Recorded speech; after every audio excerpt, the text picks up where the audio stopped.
Hello, everyone. My name is Taylor. And I'm Kelly. And we are the co-hosts of Jumping Bomb Audio, the #1 show all about the world of Joshi Pro Wrestling. Episodes drop every other Monday, where we discuss the biggest Joshi news, review shows, and preview the hottest upcoming Joshi action.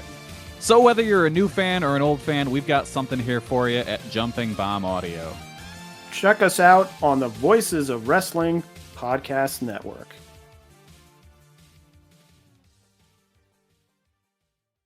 This podcast is a member of the Voices of Wrestling Podcasting Network. Visit voicesofwrestling.com to hear the rest of our great podcasts, as well as show reviews, columns, opinions, and updates across the world of wrestling.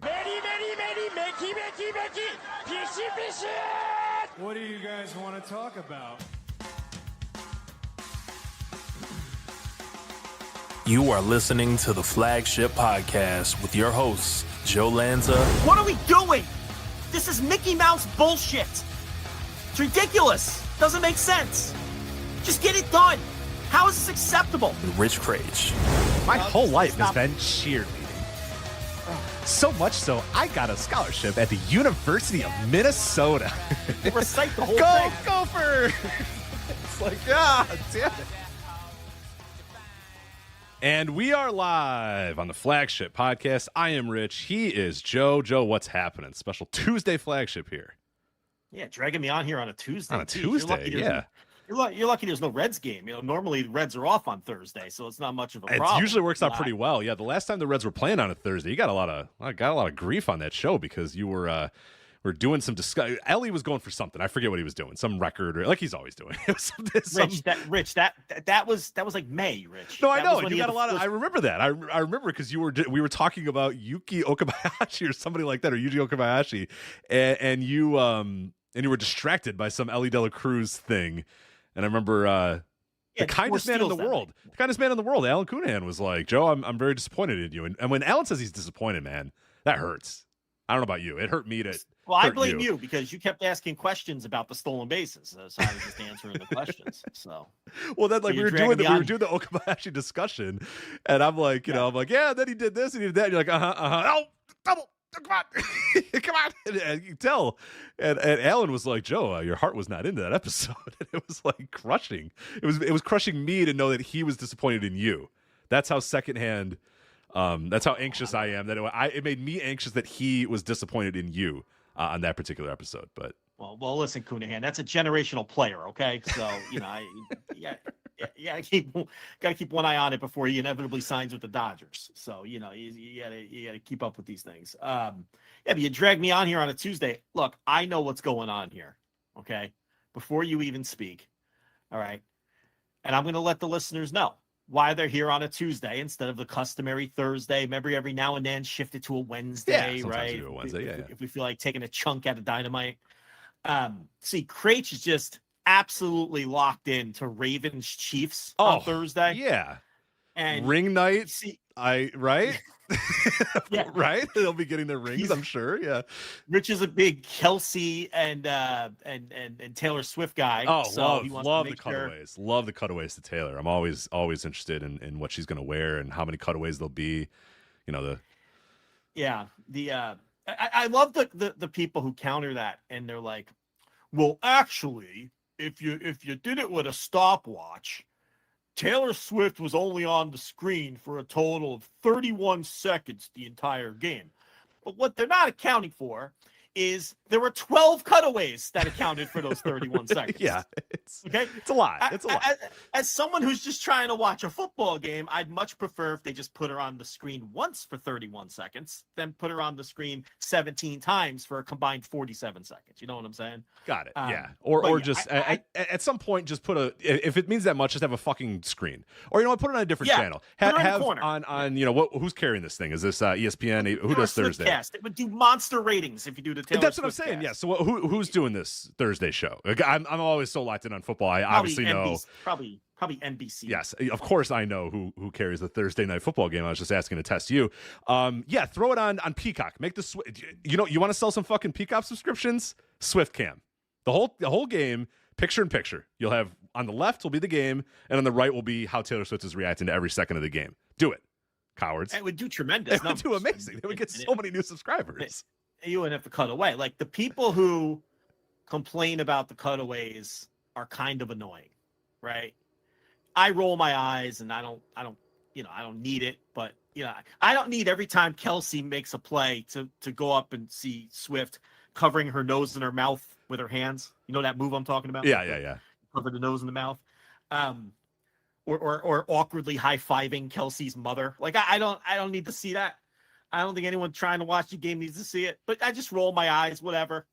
But the people who have to, the pendulum swinging back so hard on it. Oh, it's 31 seconds. Oh, toxic masculine. No, we're just trying to watch a football game. Right. Okay, that's all. We're trying to watch a football game. I do okay? like I do love the new thing that's come up. I saw this. I saw a link of it like a couple days ago, and I remember this happening during the Super Bowl and like the lead up to the Super Bowl as well. An article was like, Taylor Swift has been trying to like understand football more to like I don't whatever. I don't care. Who cares? I know, it's like this article came up and I was like, great. If that's what she wants to do, that's fine. Do I need to know this? Do I need to know this news? Do I need to know that Taylor Swift knows what a screen pass is now? I don't. I really don't. I don't. I do not. I hope she's winning natties on College Football 25. I really do. I hope she's up in that little booth screaming at Andy Reid, citing percentages on going for it on 4th and 2. That would be fantastic. I also don't care. Why would I care? Whether she learns, understands, knows football, doesn't football, don't care. There's no reason to care. But Rich Craich is someone who cares because he's locked in. Oh, yeah. Okay? And that's why he moved this show to Tuesday. Okay. Yeah. You can't I got a little Swiftie in this house now. The girl has become a Swiftie. Oh, she's reached that age finally where she's all in. Oh my God. First of all, walking around the house. Doing random cartwheels and handstands around the house because she's also at that age where that's a classic move. She can't just walk in a room. She has to dramatically do a handstand and walk on her hands into the room, or do a cartwheel or some kind of flippy do to get into the room. Because I have friends who have daughters that are that way too. Yeah, we'll go someplace and they're just constantly flipping and doing handstands, constantly doing flips. Got it. I see. I get it. Yeah, they're at the beach and just doing doon. Okay, I see it. Doing flips. Yeah. I'm looking around. Like, there's no pummel horse in here. What are we doing? Like, chill out. She does the gymnastics. Chill out, Simone. We're just exactly. We're just at home. Calm down. Like Mary Lou Retton over here. Like she does the gymnastics and then she brings it home. And she's just doing. And let me tell you, when it's gymnastics day, I mean, the second she walks in the door when we get home from school, she's in the little outfit. I don't even see her change. Waiting to get picked up to go to the gymnastics. But so she'll come cartwheeling into a room and just give me like Taylor Swift, like, did you know facts? Oh, okay. So that's where we're at now. She'll be like, did you know the first song that Taylor Swift wrote was, whatever the fuck, because I'm not paying attention. And it's just a constant stream of that, like all day long now. She loves the Swift. So, I guess I like that it's trivia. I like that it's trivia, not necessarily like, hey, did you see her and like Travis did this or what? I like the idea that she's got like a Rolodex, or not a Rolodex, like a trivia question a day calendar on her desk that she's ripping up and saying, hey, wait a minute, like, I enjoy that. Yeah, I think that's good. That way. Did you know her boyfriend is Travis Kelce and he plays football? I'm like, oh, really? Wasn't interesting. For what team? You're really learning me here. Yeah, fantastic stuff. So like Craich, I think she's going to be locked in Thursday. When the Chiefs kick it off. Are you going to be locked in Friday when the Packers play the Eagles in Brazil? Yeah. I recently learned that they're playing in Brazil, and I was my question was just kind of like, why do people in Brazil want to watch American football? But probably that'd probably be some big old soccer stadium filled with people. So sure, it's Ravens Packers in Brazil. You're all screwed up. It's Ravens Chiefs. on Ravens Thursday. Chiefs. Who's the Packers? It's Green Bay and Philadelphia. The Eagles. Okay, all right. In Brazil for some reason. Is there a strong contingency of Packers fans in Brazil? Is there a reason why those teams, or it's just like, here's a random team and here's a random city, we're just going to do it? I don't know why they're doing it. Okay, the players are annoyed, the coaches are annoyed. Football. Football. Oh God, they have to hate this shit. Yeah, on a Friday, that screwed up the whole week. What time is Everything's this messed game? up. What time is this game at? Like our time? I am told it's 7:15 Central on the cock. That's not too bad. That's pretty normal then. Okay. From the Corinthians Arena in Sao Paulo, Brazil. Of course. Eagles -3. If you're interested in a little for entertainment only. For entertainment purposes only. Yeah. Eagles -3. All right. Sure. Great. I wouldn't bet a game being played in Brazil if I was betting jet your money. lag, How can you bet on that? No. Yeah. Well, football coaches, thankfully, they're probably already there, right? So they can like work out plays and for stuff. like a week, I would think. Yeah. I mean, long flight, same time zone though. I think, or generally around the same. Yeah, time not too zone. bad. Not too bad. But I mean, how can you bet that? First of all, it's week 1. Second of all, they're playing in some. I would assume it's a soccer stadium in Brazil. Who knows what that turf is going to be like? Guys that don't want to be there, coaches that don't want to be. Can't bet that shit. You can't bet that week 1 shit, too. Rich. Week 1's wild. Always. I remember even in my days of very hardcore watching. Week 1s are always kind of who knows. You know what I mean? Like you never know. Everyone's still trying to figure things out and whatnot. Especially now that the preseason's just a joke and nobody really takes the preseason seriously. Week 1 really feels volatile.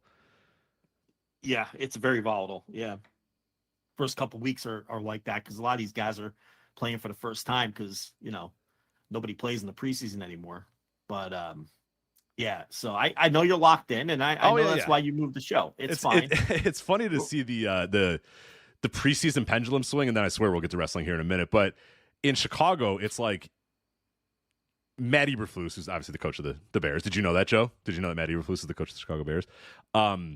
I knew that. Why? I was just giving you a fun fact. Yeah, like your daughter would give you a Taylor Swift fun fact. Oh, God. Okay. I went right over my head. That's fine. People were mad at him that he was playing Caleb. You know how like there was a time maybe 10 years ago where these coaches started to get smart to, the second game of the preseason, I'll play some of the starters. Week 3, they'll play like a snap, and then week 4, they're absolutely not playing. You know what I mean? Now it's week three was traditionally like the dress rehearsal where they might play like a whole half. Yeah, right. Right. And then game 4, nobody fucking played. No, game 4 was like never. Everybody was out. It was only the guys that were about to get cut. Yeah. Maybe the third string quarterback would get a little bit of a run. Or guys truly in a position battle where you want to look at them. Yeah. The where it changed was McVay when he came in the league. His first year he played no one at all. And all of the other coaches and pundits were like, well, this is going to backfire. They're going to be terrible. Oh, they won the division. Oh, they're in the Super Bowl year 2. Maybe we should all do this. Maybe these guys don't need to play in the preseason. So now, pretty much nobody plays with the exception. And like fans are interesting too, because like fans used to be like, oh, come on, these guys can't play. And now it's like, what are you doing playing Caleb? How dare you? Don't play him.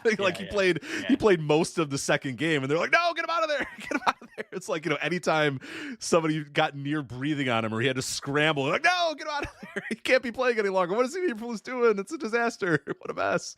It's like, it's all right. And then like the thought came, I think in the media, somebody asked him, oh, is he going to play week 3? And he goes, he might. And people are like, what is he doing? Has he lost his mind? It's just so funny that, that we've gotten to the point now where, when we were growing up, it was like these guys should play every minute of it in every sport. It was like every sport. Nobody wanted rest. Everybody should play every single game. And now it's like totally turned around where people are like, actually, they should sit out a lot because it makes it better for the playoffs. And the NFL used to have a 6-game preseason. It's wild. They used to have a 6-game preseason, and the starter and they just played. They just played it all. Yeah. I'm talking like the 70s now. Before any of our times, but there was a 6-game preseason and a 12-game regular season. It'd be like the preseason was half the length of the regular season. Yeah, it's wild. No one knew why. And then one day, I guess somebody said, why are we doing this? Why are we playing 6 preseason games and going through the rigors of this? Why don't we just add some of these games to the regular season? And, they went in with the 14 and they went to 16. And shrunk the preseason down to 4. It was it was probably a byproduct of especially sports in those days. Like that's how like baseball spring training was.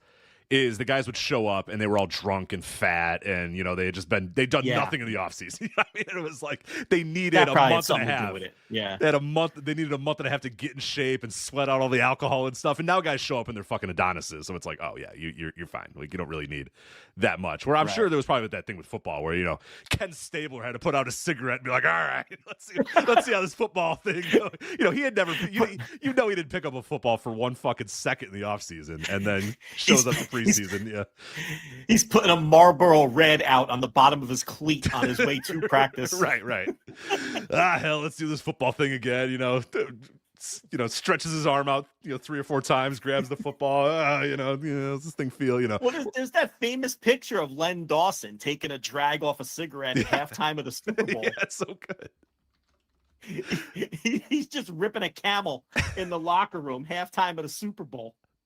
Yeah, he's got a beer too. Doesn't he have a beer underneath him? I swear to God, there's a beer next to the chair. I'm pretty sure there's a beer next to him while he's just ripping the cig at halftime. That take the edge off. Got to take the edge off somehow, Joe. Yeah, man. Yeah, listen, those were men's men. There's no doubt about that. That you can't. Probably in all the positive and negative. All ways. the positive and all the negative ways, for sure. Yeah. All the negative and positive ways. Those were that was a man's man playing quarterback. Dawson. Yeah. So what are you, big Ravens fan? What is this? So why are we here on a Tuesday? It's Baltimore, Kansas City. I didn't know you were that into it. Yeah, locked in. You're getting back into the NFL. Love it. Back into the NFL. Rich. Yeah. Okay. Ray Lewis. Who's the other? Talking about hockey? There's the other guy I'm trying to think of. Tamarick Vanover for the Chiefs. Tamarick Vanover. Give me a good Ravens defender. I'm thinking defensive end. Who the fuck am I thinking of? Terrell Suggs, maybe. Terrell Suggs. He was the linebacker though, right? It's probably who you're going with. Well, we'll see, Rich. They call them edge players. So there's really no more. Positions are weird now. I don't like all these new positions now. Get out of here with all these. There's really no more outside linebackers or defensive ends. They're edge players. I don't like that at all. They are. That's what they are for the most part. I don't need Tyler Fournette screaming at me. I know there's some defensive ends and that they're, but it's a different position than what Rich is thinking. Yes. I'm thinking straight up outside linebacker, middle linebacker, right end, who was a defensive end in Rich's day? Reggie White was a defensive end. Damn right he was. Damn right he was. Yeah. But today they'd call him an edge rusher. Oh, he's an edge rusher, right? They'd say, he's an edge rusher, and coming out in the draft, ready. There's no more, they lump all that together, and basically with the schemes, like no one's coming out in like the 3-4 you used to rock in Madden, right, no, like 3-4s, yeah. Like the 46, the 46 is dead. Are you telling me? Yeah, we're not leaving one safety out there. Same way. Well, yeah. No one's going to play the Buddy Ryan 52 defense. They give up 78 points, but right. All the defensive formations are different now. So actually, the defensive ends and outside linebackers, as you remember them, really don't exist, to be honest. Those guys like Lawrence Taylor, was an outside linebacker and what you call an edge today, but he was in pass coverage on half the play. You know what I mean? Right. They don't play that way anymore. These guys, it's just they just rush the passer for the most part, and if they have to, they come off the field and somebody else covers the tight end. Unless you're Raheem Morris and you leave Michael Hoyt in one-on-one coverage with, but that's very deep in the weeds, and only Ram fans understand that reference. And thank you for the ring, Raheem, but I'm not going to miss you. But anyway, we're here on a Tuesday. Yep. Mm-hmm. And some more programming notes. We've got the All Out on Saturday. I guess it's Saturday because it's football season, right? So it's Saturday. Yeah. Tony likes to yeah. Well, now get ready for. I think moving forward, I want to say I'll have to look at the calendar moving forward, but I think moving forward, all the pay-per-views will be on Saturdays because he tries to avoid going head to head with the other part of his league. So yeah, September 7th. So yeah, indeed a Saturday. That's this Saturday. There will be no instant reaction live. No, I'm sorry. There will, however, be an instant reaction immediately following the pay-per-view. So there will not be an instant reaction live. There will, though, be an instant reaction. All that means is obviously it will not be live, and that the $5 subscribers get a little bone. Yeah, a little taste for them. That's good for them. They deserve it. Since the review will not be live, it'll obviously be on the $5 tier as well this time around. So I would say this Saturday, about an hour and a half or so after the conclusion of All Out, the instant reaction, not live, will be hitting the Patreon feeds with yours truly. And I don't know, maybe there'll be a special guest, maybe there won't. Depends on the mood I'm in. I don't know if I feel like fucking talking to somebody. I'll decide on the day of the show and figure all that out. But yeah, so that's what's going on moving forward. And then the old TBD for next week's flagship, the old to be determined. So we'll see what happens with next week's flagship. There will not be a live flagship, though. That much is certain. There will not be a live flagship next week. Will there be a flagship in some form? Yeah, probably, and we'll see. If there is one, it'll be on all of your podcast feeds sometime early Friday as usual. So there's that. And behind the paywall, I am told that there will be a bevy of content hitting anyway, even with the absence of Craig, as he's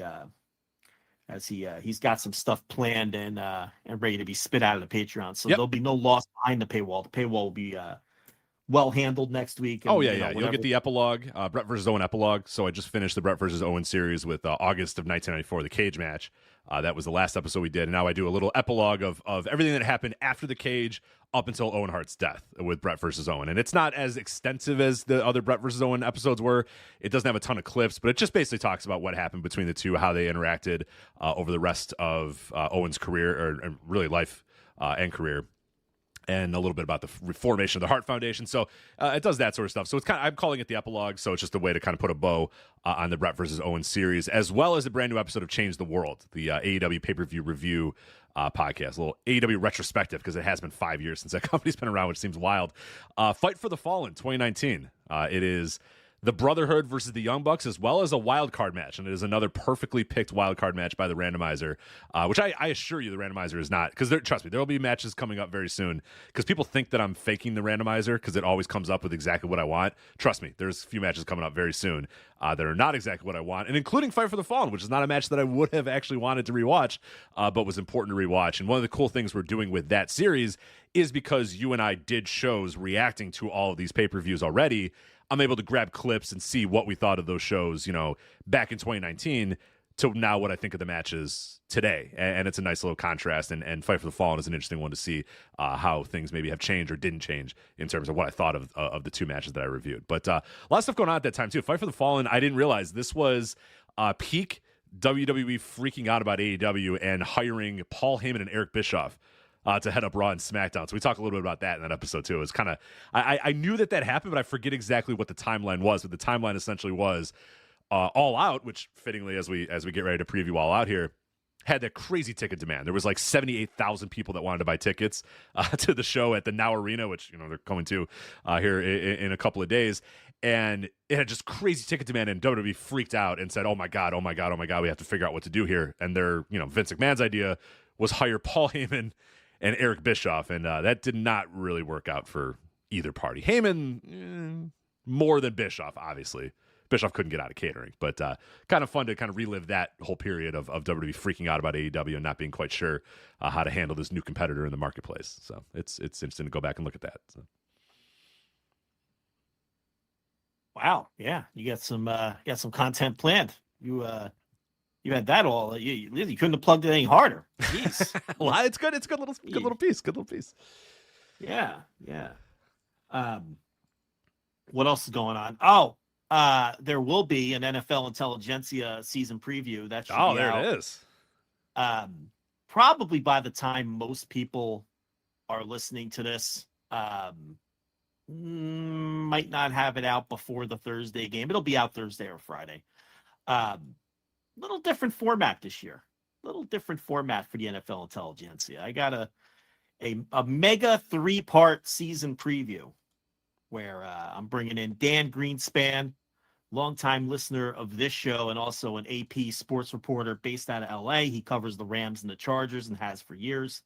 He also covered the Cowboys training camp this year. So I brought Dan on for a segment to talk those three teams. We'll bring Tyler Forness on to talk the Vikings. As a lot of people know, he covers the Vikings. And then we'll bring on Jesse Collins, the usual co-host. He's going to do a segment where he will explain, I'm sure he'll be glass half full on these awful New England Patriots.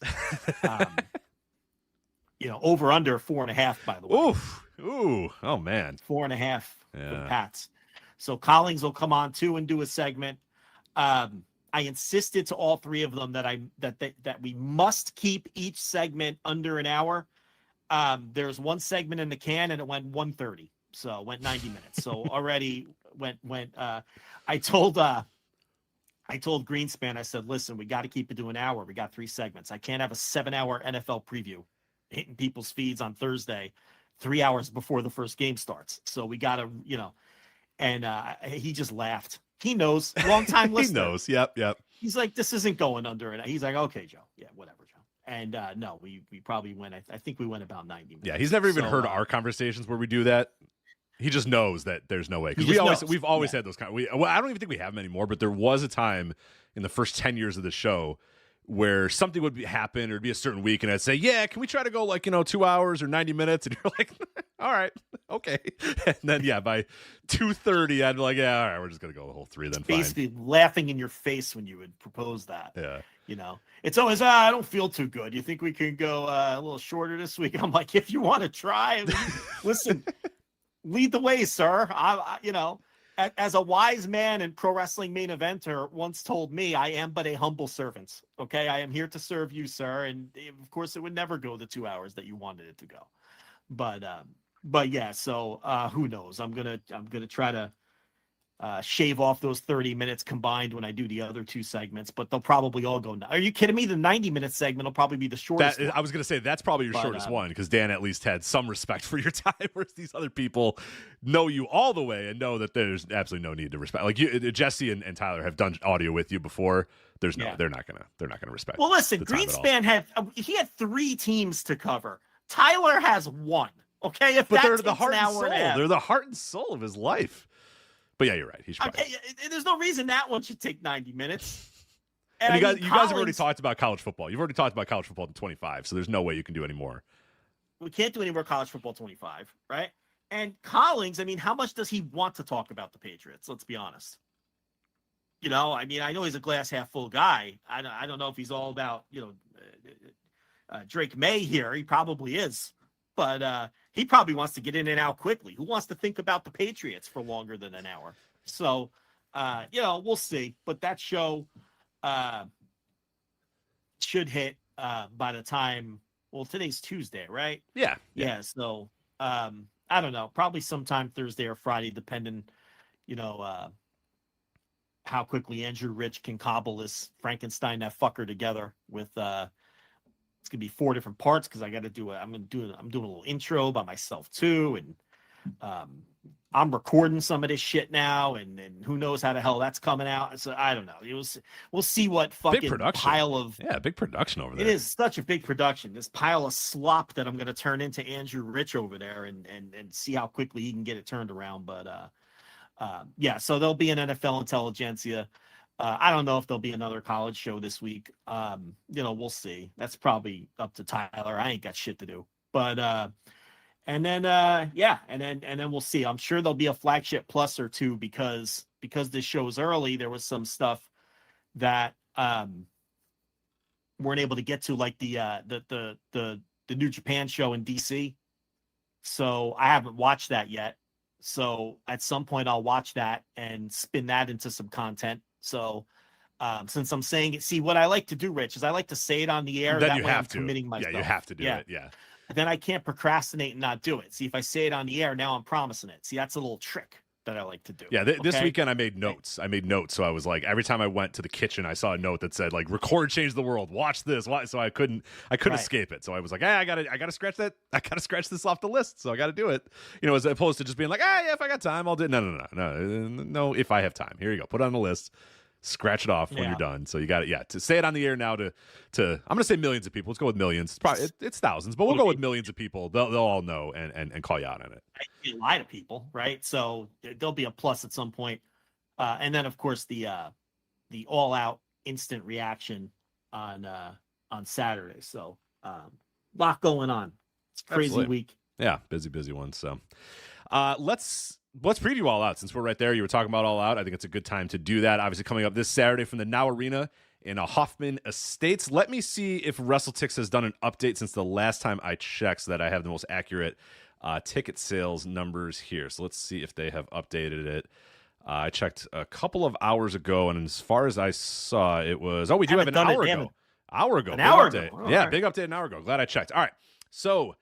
This is Collision. Oh, that's Collision. That's not good. At first I looked at the number and I was like, oh boy, this is 2,300 tickets. I was like, oh no, yeah, 2,315 for AEW Collision, set up for 3,376. So yeah, there's still plenty of tickets available out there if you want to go to AEW Collision on Friday. So plenty of tickets. Yeah, not good in AEW's former home base, but Saturday, September 7th though for All Out. Better, but not exactly jumping for joy here. Tickets distributed, 6,511 so far. Setup was a little over 7,500, 7,563. So still about 1,000 tickets left to go. The fact that they're only setting the thing up for 7,500 is puts a bit of a damper on the entire thing as well. And the fact that, we're just a couple of days out, not on Labor Day weekend. It's off the holiday weekend. And we're still at 6,500 for that. But we've done AEW attendance woes a lot recently, so I don't know if we need to necessarily do it again. But I think it's at least worth noting that All Out was consistently getting over 10,000, 9,000 sometimes, and now it's limping towards 7,500 maybe. I think they'll get the 7,500. They're not going to touch the prior year's numbers. Oh God, no. But I think they'll get the 7,500. They might end up ultimately opening up some more seats too. I think that show will do. It's not going to be stagnant for the next 9 days or whatever. How many more? No, 6 days. Yeah. This Tuesday thing is really fucking me up. Yeah, I don't even. The schedule's all checked. 1, 2, 3, 4. Technically 4 days as of All right. Yeah, I don't know. I wouldn't count on much more than the 7,500 though, but I think that they'll get another 1,000 in there. So it's a good lineup. It's a good lineup. Yeah, so. it should hopefully sell some tickets. There's a lot of deals locally. And if you're not local and you want to maybe come on in, ask anybody from Chicago because they're probably receiving numerous emails and numerous things. There's a lot of deals out there, so they're trying like hell. Yeah, bring a friend; they'll get in for free. Oh yeah, bring a friend, bring a couple friends. BOGOs floating around. There's some BOGOs. There's a 25% off. There's a lot. So bring the whole family out to the wrestling on Saturday in Hoffman Estates. But the card looks pretty damn awesome. You got Will Ospreay defending the International Championship against Pac. So Pac, I guess did he get his Wembley moment? I don't know if he got his Wembley moment at Wembley. He had a moment at Wembley, but I don't know if it was a Wembley moment though. Trios titles. Is that a Wembley moment or is that just a moment in Wembley? I mean, you'd have to ask Pac, I guess. It's a moment I'll remember forever. Right. In the trios titles in Wembley. Yeah. Never forget that. Standing with his gear, on and the title belt around his waist at the end of the show. Classic Pac stuff. Yeah, it's true. Did you see the thing where Pac showed up in CMLL and like full? He did an interview show and he just showed up in full gear, hair all wet. He always does that. He always does that. It's such a great. Do you remember Do you remember the initial AEW press conference? Mm-hmm. And he showed up in his gear, like in his little underwears, his wet hair and everything. His hair's wet. That's the part that gets me every time, is the hair gets wet. So he just like rips open a bottle and pours it all over his hair. Yeah. And it goes, all right, yep, let me go do my thing. It's great because everybody, the Young Bucks were in like dressed. Suits. Yeah. Kylie Ray was wearing a dress and Brandy was wearing her dress and Cody had a great suit on and there's Pac in his underwear. Joey Janela and Penelope were there, remember? Yeah. And they shot an angle. Who did Janela shoot the angle with? I can't remember now. Oh yeah. I don't remember now. Wasn't that the first angle in the history of the company? Yeah, I think so. Angle? Yeah. Wasn't with Pac, was it? I don't think so. Well, we got plenty of freakazoids in the chat. Yeah, somebody will respond. Yeah, someone will respond. But but he came out in his little outfit, his little wrestling boots and underwears, and same thing on the. What did he do? CMLL Informa? Did he do the Informa? I think so. Yeah, I forget exactly what the show was, but it's great because everyone else is wearing like suits or like they're a t-shirt. There's Pac with his wet hair and his underwear. I love it. I like that. He doesn't have to think about what to wear. No, it's always it's always good for him. It's like the classic thing that the Silicon Valley guys do that. They eat the same thing every day and they wear the same thing every day because it's one less decision I have to make. It's one of these bullshit Silicon Valley things. Yeah, those grinders. You gotta stay on the grind. Yeah, right. I wake up at 3 a.m. without an alarm and I eat the same thing every day, so I don't have to think about anything. Okay, cool. Yeah, cool. Those psychotic day planners that they always have, where every second of their day is plotted out. Yeah. Sounds awful. Here's the 15 minutes for lunch. Here's the 8 minutes to unwind. Here's the 25-minute meeting. It's just ridiculous. You got to be an absolute psychopath to live that way. Do you think a lot of them actually do live that way, or are they just showing out like on social media? I think they kind of do. I think they have lost all grip of reality, so I bet they do. But I don't know. It might be all for show too, because it's also like a lot of the Silicon Valley stuff was all just like, this is what you have to do to make it in this area. So everybody thinks they had to do that. Like there was the blood testing girl. Forget her name. She's in jail now. So, she basically just did the, what the hell was her name? Theranos or whatever was her company. What the fuck was her name? There was a documentary about her. I don't know if you watched it. Elizabeth Holmes. And she basically just did exactly what Steve Jobs did. She even changed her voice to sound more deep. It's very strange. Good documentaries. What the hell? Yeah, good documentaries if you want to watch it. All to make microchips. Yeah. All right. Yep. Yeah. Yeah, it's really good. Yeah, she talked like this because this is how you're supposed to talk to be like a strong leader. It's like, what? Even as a woman? Yeah, everyone's like, why are you talking like that? You don't have to talk like that. She's like, you have to talk like this. This is how you talk to be a strong leader. It's like, okay. And she's like, I wear a black turtleneck every day because then I don't have to decide what to wear. Okay. And then I steal everybody's money. And then I'm a fucking crook. And I stole everyone's money. So the idea it doesn't create mind fatigue. Exactly. Right. It's one less thing you have to wait. Because I make so many decisions in a day. This is one thing that I've taken out, the decision making. How many decisions you really making? Right. How many decisions? Shut up. Just quiet you. Pipe down. Full of shit. How many more decisions they think they're making? Right. Then everybody makes it in every given day. Any given day. I drive to work. There's 1,000 decisions I have to make on my drive to work every single day. Get out of here. Yeah. But is it going to influence the future of the microchips, Rich? Nah. That's the thing. Are your decisions influence the future? My decisions are less important. You're right. They are less important for sure. Are they though? In actuality, no, not really. Right? I mean, are they? So thousands, millions of people depend on me. So if I, was badly injured in a car accident, I wouldn't be able to come do the show. So that millions of people depend. I'm going with millions. Yeah, I'm going with millions. I did that earlier too. I said millions of people are listening. Yeah, I think we got to start lying about how many people listen. I mean, in totality. Yeah. I mean, we left when we left the last. Who was the last fucking podcast? Audio Boom. Yeah.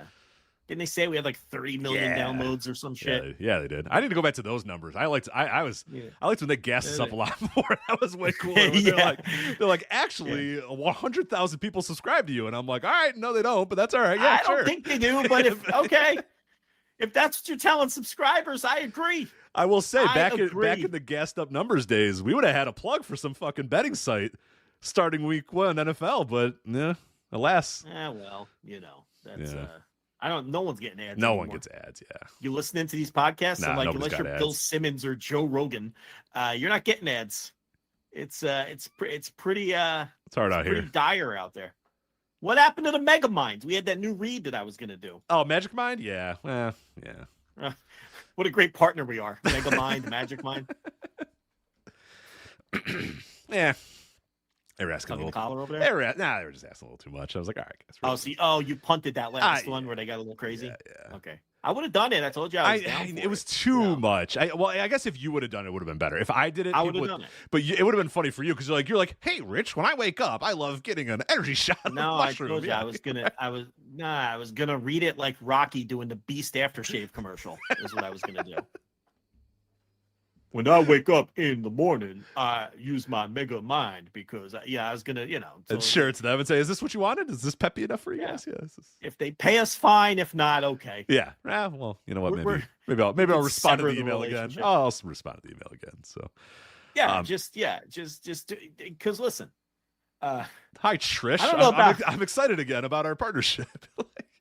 Yeah, exactly. Sorry, I stopped responding to your emails for 5 weeks, but Rich, I'm in. that's $75. Rich, that's $75 isn't going to make itself. Okay, you better send that email. You better send that email, Rich Chris. I'll send you the free sample too, because I don't know if I necessarily. I'm not touching that shit. I hope they don't listen to the show. I don't think. Actually, I hope they do listen to the show, and now you send that email, and they give you the business for this.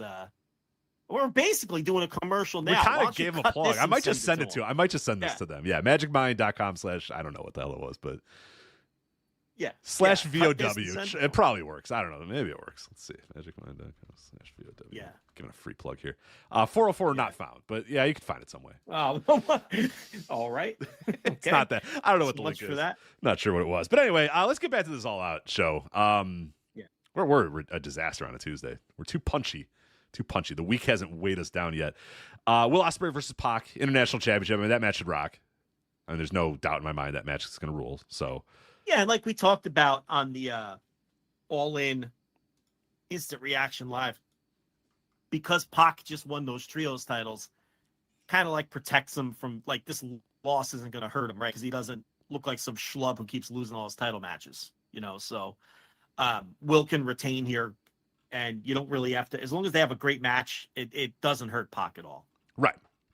Yeah. And he's obviously he's not winning this match, but they'll go out there and they'll have a banger and it should be a lot of fun. So I'm excited about that one. Chicago Street Fight 4. Now this is still kind of under debate, I think.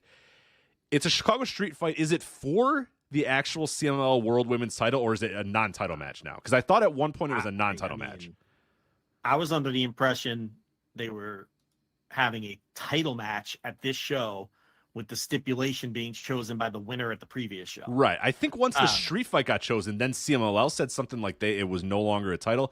I swore Lucha Blog was talking about that, or some weird, it was some weird. Maybe the Noto chat will remember. I was under the impression that there was something weird about this, that it might not be an actual title match anymore.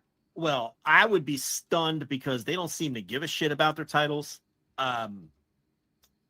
Not to the extent that AAA doesn't care about their titles, but I'm scanning the yeah. So this was So this was a post that he put. This was on August 30th. So I don't know if something's changed since August 30th, but per LuchaBlog.com, Cubs fan, quote, the Chris Statlander, Willow Nightingale Street Fight at All Out is now a non-title match. On Dynamite, Willow briefly explained that CMLL would not sanction the match. I missed it live, which may be more me than Willow's audio. So is that just she's saying it's unsanctioned, but they're still going to do the match? Like you're saying, like where they don't really care enough? Like they don't care enough about the belt to actually do any of it, but it's going to be that, it's a street fight, so it's unsanctioned, but we know what unsanctioned means in today's wrestling. Let me try to make sense of this. I think it either means, first of all, I would be stunned if CMLL stepped in and said, hold on now, you're doing a Chicago street fight? Not for our title, sir. Right, they don't care. Sorry, Tony. Titles. Yeah, their titles don't matter. That would surprise me, but it would also please me greatly. I think that these promotions all promotions need to start caring about their titles more and protecting their titles and treating their titles with reverence like we used to do in pro wrestling. So that would be awesome if that really is the case. But it could also just be maybe AEW decided for whatever reason, maybe because Statlander's going to win, or that would be the obvious reason, that they don't want it to be a title match. And they're using that as their out to where, all right, we already told people this was a title match. How do we get out of this? Oh, we could just say that CMLL doesn't want to sanction the street fight. So I guess I can look into that and see what I could find out about it. But yeah, I guess it's not a title match then. Yeah, presumably we get more clarity about it. I'm looking at the AEW website right now, and it doesn't show the title in the background anymore. Every other match that's got the title shows the title in the background. World title, TBS title, international title. This one just says Chicago Street Fight right now, so I don't think this is for the title anymore. Okay, I'm going to send some messages right now while we're doing the show. Yeah, see what we can do here. But it looks like poke around, see if I can find something out. I obviously, we're recording this on Tuesday, September 3rd, so there'll probably be maybe more clarity on Dynamite tomorrow. But just in case there isn't, it looks like, as far as right now, it is not for the title, so it is just a Chicago Street Fight instead. MJF versus Daniel Garcia. Now, do you think we're a little early on doing this match, or do you think, given what has been mostly widely reported about Daniel Garcia, do you have the ability to wait on this match, or you just do it now because there's really no other time to do it if you're not going to do it now? Like in one breath, it seems like AEW is no longer. There was a long time in AEW's early history where we would come on here and say like, man, sometimes you got to do these matches. Like you got to book these matches. But now it feels like we're moving in hyperspeed for a lot of these matches. Does MJF and Daniel Garcia feel too early for you, or do you think it's the right time to do it? No, I do it now. Why not? Are you worried that MJF did not sell the Tiger Driver whatsoever? That we did all this month-long thing about, multiple month-long thing. Oh, from that standpoint? About the Tiger Driver. It just seems, to me, like strange that I see where you're going. Yeah. I think the reason that I didn't even consider that is because I think that story was so stupid right. I was never invested in it. And it's, you know what I mean? So I didn't even consider that. But you're right.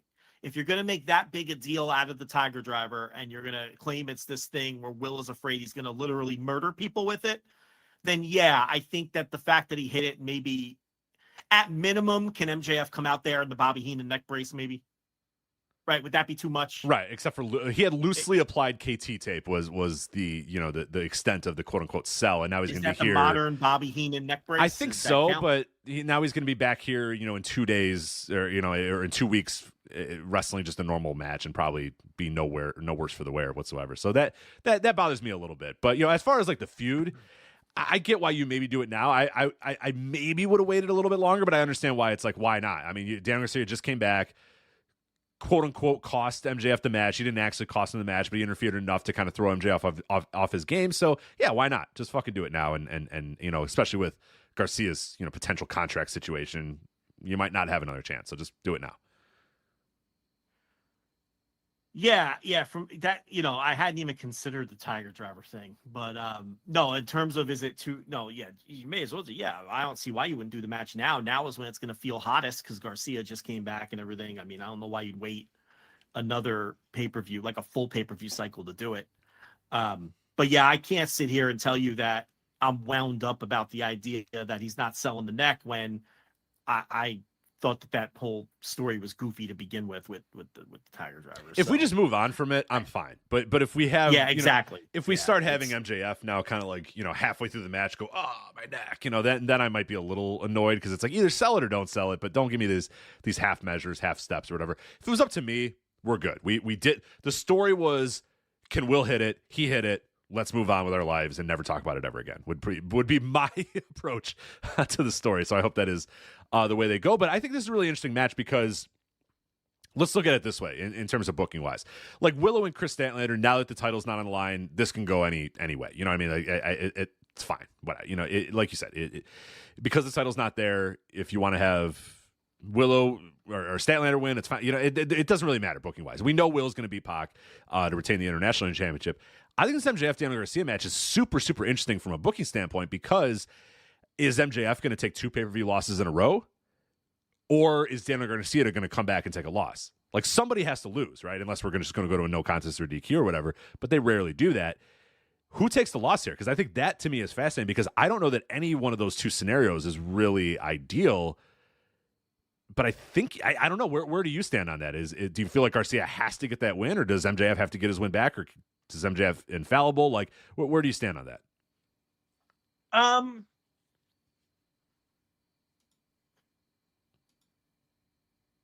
I don't think any finish would be off the table depending on how they follow it up. I'm not trying to give a cop-out answer. I just think that obviously Garcia winning works. I don't know that this is a one-match feud. I think there's ways that MJF can win that are heelish ways to win that could keep the feud hot without burying Garcia. So I can't say that it would be some kind of atrocity if MJF beat him.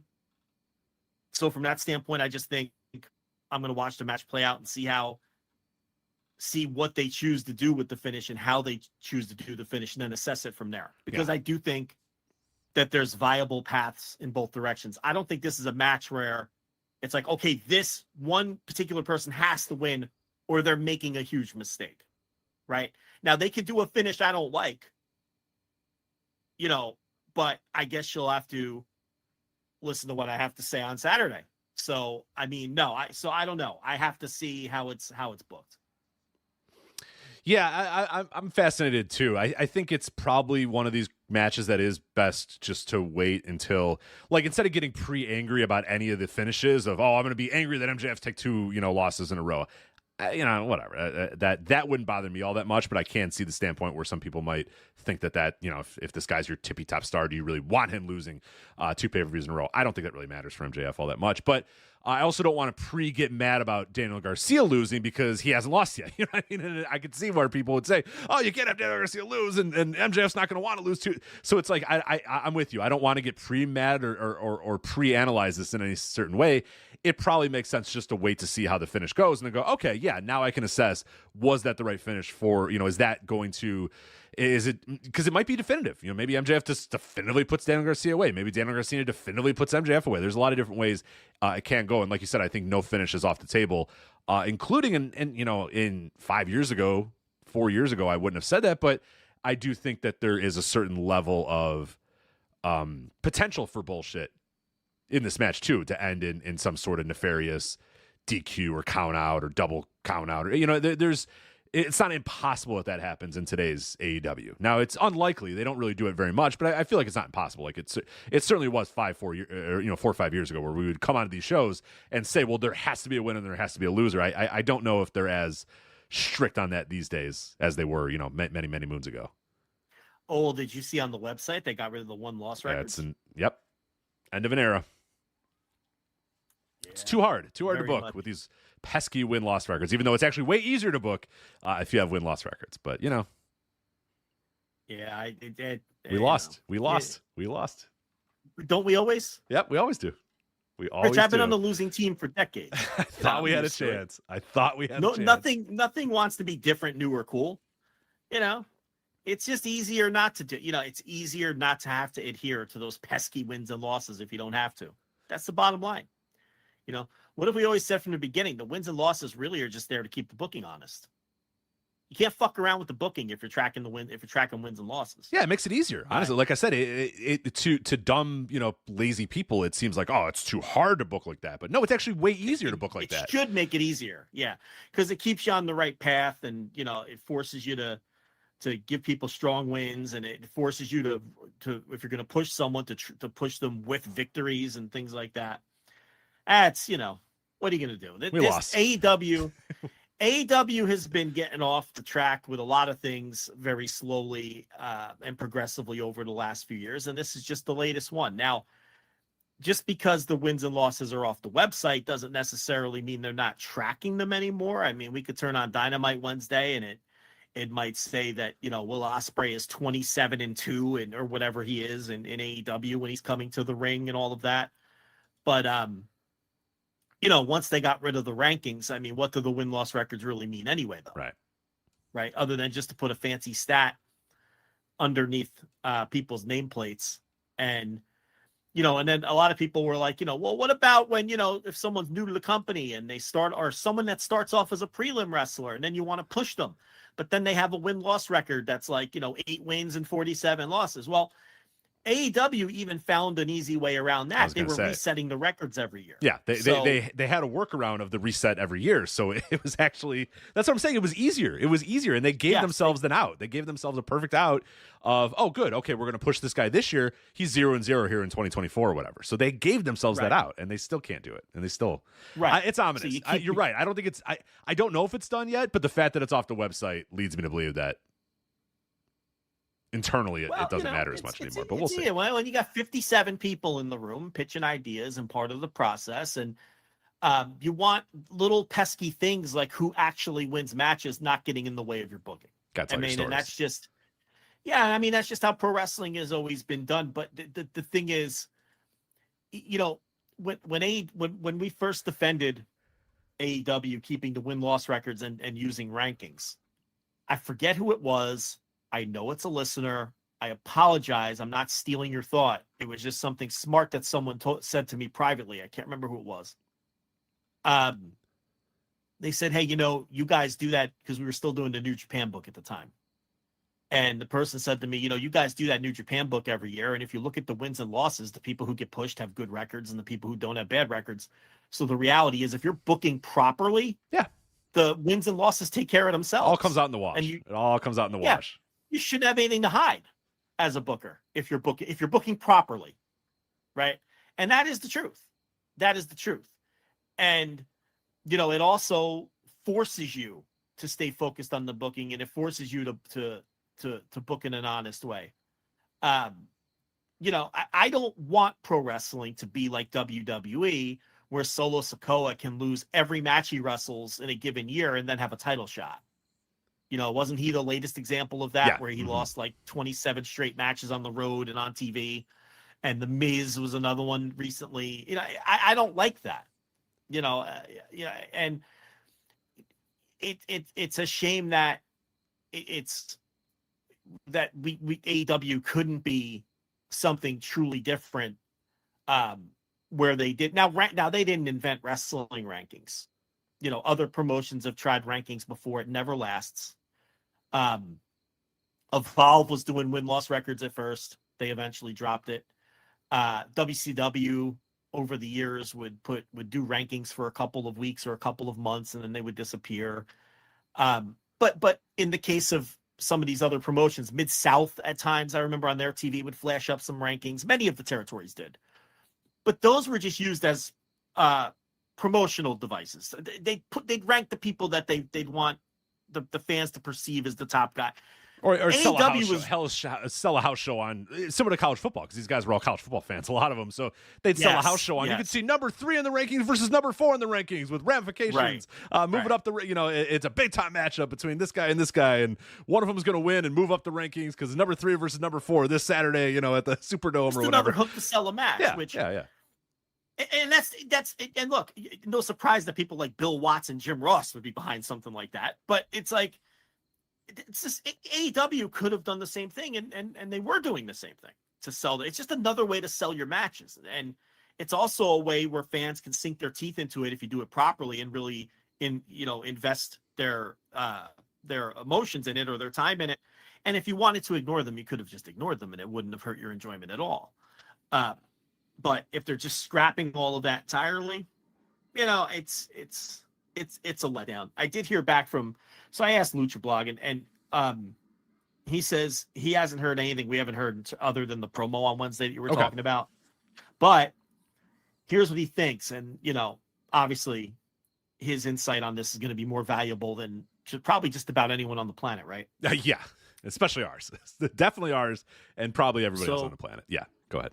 He says he thinks that CMLL would prefer that Willow eventually be the one to lose it back to one of their wrestlers, since their fan base kind of knows who she is. Mm-hmm. Right. And he doubts that like I said, he doubts that they care enough about the street fight stipulation or the title itself. So that just screams to me that they have decided that AEW wants Statlander to win, but that maybe CMLL doesn't want Statlander to have the title. Yeah. That's what it reads. That's how I'm reading this. Right. So now they're out to get out of that, to still get the booking that they want, but to keep their promotional partner happy is to just come up with a convoluted reason why it's no longer a title match, which is okay. Just blame it on CMLL and say that since it's their title, they refuse to sanction it. Right. It's a street fight. They don't want to sanction it. So now you have that out. So Statlander wins, but then Willow can come next month and lose that title back to, whoever. To whoever they want to win it. Right. Yeah. And you can even play it up and say, this match is so dangerous that CMLL refuses to sanction it. It's a good gimmick. I get it. It's not a bad gimmick. Yeah. So, yeah, go for it. I would hammer that home the next week of TV.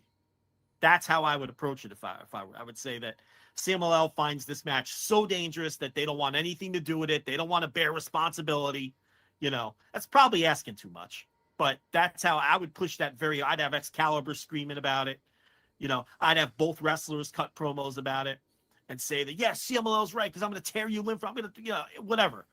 Hopefully a better promo than that. But, to get the idea, to get the match over. You could use this negative to then get the match over. So that's something AEW used to be very good at. So, we'll see how they handle it moving forward. So I've got some other inquiries out. Okay. Both to the company. I don't know if they're going to answer. Yeah, probably not. And some other insiders. So, we'll see. About 2.5 hours from now, I'll jump in with. Right. Hey, I got an answer. They don't know. They don't know. They don't know anything better more than we do. All right. So a couple of the matches here. Mercedes Moné defending the TBS title against Hikaru Shida. Are we doing the Shida thing again? Because I think I'm good. I know she did the promo and everyone's like, she's back and she was good promo. We've been doing the Shida thing for 5 years, man. I don't know. I'm ready to get off the Shida thing. I don't know where you stand. I think I know where you stand. I don't. No, I mean, Shida to me is just, she's fine. I've seen her for 5 years. I'm over Shida. I don't, there's times where Shida looks really good, but there's more times where I'm just thoroughly unimpressed with Shida.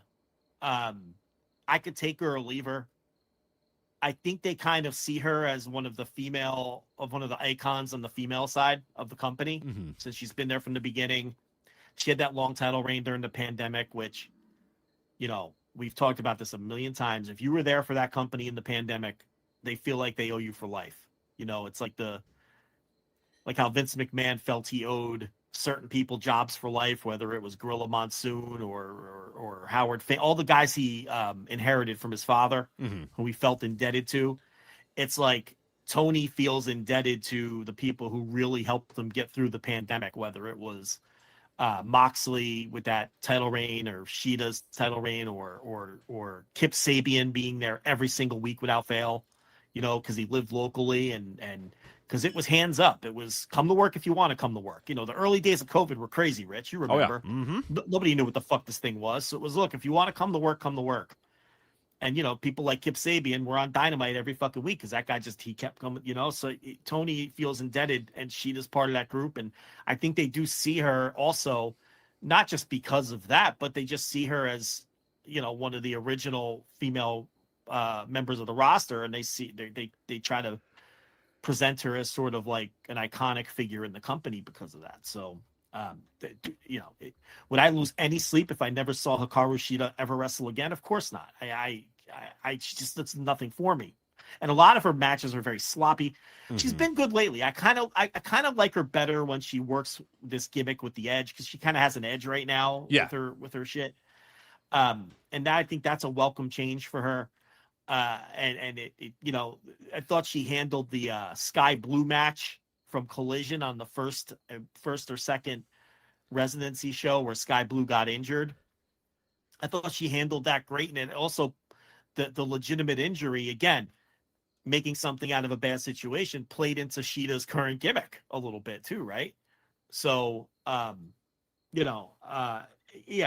But yeah, I could take her or leave her is the bottom line. And we did see this match back in, what was it? It was just last month, right? I think they had a Dynamite match between the two, and it was fine. You know what I mean? Like, and that's, I guess my other question to you too is, so we talked about Shida there.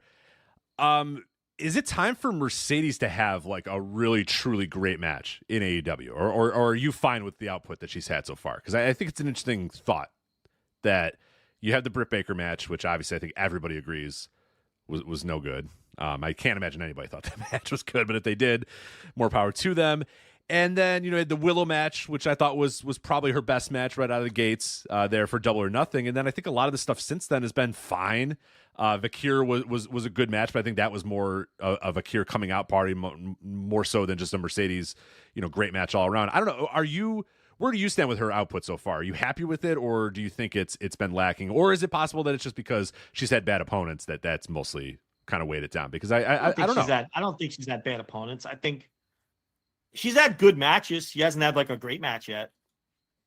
I'm not disappointed with her output, and I'm not like over the moon with it either. I think it's where I'm at. Yeah, I think that's where I'm at. Where I'm not like, she's not changing the world, but she's not like, oh God, get the title off this woman. Like, there's no way I would say that. It's obvious that she needs to be the top star. She's not like a wrestler of the year contender or anything, not even close. But she also hasn't been bad. I mean, her matches have been fine. I thought the Vakir match was pretty good at Forbidden Door. The Brit match at All In just didn't work for a variety of reasons. The crowd just didn't give a fuck. We talked about it already. We don't need to relitigate it, but I just thought that was a disappointing match because it was just an average match, and you expect more. You don't expect Mercedes to have an average match, even with someone like Britt, who obviously isn't her caliber of worker. And the TV matches have been fine. You mentioned the Hikaru Shida match. She had the match against who was Vakir's tag team partner? Zeuxis or whatever. Yeah, Zeus's or Zeuxis. I forget how you pronounce it, but yeah, she had that match too on Dynamite. It was fine. And the other pay-per-view match was against Willow, right? Willow, and it's been Willow, Vakir, and Britt Baker are the. I think the Willow match is probably, to me, my favorite one. Yeah, and for then sure. Probably the Vakir match, and then those were really good matches, and then everything else has ranged from average to fine. Should someone the caliber of Mercedes eventually have like a match that is like a borderline match of the year, low level match of the year contender, or something that's getting a lot of buzz the next day? Should she have a great match? Yeah, eventually she needs to, I think. Yeah, with what you're paying her and what her reputation is, and but yeah, I'm neither disappointed nor thrilled with her output. She's been fine. That's exactly where I'm at too. Did I maybe expect there to be a few more great matches at this point? Maybe. She hasn't wrestled a ton. They've kept her schedule pretty basic, which I think is fine. You don't want to run into any injuries. You don't want her to go out there. But I think she's been consistently working since Double or Nothing. It doesn't feel like she's a ghost. She's always a part of the show, always involved in doing those TV matches. So I think I'm exactly where you're at. I think I'm neither disappointed nor like over the moon. It's been fine. And at some point I do, by this time next year, if we have the same conversation and she hasn't had a truly great match, then I think it's worth discussing a little bit further. But at this point, I think her output's been mostly fine. Now that's all to say that I don't think this match against Shida is going to necessarily be that great match, but we'll see. I mean, I wouldn't bet on that. I don't think they're gonna have a great match. No. They could definitely have a really good one. Mm-hmm. I don't think it's impossible that they have a great match if they get the necessary time and everything clicks. But there's no reason they can't have a good one. Then we have a career-threatening match for the AEW World Title because if Bryan Danielson loses the time, JR over here. Bryan Danielson loses the title. His career, full-time, is over. Him versus Jack Perry. I mean, come on, 100% chance Bryan Danielson's winning this, right? Do you give any sliver of chance that Jack Perry retires this guy? I give him 0% chance, but I've seen people say that Perry can win. Yeah, I don't. I think that's insane. I don't think Perry's ready for that. Now, I will tell you, there's going to be a point in time where this company is built around Jack Perry. And if people think I'm crazy, you go ahead and put a pin in this, okay? Because, and I'm not saying that I endorse it, okay? Let me be very clear. If you had the pencil, that might not be the case, but you don't. I personally have no interest in Jack Perry. I'm almost totally indifferent on Jack Perry. I'm not into him at all. I guess I lean towards I'd rather not see him, but it's not like I hate the guy or fast forward his segments. But Tony Khan loves Jack Perry. And from day one that this guy was signed, the idea was one day this guy's going to be the top guy in my company. If people think I'm crazy, that's fine. People have thought I was crazy before. And I'm almost always right when I tell people these sorts of things. This comes from conversations with people who absolutely would know. And Jack Perry, is a long-term project of Tony Khan to be a top guy in this company. And the thing about it is it would take a lot to derail it, a lot of failure to derail it, because when you look at the history of the way Tony does things, his personal projects get a lot of leash. It's just, and this is one of his personal projects where it's like, I envision this guy 5 years ago. He saw this guy and said, he's going to be a big star. I mean, you've seen some of the things Tony has said about him. Rocket packing this guy. He loves Jack Perry. One of the pillars, all that. Look how many chances Sammy Guevara's gotten. I mean, when Tony believes in someone, he believes in them, and it's hard to get him off of that. So I think that's why some people think that Perry could win, because the heel turn has worked. Showing the Punk footage somehow ended up being a positive. I don't know how that worked out, but it's like At minimum, it ended up not being a negative. Yeah, that was wild, man. I remember when that happened. We're like, what a fucking disaster. What are they doing? And it ended up being at best a neutral, like you said. And I would say, and I think most people would argue, a net positive, like a huge positive, which is very bizarre. One of the things, very interesting things that we'll go back and look at many years down the line and be like, yeah, they just like showed that footage and we all thought it was going to be weird and stupid and be a laughing stock. But it was kind of like in the moment, it was like, oh, that's it. I don't know. Yeah, I didn't really think anything. But then it kind of worked to make Jack Perry a heel. It was great. I don't know. It worked. It somehow fucking worked. Yeah, I mean, he's, and that definitive win over Darby. Now, yes, the show was running out of time and there's a curfew in London. We understand that. But it was still a super definitive and dominant win over Darby, who's getting a title shot. I guess there's ways you can convince yourself that, all right, Danielson doesn't need anything more. We got exactly what we wanted out of this Danielson story. The big emotional scene at Wembley and a monster gate, great buy rate. Everything was a success. This guy needs neck surgery. The sooner he gets it, the better. Let's hand the ball. Let's just rocket pack Jack Perry while he's relatively hot. Not from obviously a ratings or ticket standpoint. Nobody in the company is. You get what I'm saying. While his character is still kind of hot, let's just do it now. I could see talking yourself into that, right? Especially since the next title match is Darby. It would all make sense. But I am not talking myself into that. No. I don't think they're going to do that. They haven't done enough build. I mean, when you do that, I feel like we kind of have to either know it's coming or it needs to feel like it is that guy that is. Nobody feels that with Jack Perry. There's no way you could possibly feel that with Jack Perry. I think that's why I say it's too soon. He's going to be the champion of this company someday. I would, I don't have any doubt of that.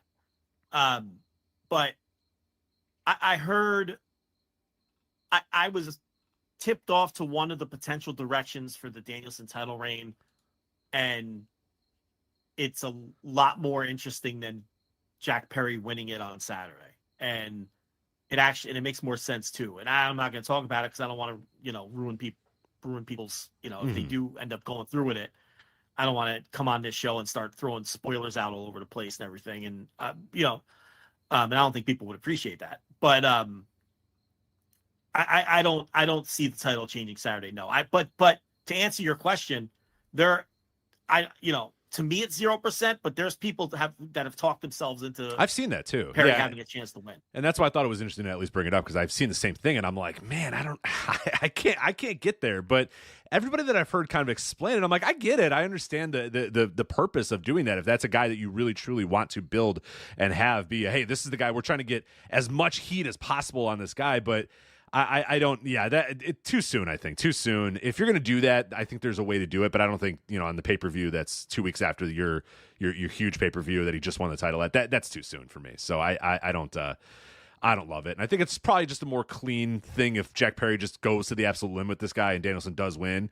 I think you get more out of that than you would simply having Perry win that thing. So yeah. All right. So then we go to the main event.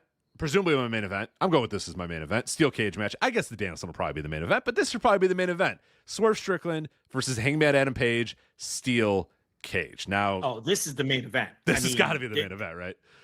This is the main event of the show. I mean, this is the match because that mat's got to be just destroyed. You got to throw that mat out when we're done because I want to. I need a bloodbath. No, I don't know if it's going on last. That I don't know. What I'm saying is, this is the money match on the show. Yeah. There's no doubt that this is the money match. The Jack Perry challenge is not, this is Swerve's. Who do you have that? Christian, I guess. The Christian match, which was like realistically like third from the top, was the Christian one. That's what this is. I mean, this is like a placeholder defense, which again is why I don't think they're going to do the switch. Now it's good for Perry because it establishes him as a world title challenger. So from that standpoint, it's a good match to make. But the Hangman Swerve match is the money match on the show. I don't know what kind of finish we're going to get. I don't think that it ends here. That doesn't mean that they wrestle each other on the next pay-per-view necessarily. But I don't think that this is a story that has like, it may never have a conclusive endpoint. You know, this could be one of those stories that I hope it doesn't. I hope it goes on forever. Yeah, I hope it's Santana, you know, just running in and you know, I hope it is one of those. Yeah, I hope it is one of those where no matter what, when these guys cross paths, 5, 6, 7 years down the line, I never want these two to be like friends. They should always kind of be side-eyeing one another forever. Well, they should definitely never be friends. I never want to see that. You know, it's I often refer back to this feud when I talk about this one, but Tommy Dreamer should have never teamed with Raven. Right? That was ridiculous. You know, it's like these two guys should never be friends, and I agree that they should never, the feud maybe should never have an endpoint. You know, no matter who currently is the heel, who's the baby face, where each guy is in their push, where each guy is with their character, they should always have issues with each other. You could change the alignment, you could change the motivations, you could change who you think the fans, who you want the fans to get behind, but they should always have issues with each other. You know, just like classic Dragon Gate booking, just like classic All Japan booking, and some other promotions where if you had a hated rival, that motherfucker was a rival for life, you know, and any time that you cross paths, you were side-eyeing one another. You know, Dragon Gate would have guys that would end up in the same unit sometimes, but they had a long-standing history of not liking each other, and they wouldn't team together even in the same unit, or they would keep distance from each other even though they were in the same unit 5, 6, 7, 10 years later. You know, and that's the kind of shit that can separate AEW from the other American promotion, in that these things, you know, you're treated more like an adult for paying attention to things, you know, and this could be one of those things that is a constant rivalry as long as both guys are working there, you know. So I don't see this as a blow-off match. I don't know what way they're going to go. I mean, yeah, I think I would have Swerve win this. Absolutely, Swerve has to win this. Are you kidding me? Of course. You gotta drive Hangman deeper into it. You gotta drive him nuts. And I think the ultimate goal, if I'm booking this, is at some point, maybe a year down the line, 2 years down the line, whatever, maybe a year, maybe you don't want to go too long, Swerve has the title again. And only then is when Hangman beats him. Ultimately, he needs to beat him for the title. It can't just be beating him. It's got to be beating him for the title, because that is his ultimate goal, is to beat him for the title. And I think you lose a little bit of that here if Hangman just comes in, hits the flippy-do lariat, 1, 2, 3, and he holds his hand in the air. It's like, all right, well, that's, you know, people are going to want that because they want, you know, the easy, you know, dopamine hit of, yeah, Hangman won. But ultimately, what's left of that story then? The story's kind of done, where I think there's more to the story. I hate to tell these people because I know everyone's going to get mad if Hangman loses again. There's way more to the story of tormented Hangman, who yet again got another chance to face Swerve and fucking lost. Now, of course, you run the risk of the fans saying, screw this, I'm done, or no, they won't. They're not going to do that. They say they're doing that. They're not going to do that. Hangman's too good. Especially the Hangman fans, they're all about AEW. They're not going anywhere. The thing, the whole point of the match is Hangman is complaining that Swerve has never truly beaten him, because it was always Prince Nana got involved or Brian Cage got involved, whatever the case. So Swerve said, all right, let's do it in a cage. I'll beat you by myself. No one can get involved because we'll be in a cage. So that's kind of the story here. So I would find a way to have Swerve win where Hangman still has what the fans see as an excuse, but something that Hangman feels is a justified reason for why he was cheated again. Yeah. Or didn't. And you got to be creative to come up with something. You know, in other words, maybe Swerve inadvertently received some help somehow, but doesn't know that he received that help. And Swerve thinks that he beat him fair and square, but you need to leave that match where Hangman still has some kind of a gripe. Right. But as fans, we're saying, oh, but come on, Hanger, come on, he beat you. You know what? understand what I'm for getting sure, at there? For like, sure. I think you can also get to a point too where and they've sort of been doing this too. This feud feels like these guys are flip-flopping heel and face in a good way too, where I don't hate it. Because I've seen a lot of people say, well, how is Hangman the heel here? And I'm like, well, actually, in a lot of ways, he's probably not. But the way he's going about it is heelish. Now, I think there's a situation where Swerve, like you said, Nana could do something or something could happen in this cage where Hangman loses because Swerve got a little bit of help. And Hangman can once again be that sort of justified heel, if you want to call it that. And that's happened a lot of times in wrestling history, the justified heel, where Hangman is like, the fuck, are you kidding me, man? Like, this is what happened. Like, I got screwed again. And Swerve can just do, Joe Cool as he always is. And that might, you might find Swerve infuriating. You might say, well, that guy feels like an asshole to me because he's Joe Cool while all this shit's going on. And he can brag about his new contract and brag about, hey, I used to be the champion. I'm going back, and do the same thing where he doesn't give a shit about Swerve or doesn't give a shit about Hangman. And you could see that as, well, that guy's being an asshole, or you can see that as, oh, that's really cool how he's just, above it all. And you could see Hangman as, this guy's a face because this guy's fucking him over, and he's right. He's well justified. This guy entered his house and did all this sort of stuff, but then also think that he's kind of a heel because of the way he's going about it and the fact that he is being kind of an asshole about it and being a little unhinged about it. So I think that's really cool that you can do this thing where both of these guys are, Cody Rhodes would love this thing, shades of gray, where these guys are very much shades of gray, and it's really up to the person to decide whose side are you on, and do you really, and maybe you flip-flop. Maybe at some point you say, hey, Hangman feels like he's in the right here. Maybe Swerve feels like he's in the right. And I think you could do that for a long time. I don't think that should end anytime soon. I think you could very much still do that same story and make it more poignant if Swerve gets this win here. And like you said, via something, whatever it is, but maybe it's a little dirty enough that Hangman can say, no, that's not it. No, that's not it. And we can either think, yeah, he's justified, or come on, Hanger, what are you doing, buddy? Like it's so I don't know. It can go a lot of different ways, but I'm with you. I think the play to me is that Swerve's got to win this match. Yeah.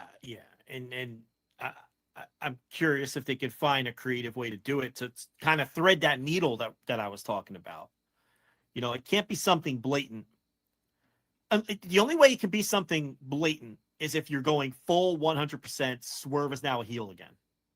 That's the only way, or the only reason you would do it in a very blatant way. But if you could thread that needle to where it's something that gives Hangman another reason to complain, not in a heelish way, but in a, I can't believe I got screwed again way, and to where Swerve is maybe oblivious to it, or just doesn't care, or just kind of goes like, tough shit, man. You lost again. Tough shit. True. But I also think that Swerve in this case, because he's the one who proposed the cage match, really just wants to beat this guy and put him in the rear view. Mm-hmm. You know what I mean? In this, normally Swerve's whole deal is, I'm going to get it done however I get it done. And I don't give a fuck what you think of me. I'll kill you. I'll break in your house. I'll do whatever it takes to win and win this title, keep this title. In this case, Swerve was kind of exasperated. He's like, look, man, I don't want to listen to this. How about we just do this in a cage? Yeah, let's get this over with, because I'm sick of this. I'm sick of you, and I'm sick of you butting in and all my shit. Let's do this, So I'm curious. I'm so looking forward to this match, and I want to see how they thread that needle and how they book this, because all told, I think they've done a really good job with it. And the one thing that they've done too that I have to be fair about is they've made the home invasion make more sense over time. I hated it in real time, but without the home invasion, you kind of don't Hangman doesn't have as many reasons to be, like you're saying, this justified heel. Yeah. This heel who in his own mind is right. And he brings it up every single time. Every single promo, he says, you went to my house. You talked to my family. Like, that sort of stuff lets him become unhinged, but also justified unhinged, where you're like, yeah, motherfucker, I'd be really pissed too if that happened. Yeah. So, this is and I'm sure they'll add matches to the show, right? Because we're not going. Yeah. Well, unless they've entered the bucket system, I don't think we're having 6 matches here on AEW All Out. So probably going to add a couple matches. They got to probably something with grizzled young vets, right? Because they're getting a big TV push now. Yeah. I would assume Darby's got to be involved in something. I would assume, to try to get, a big win, maybe before the Grand Slam, because you're trying to sell tickets to that and make people care about the Grand Slam match. He doesn't really have a program right now. He doesn't. No, he doesn't. Unless maybe you do maybe he puts the title shot on the line against somebody. Something like that you could do. Yeah, I think wouldn't do that. They might do GYV versus FTR. Yeah. Because they can't skip the line and go right to the Bucks. But that they could do something in that direction. I think they probably will do that match actually. They do something with Mariah May. I mean, Tony's out of the picture. They haven't really started a new program for May, have they? Not really. Probably going to get Jamie Hayter versus Saraya. It's fine. Unless they could do that match on. They're doing that match. The question is pay-per-view or TV.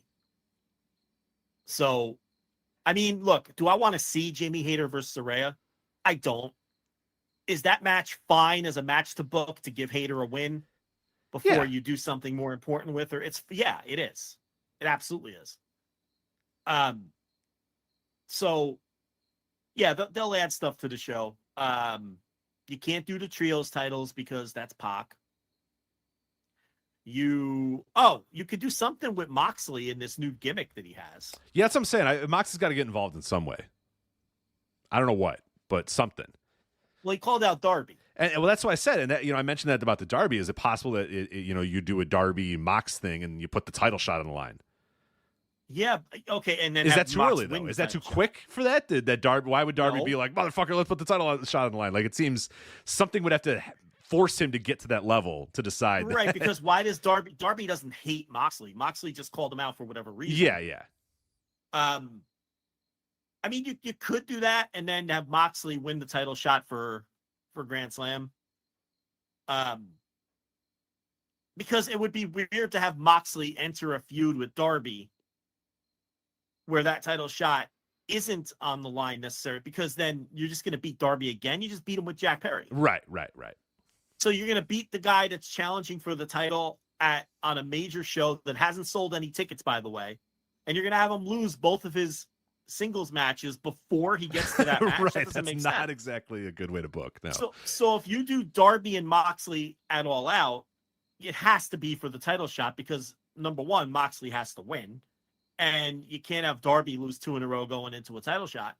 Or, okay, you don't have them have a match. You can have them do their match after Darby loses to Danielson. I don't know. But, yeah, obviously Moxley's next match is going to be Darby.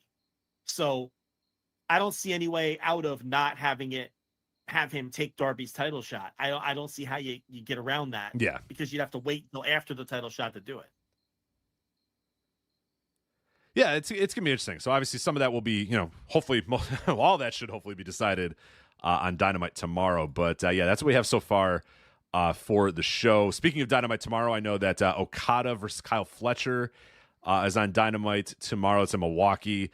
Mariah May defending against the title against Nyla Rose is on tomorrow's Dynamite.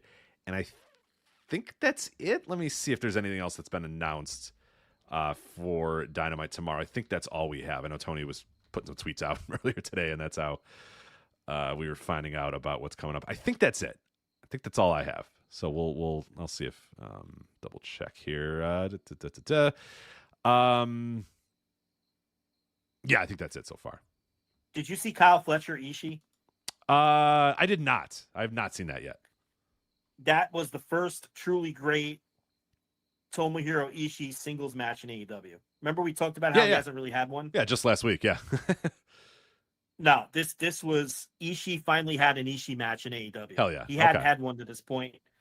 It was great. It was fucking great. This was semifinal of a G1 show in a major building great.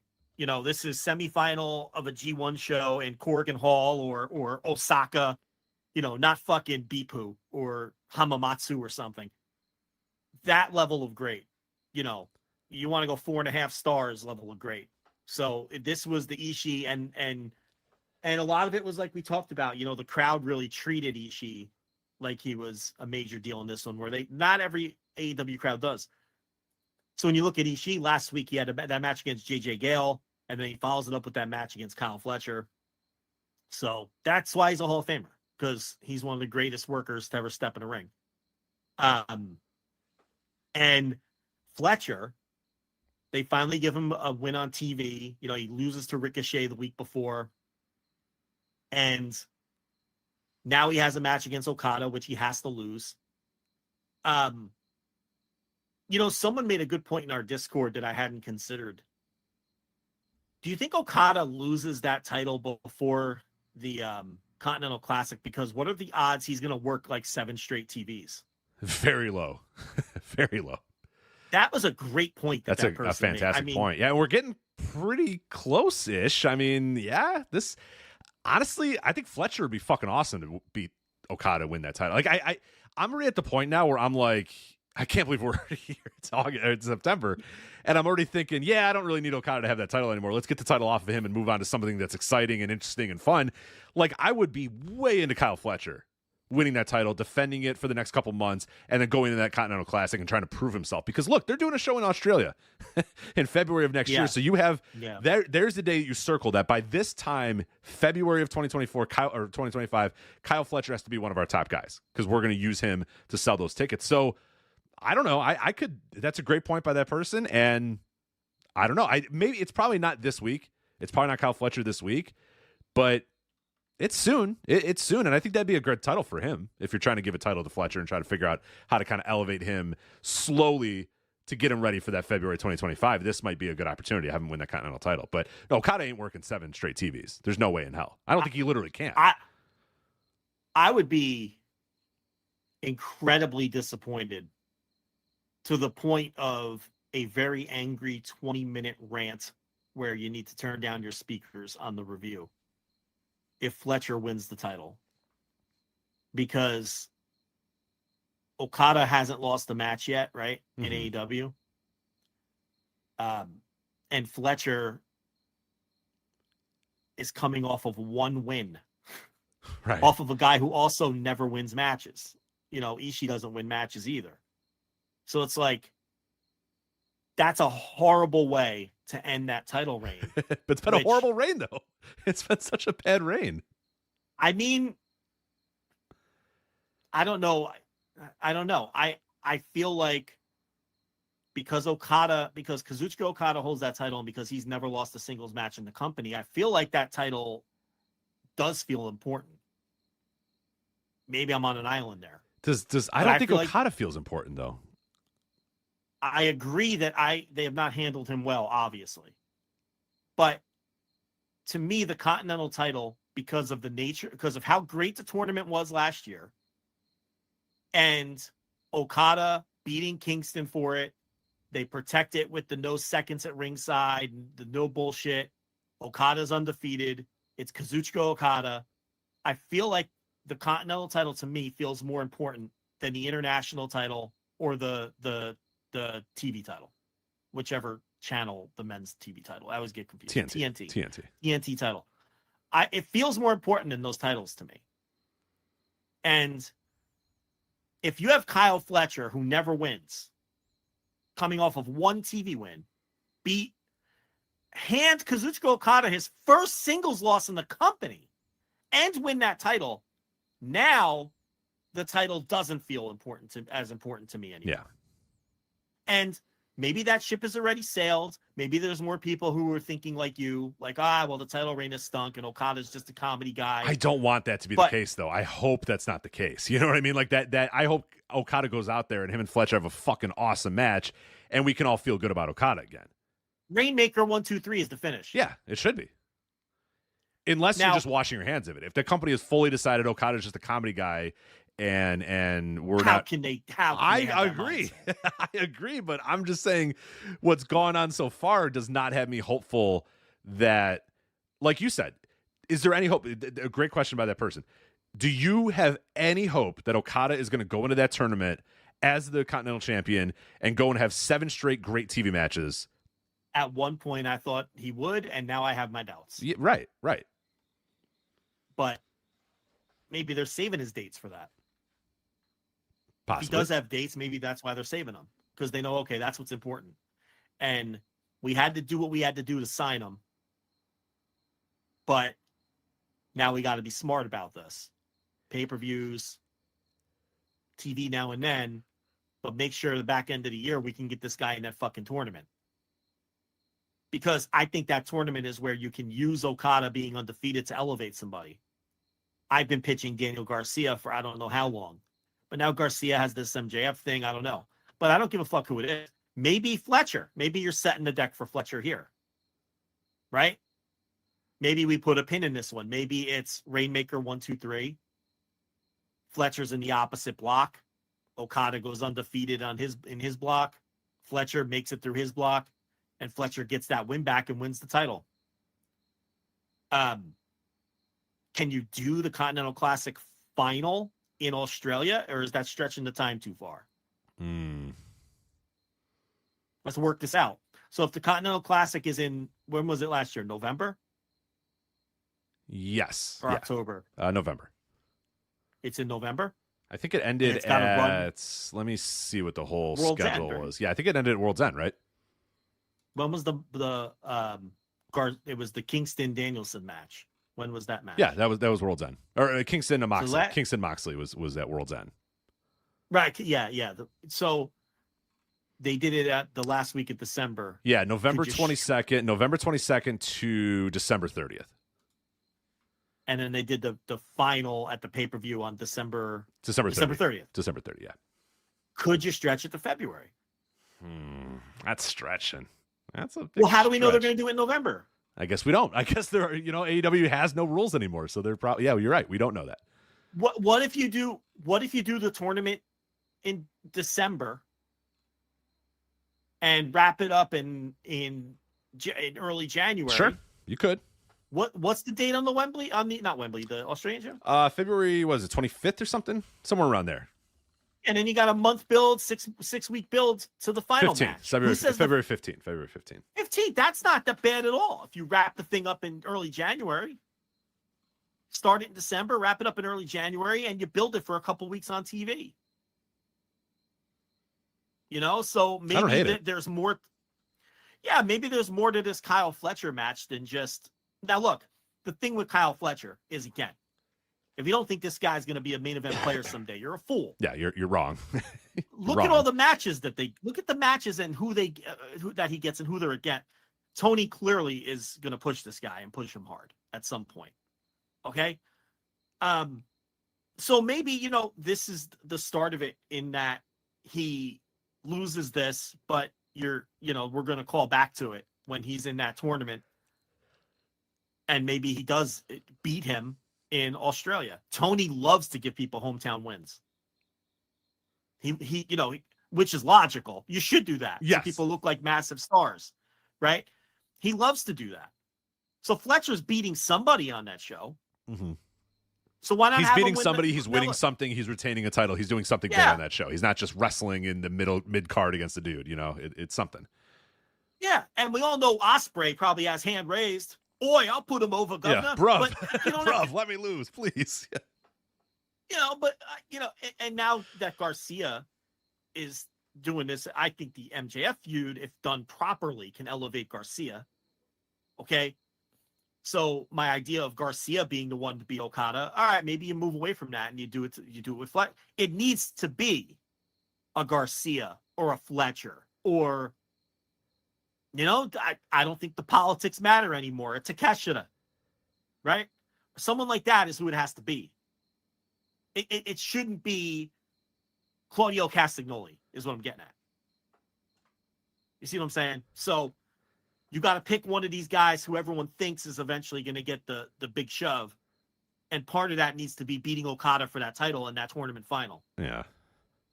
And if Okada doesn't get to the final, you've lost your fucking minds. Right. If you lose that title before, or if he doesn't make it to the finals, we've lost. You're out of your fucking minds. Yeah, and he needs to go undefeated in his block. I mean, point period. He just needs to beat. I don't care who's in his block. There need to be some big time players in that block, and he needs to beat every one of them to make it an even more effective when whoever wins the other side beats him.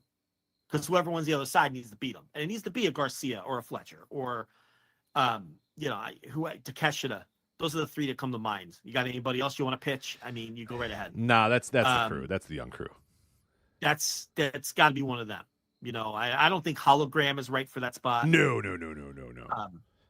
I'm not saying don't push Hologram. I don't think he's There's right a way for to that push spot. him, but not that way. No, there's a way to push That's Hologram. not the way to push not that way. Continental Classic has a certain feel to it. that hologram doesn't fit. And that's no disrespect to hologram. I think they have something with hologram. I think you push him in a different manner. Right. Who else? I don't think Ricochet is right for that spot. I don't think Wheeler Yuta is right for that spot. No, Yuta, no. He doesn't have the upside of the three guys we just named. I don't know if I'm forgetting someone obvious. I probably am, but yeah. So maybe that's what this match is. But getting back to my original point, I'd be very, very annoyed, and I think it would be a massive mistake if Fletcher wins on Wednesday, and I don't think he will. It is pretty funny that now we're a couple months into the big three signings: Mercedes, Will, and Okada, and it's like Will just won the international title at Wembley, getting this big giant reaction.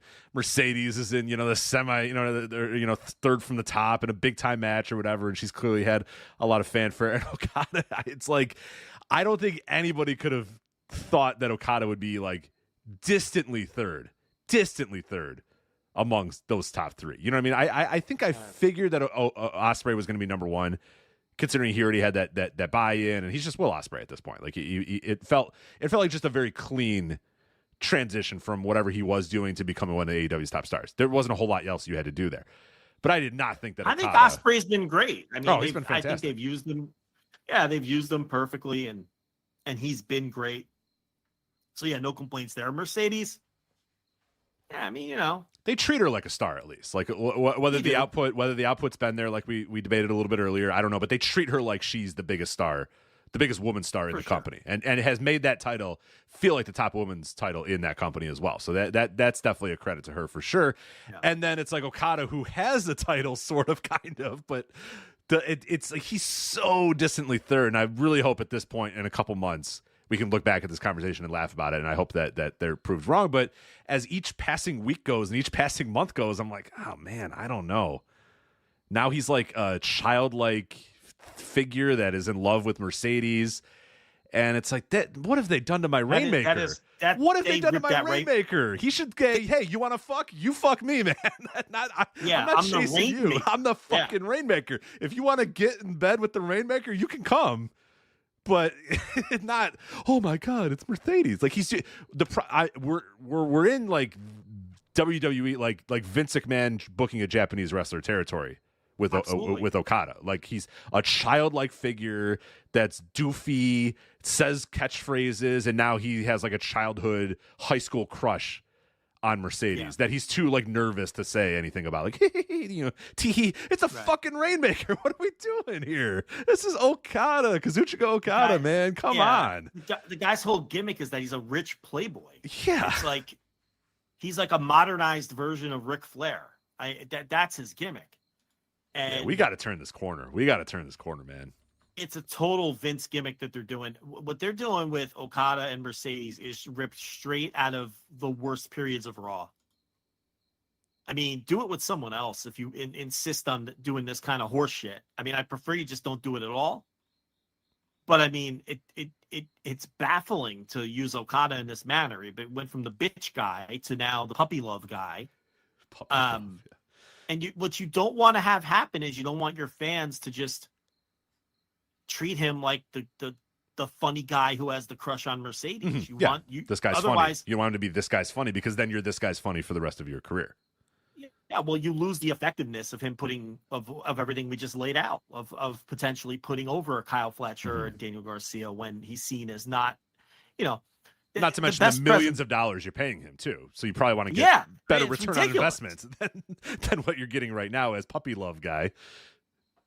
Yeah, and it's the best presentation of him was when they first brought him in, and he was killing jobbers and kind of like this stoic, guy, presented as a heel but in a stoic way. He was presented as the leader of the Elite. Like I remember having arguments with people at the time when he came out, and they said, "Oh, I can't believe they're putting him with the Young Bucks, and he's just like another guy in the Elite." The way that they did it, and I know we talked about it on the show, and we talked about it in Instant Reaction Lives or whatever. When the Elite came out, it was like Okada was in front of the Young Bucks. He came out through the elevator, and it was like the Young Bucks came out and they were on his side. And it was like they were bringing him in to kind of help them. And it was more that this guy is like sort of leading the charge. And now, I mean, we're at a couple months later. It's like, yeah, this dude feels like just a complete non-factor in the Elite. And I'm stunned.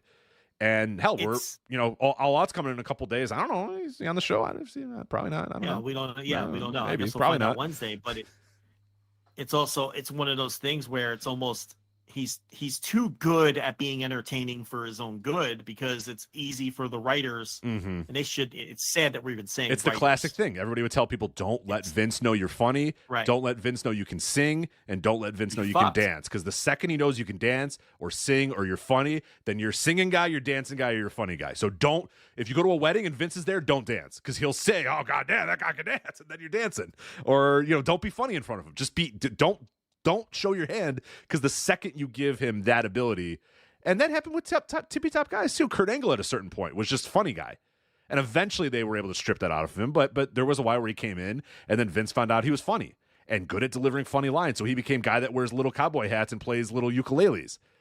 And eventually, it took a lot of years to rebuild him, and they actually, of course, got him. But yeah, that don't let him know that, and it's like you're saying, the fact that we're having these conversations about AEW is frustrating in its own right, but. Yeah, there you go. So yeah, that is All Out. So again, instant reaction coming up this Saturday, about an hour and a half after the show. Look for that over at flagshippatreon.com. If you're a $5 tier subscriber, you're going to finally get a chance to listen to instant reaction. So see what all the fuss is about that we're usually doing there on the $10 tier for instant reaction live. You'll be able to listen to that on Saturday. So. Hey guys, this is Rich, obviously co-host of the Flagship Podcast here on the Voice Wrestling Podcast Network. We'll get right back to the Flagship. Before we do that, though, I do want to let you know that this particular episode of the Flagship Podcast is sponsored by our friends XBet. If you are passionate about sports and looking for a thrill, you need to check out the freshly redesigned XBet. They're calling it the last sportsbook you'll ever join. I've been playing on XBet, and they really do have it all, whether it's odds on basketball, combat sports, or even betting on the next Bitcoin dip. And the best part is, when you win, you get paid quick. But it's not just about placing bets. No. XBet is a whole experience. They support athletes and sports shows like ours, and they give back to the community with tons of free bets and cash prize contests. Did I mention they also have a casino now? Yes, you can spin the slots, play some roulette, or try your luck at the live tables, all from a mobile platform that lets you enjoy the fun on the go. Whether you're super into sports betting or just curious about trying it out, you need a site that makes it fun and easy, and that's why you've got to check out XBet. Sign up today using promo code VOW and get a generous bonus of up to $1,000 on your first deposit. Again, that's promo code VOW at XBet. X as in, DMX bet. And use that promo code VOW for a free cash bonus to kickstart your betting journey. There's great UFC cards on the horizon. Baseball season's in full swing. Football's just about to come. There's never been a better time to play. Again, go to XBet. Use that promo code VOW. Get a generous bonus of up to $1,000 off your first deposit. Promo code VOW. Sign up today at xbet.ag. Make your next bet XBet. And now, back to the Flagship. Quickly here, and then we'll get to our WWE reviews and everything else we want to do in this show. All in turnstile count. Yes, we are back to talking about turnstile counts. Brandon Thurston at WrestleNomics got the official count for All In 2024, and that was 46,476. A representative from Brett Council, the local government where Wembley Stadium is located, confirmed this number to Brandon.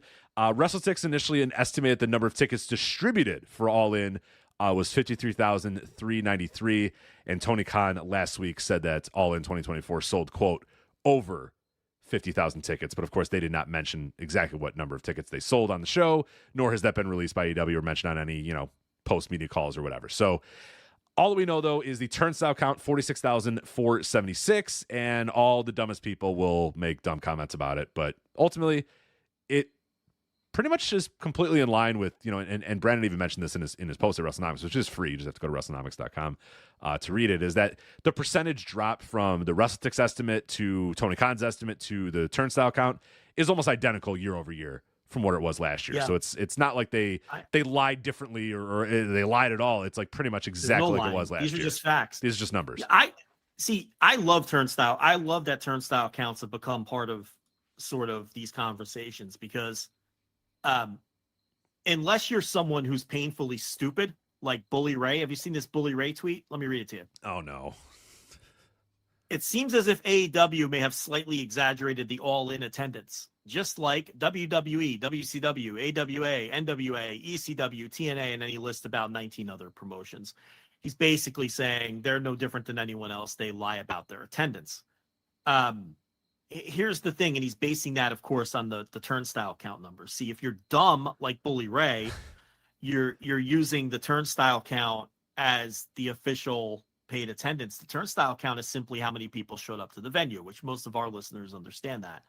And as you just noted, the turnstile count of this show was nearly identical percentage-wise to the turnstile count last year, where AEW announced 81,035 as the tickets sold, and the turnstile count was 72,265, which is somewhere close to 87% of the tickets distributed ended up being used. This year, the percentage once again was right around 87%. And as Brandon reported last year, when we did our first round of turnstile count discourse, that's right around where most AEW events fall, around 87 to 90%, okay, of tickets distributed end up ultimately being used. So here's why I like turnstile counts being reported.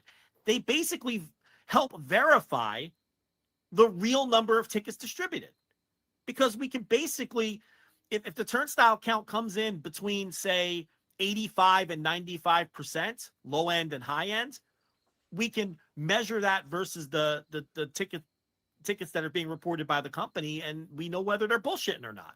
Because now we know that 87 to 90% number is right about where all these events fall. So what does this one tell us? This 46,476? It tells us that Tony was being truthful when he said that there were, what did he say, around over 50,000 tickets distributed. Yeah, because that would fall in the 46,476 number when compared to that figure, and the WrestleTix number are right around that 87% figure. So if you're just not, very bright like Bully Ray, you're going to look at that turnstile number and you're going to take that as, the promotion lying about the attendance. But if you have any critical thought and you understand what a turnstile number means and what it is, and if you're paying attention to the reporting on turnstile numbers, you understand that the 46,476 basically just confirms that they have 50,000 people in the building. Unless you're a fucking idiot. Okay? Now, we know a lot of the people who are going to talk about this are exactly that, fucking idiots. But this is why I like that turnstile counts are now being reported. Because it's another tool we have. It's a fact. A fact in this stupid fucking business that we have so few facts. Thank God we have a fucking fact every so often that we could look at and say, that is a fact. And we know it's a fact because people outside of this dumb fucking business confirmed it to somebody that's a normal human being. Right. And it's a fact that helps us confirm another fact. And it gets us in the ballpark of knowing what a real number is. Because if you listen to the reporting, you understand that 87% figure is almost bang on for just about all these shows. It's somewhere around that 87%. Yeah. So we should be, last year we were like, oh, fuck, now we're going to be doing turnstile counts. But I've had a year to sit on this, and I think turnstile counts are a massive positive. They are a massive positive because it's another fact that we have that we can measure against the numbers that are both reported by the promotions, which you always have to side-eye, okay? Although in this case, Tony Khan is now given two numbers 2 years in a row that look to be legit. Now, of course, all the talk is going to be that he lied both years because people are really fucking stupid. Okay? But based on these turnstile counts, it looks as though he has thrown numbers out there that look pretty legit. But we can use these turnstile counts against what the promoters report and against what WrestleTix puts out there. And WrestleTix does a fantastic job. And WrestleTix admits, hey, look, I'm never going to be perfect because what I'm doing is an estimate. I have, there's a lot of times where I have to figure out, do I count this section? Do I not? But he's always close. He's always close and does a nice job. And WrestleTix has been such a huge net positive to pro wrestling. Agreed. A huge net positive to pro wrestling. That is great work that guy does. And if you care about the business, some people don't care and you don't have to care. But if you care about the business of pro wrestling, WrestleTix, we cite WrestleTix nearly every week. There's a reason, because he's accurate. As accurate as you could be without being Chris Harrington, without being a bean counter who works for the promotion. He's as accurate as you could be. And these turnstile counts, to me, are a blessing and something that we should be happy have become part of this, and that people like Brandon pursue. So I'm all about the turnstile counts. So 46,476 people showed up for the event, which tells us that they had over 50,000 tickets distributed. What we still don't have, Rich, is the number of tickets sold. No one has put out any kind of number for tickets sold. So that one might come in under 50,000, but what we do know is over 50,000 tickets were distributed, because that 46,000 plus number comes in at right around the 87%, which is the target number. So now we wait for the tickets sold, and now we wait for the official gate. I know Meltzer had some estimates on what the show grossed. He said 15 million based on a gate of 6 to 7 million and the merch numbers and the pay-per-view and everything else. But, as the week goes on, the next couple of weeks, we'll have tickets sold estimates from hopefully Dave, Brandon, usually those two, and an official gate, a gate number, or as close to what the but we knew the gate was going to be in the $6-7 million range. Yeah, right. That's not that big a mystery, based on how many tickets were out. So now we find out, did they sell 50,000 plus, or did they distribute 50,000 plus? But look. As of today, I'd say they had around 50,000 tickets out. Yep. I think that's a fair number to say. And by Tony saying over 50,000, quote unquote, that tells me it's probably just over that number. And it's probably not much higher than 50,000, because it's probably not close to 55. You would say close to 55,000 if it was close to 50. Exactly. Yeah. If it was 54,386, you're not saying over 50,000. You're saying close to 55,000. Nearly 55,000. Or nearly 55,000. Yeah. And if he hit 55, he'd say close to 55. He'd say 55,000 plus. So we know that it's probably just knowing how Tony Khan operates, it's probably somewhere between 50,000 and 54,000. Under 54 and over 50. For tickets distributed. How many sold? Obviously less.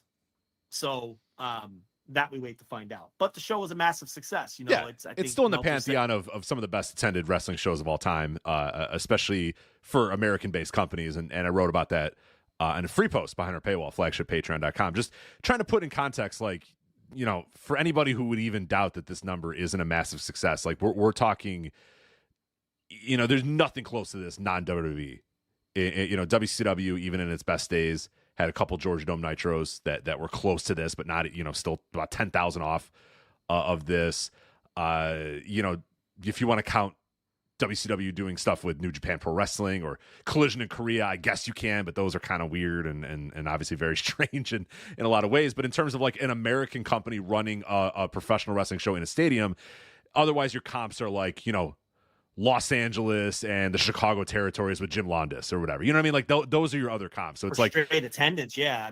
Those would have higher attendance, but lower gates due to the inflation. I think this was the second biggest non-WWE gate of all time behind last year's show. Yeah. It's just phenomenal. So, yeah, you can't knock it. There's no way you can knock it. I've seen the angle of, if you're down 40% from the year, but no, you cannot knock a $7 million gate, a $15 million gross, and the second biggest gate in the history of wrestling, non-WWE. You can't knock it. You can't. We talk about this all the time with the stadium shows. Once they hit 40,000, you got to keep your mouth shut. We always talk about that.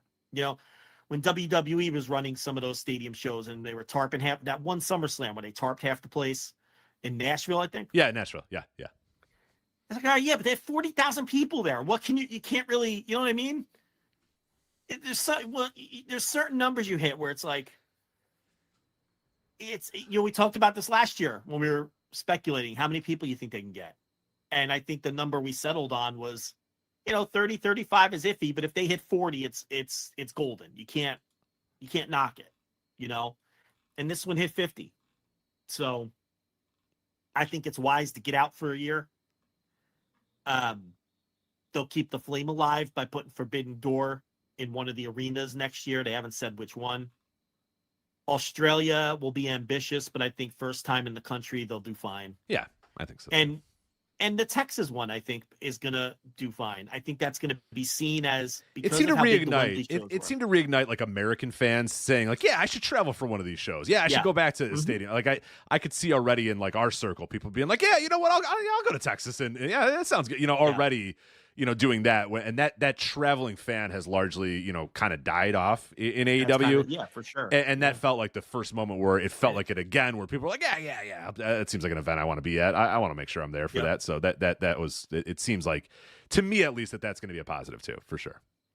I think Wembley would have died next year.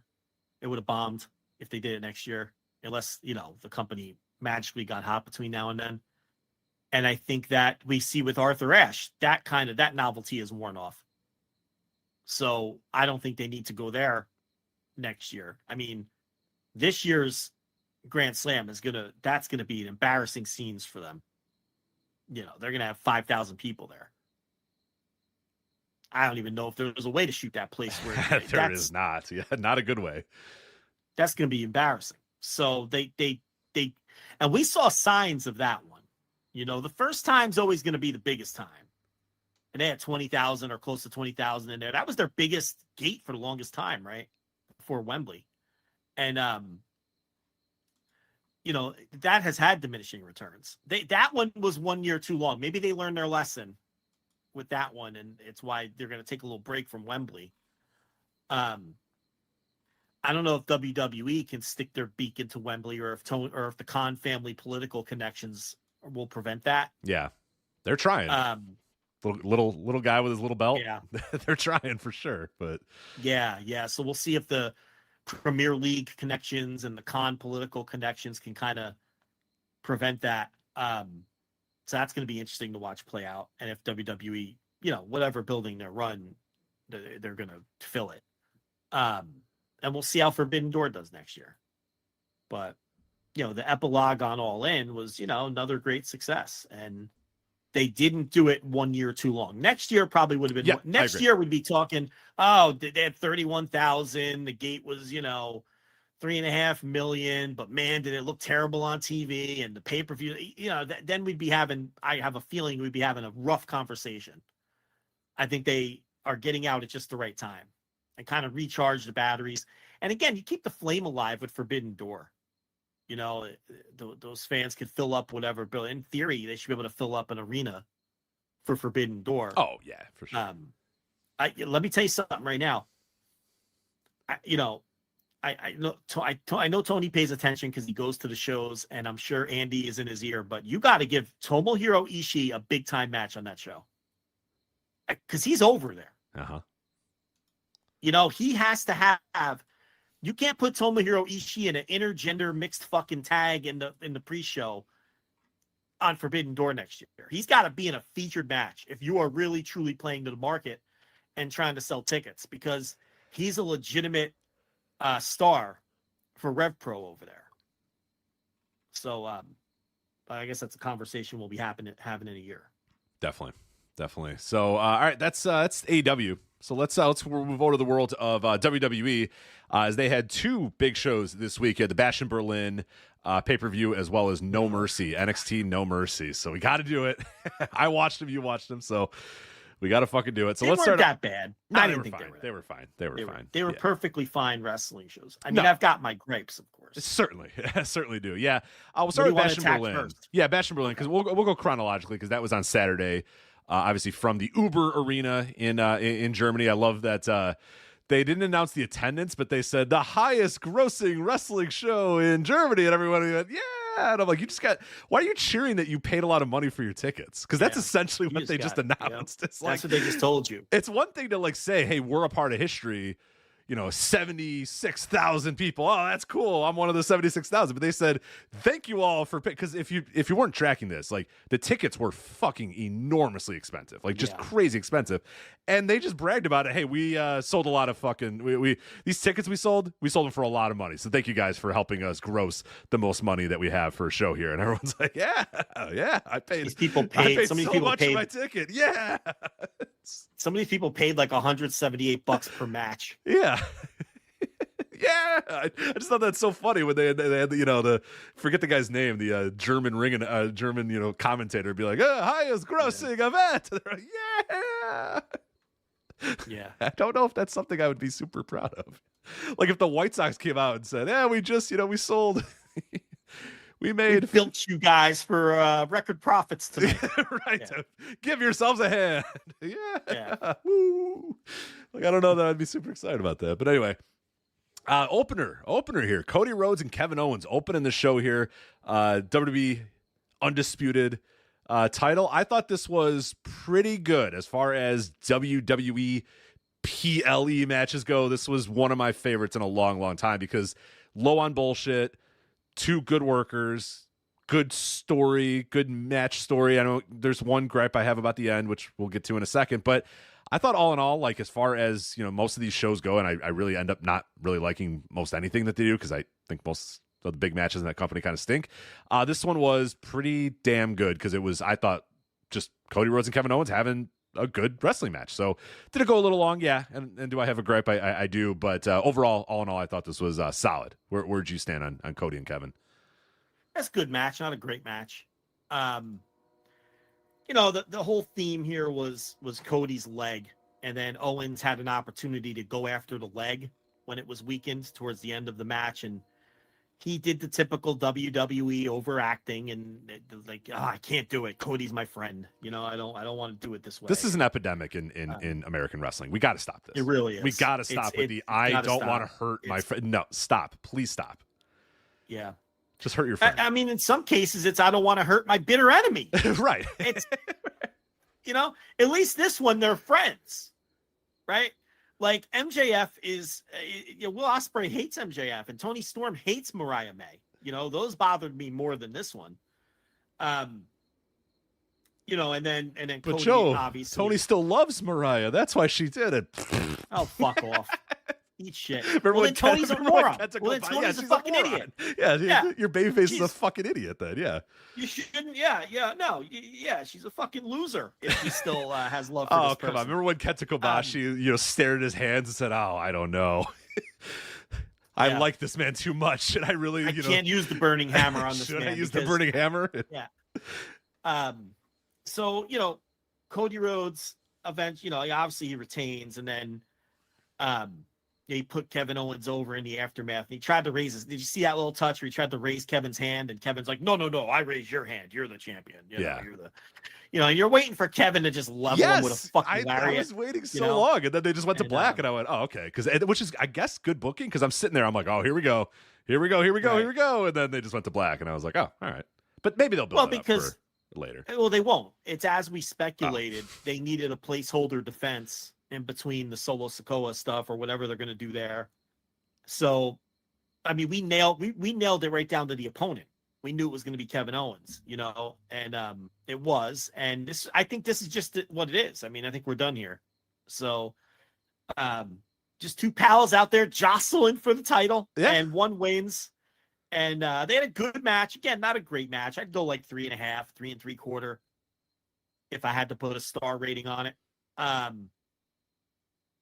4 if you're being very generous. I went 3.5. I went 3.5, which is good. Yeah, like you, I thought it was a little. Yeah, it's a good match. It was a good match. It was not a great match. And I like you. I do think they went a couple minutes too long, but at the same time, you don't want to overfill these bucket pay-per-views where they don't want to overfill the bucket. You gotta fill the time. And this match and the other, the match for the undisputed championship went too long, and then the match for the other championship that went too long too. The other world title, the other world title that's not the undisputed one. Undisputed. Yeah. Right. Yeah. Great. All right. Undisputed WWE Women's. No, I don't know if that's undisputed. WWE Women's Tag Team titles. Bianca Belair and Jade Cargill. Oh my God, I can't believe it. They won back the titles against the Unholy Union, Alba Fire, and Isla Dawn. Dude, we got to have this. We got to have a long Bianca Belair conversation. Well, no, you know what? We don't have to have it. Other people need to have it. They don't trust. We're a year in. They don't trust her to do anything. You mean Cargill? Cargill. They don't trust her to do anything yet. I thought you wanted to talk about Bianca and how they don't do anything with Bianca. No, that's another long conversation. We can have that conversation. There's a lot of people that aren't going to want to have that conversation because they're dumb. I'll have that conversation. She's one of the top stars in that entire fucking company. If I was running AEW, she's on my short list of people that I would try to grab as soon as possible to bring over because I think she could be an absolute megastar. I don't know. They have her as Jade Cargill's, babysitter. And we're at shit and get off the pot here because Cargill's not getting better. They still don't trust her to do anything. She's doing the same match she was doing a year ago, same sequences, same. Bianca's just out there having to do everything and sell and sell and sell. And then Jade does to the hot tag like they always. Yeah, and they're not that hot. They're kind of okay. They're fine tags. They're not that hot. If you have one job to do the hot tag, it's simple. And I could see how, but we're at some point, when do we move past simple with Jade Cargill? She is in the same spot she was a year ago and seems no better. And all those people, I want that energy, that same energy that was out there tweeting non-fucking stop. And people had bloody fingers tweeting so goddamn much about how Jade Cargill was a superstar and fumbled the bag. And Tony fumbled the bag. Where the hell are all of you right now, man? Because she is just irrelevant. Completely irrelevant on these shows, and she's weighing down. She's a millstone on Bianca Belair now too, who should be one of the top women stars in the company, who is now just spinning her wheels, doing absolutely nothing as well. It's a disaster. Yeah, I mean, it sucks. Same conversation we always have. They'll split them up, and Jade's gonna get pushed eventually. I mean, we know that. Do we? They're gonna push. They'll push her eventually. I don't know if they trust her yet. I really don't. They don't. Well, they don't. No, I agree.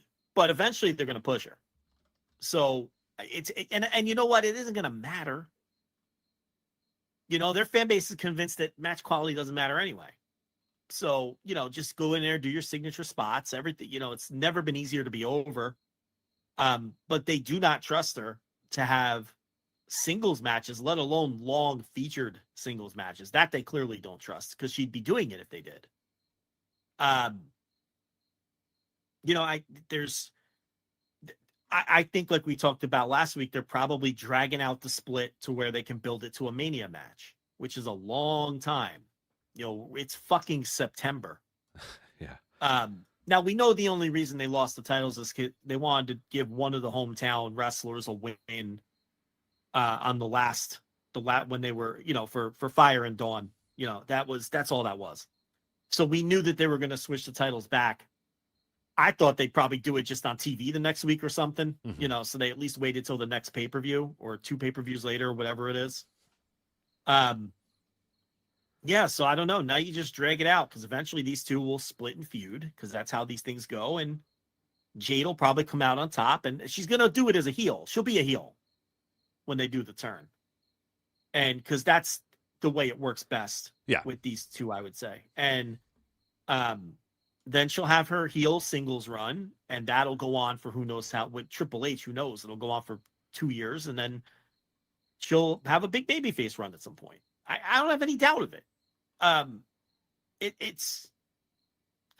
Look, I was out on her when she was in AEW. There's nothing there. There's presence, and that's it. And I got to be honest, the presence isn't even what people make it out to be. She's got a nice presence. But she doesn't jump off the fucking screen like she's I don't even know what example. She's not Ric Flair. Let's take it. She's not The Rock. She's not Dwayne The Rock Johnson. Right, people exactly. pretend that she is, and she's not. She is. Like when she was stepping out of limos, people were like, "Oh, like you said. Oh, they fumbled the bag. Look at this superstar." What? She's got nice presence, but that's all she has. It's not all that dissimilar to the Sid conversation we had. It's all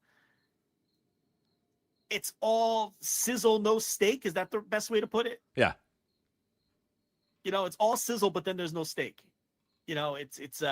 And even that sizzles, like, I mean, she looks great. I mean, of course, nobody's going to doubt that. She looks like $1 million. But in terms of like you said, that superstar presence, like the fucking Dwayne The Rock Johnson, Sid, those sort of people who were 10 out of 10 in aura and presence, like, I mean, she looks great. Again, great abs, great body. But I don't know.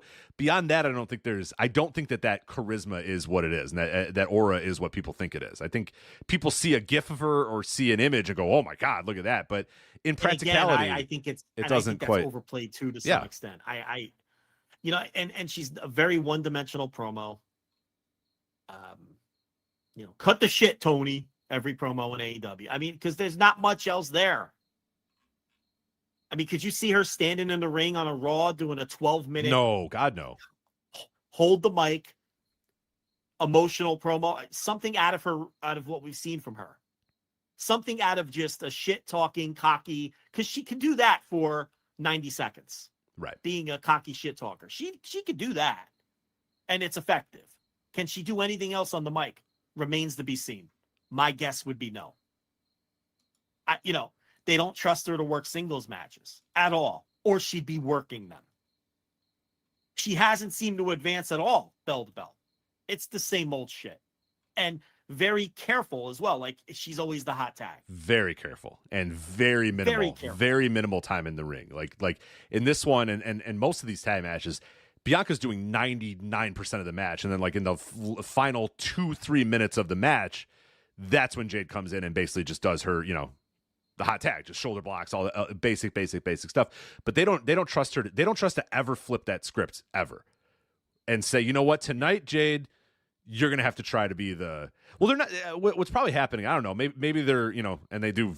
Maybe they don't want her to sell. Right. Yeah. Maybe they don't want her to sell. So that's the idea. But I would say on these house shows, they ran these Bash in Berlin Road 2 shows. Yeah. I didn't see those, but those are good opportunities to say, hey, Jade, tonight, you're selling for 15 straight minutes. But do they care? Are they challenging her, or are they just saying, I don't yeah, do your thing, do whatever, do what you're good at, and we'll do the rest. Do what you do well. Ultimately, it doesn't matter. Right. I think it's like I said before. I think she's going to get pushed either way, and ultimately it doesn't matter. Mm-hmm. Yeah. But it wasn't. I mean, from a work standpoint, this was a 2-star match. It wasn't a terrible match or anything, but it was the worst match on the show. Oh, by far. Yeah. Definitely. And that's considering the mixed tag, which was the most decidedly not for Joe Lanza match in the history. I mean, that was very much not for Joe. But I can't sit here and tell you that the work wasn't good. No, it was well worked, even though it was, not. And they were over as fuck and telling their little one-act play, and from that standpoint, it blew away this match. So I have to be fair. But I'll save my takes for that match when we get to it. All right, let's go to strap match here. CM Punk defeating Drew McIntyre. Finally, once and for all, he has taken back the bracelet, and we don't have to worry about the bracelet again for another 24 hours until Drew McIntyre attacks him and breaks the bracelet and throws it in his mouth. And I don't know what the hell we're doing here anymore. But no, they did on Raw. No, I know. I'm being sarcastic, Joe. I'm a little slow. It's Tuesday. I'm not used to working on Tuesdays. Where we thought, like, if we had done this show, if we did Instant Reaction Live Bash in Berlin, we would have come on there and you would have said, I'm just so fucking glad we're done with the stupid bracelet. Punk got it back. He won the match. He put it over his head, and we could finally move on. And then, no. On Raw, Drew McIntyre comes out, beats up CM Punk, throws him through a table. By the way, they love their fucking tables, man. So many people get thrown on tables on a WWE show. Barriers. So often, my God. So then he beats him up, takes the bracelet again, and then tears it apart and crumbles it up and throws it into CM Punk's mouth. So, the thing is, we weren't done with the bracelet in this match. No. This match was all about the fucking bracelet. Punk wants to be done with the bracelet. They won't let him. They won't let him. They won't let him be done with the bracelet. And he has to keep his mouth shut, or else, because he has a new smiley, happy reputation to uphold. So he can't complain about. I'm starting to think, because the bracelet shit is so bad. Okay? And they've stopped and started so many times that I'm convinced. Yeah. Well, Punk keeps trying to say, he keeps trying to bury it. And they keep they get the shovel back out and pull it back out. It's like, I am convinced now at this point because the bracelet shit is so bad, and it's so funny watching people try to defend it and twist themselves. Oh, I know. It's people that know it sucks, and they're like, actually, it's actually the symbol. Just admit it sucks, man. It's okay. Your boy, say it stinks. Even if you're a Punk fan, just say it stinks. He hates it. Yeah, trust me, he hates it. It's okay. It's okay. Just say that it's childish nonsense to fight over a charm bracelet. Yeah, it's okay. It's fine. It's in a preposterous way to muck up what should have been a great blood feud. But anyway, it's so this match in effect was, but I see what you're saying. Like, he finally gets it back. He's like, all right, now we can put away the bracelet. Nope. On Raw, we're right back to the fucking bracelet. The central part of the story. Right back to the fucking charm bracelet. Yeah, so I don't know. The match itself, the green and red lights, Rich. Oh, can I have a rant? Please. I don't have that much energy for a rant. Because it's so dumb. And it's they think so little of their fans to count to 4.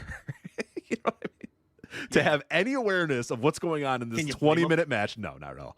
Dumb and poor. The demographic, like, statistically, on record. Statistically dumb and poor. Yeah. Right, but they have such little respect for their audience that they don't believe that these people can in sequence count to 4.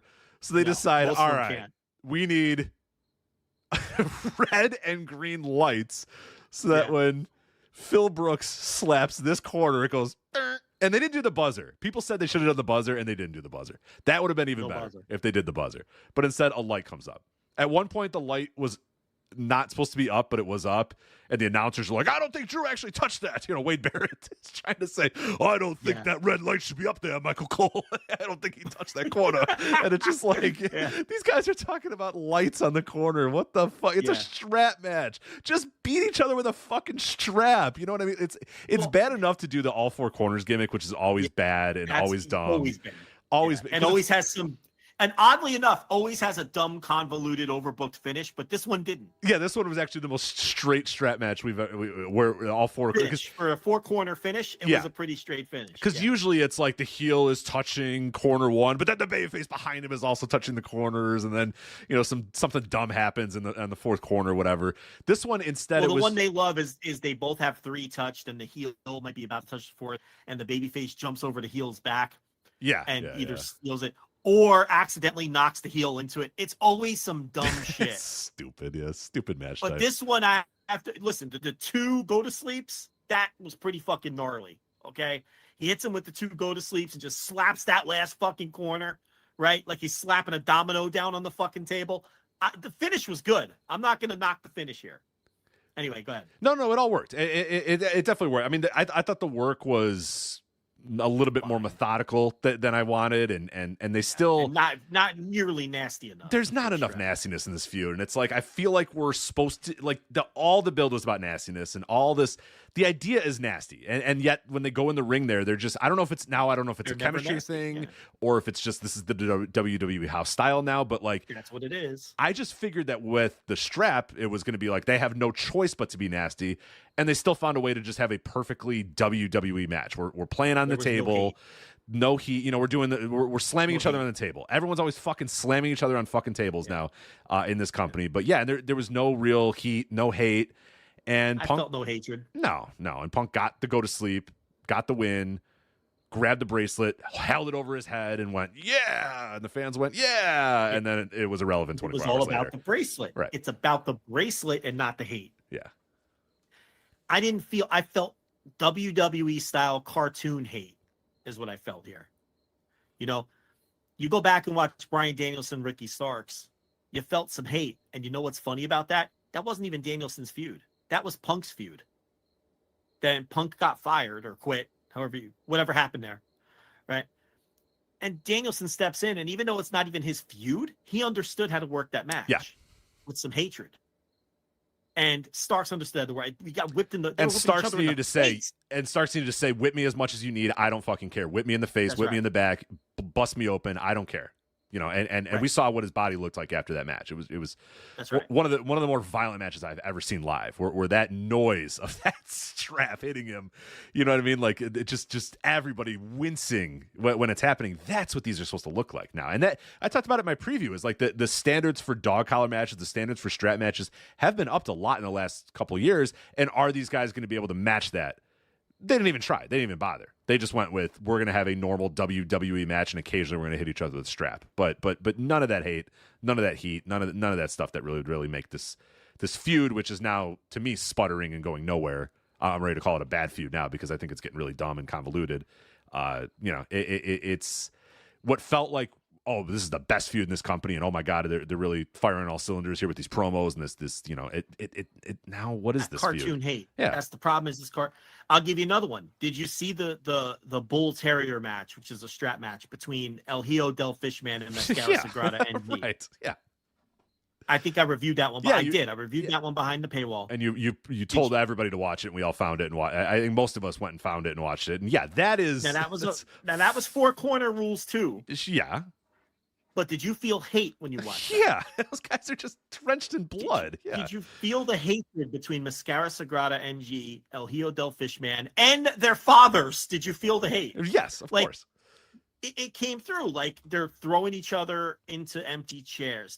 They're both busted open. They're both knocking out the referees. They're like, fuck you, referee, get out of my face. There's hate.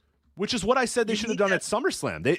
I contend that the beginning of the SummerSlam match, and I talked about it on our reaction show, that bell should have rang and Drew and Punk should have looked at Seth and decked him. Both of them punch him and say, all right, motherfucker, now it's you and me. No one can stop us. Let's fucking fight. That is a so much better way than whatever the fuck rodeo clown bullshit they did at SummerSlam.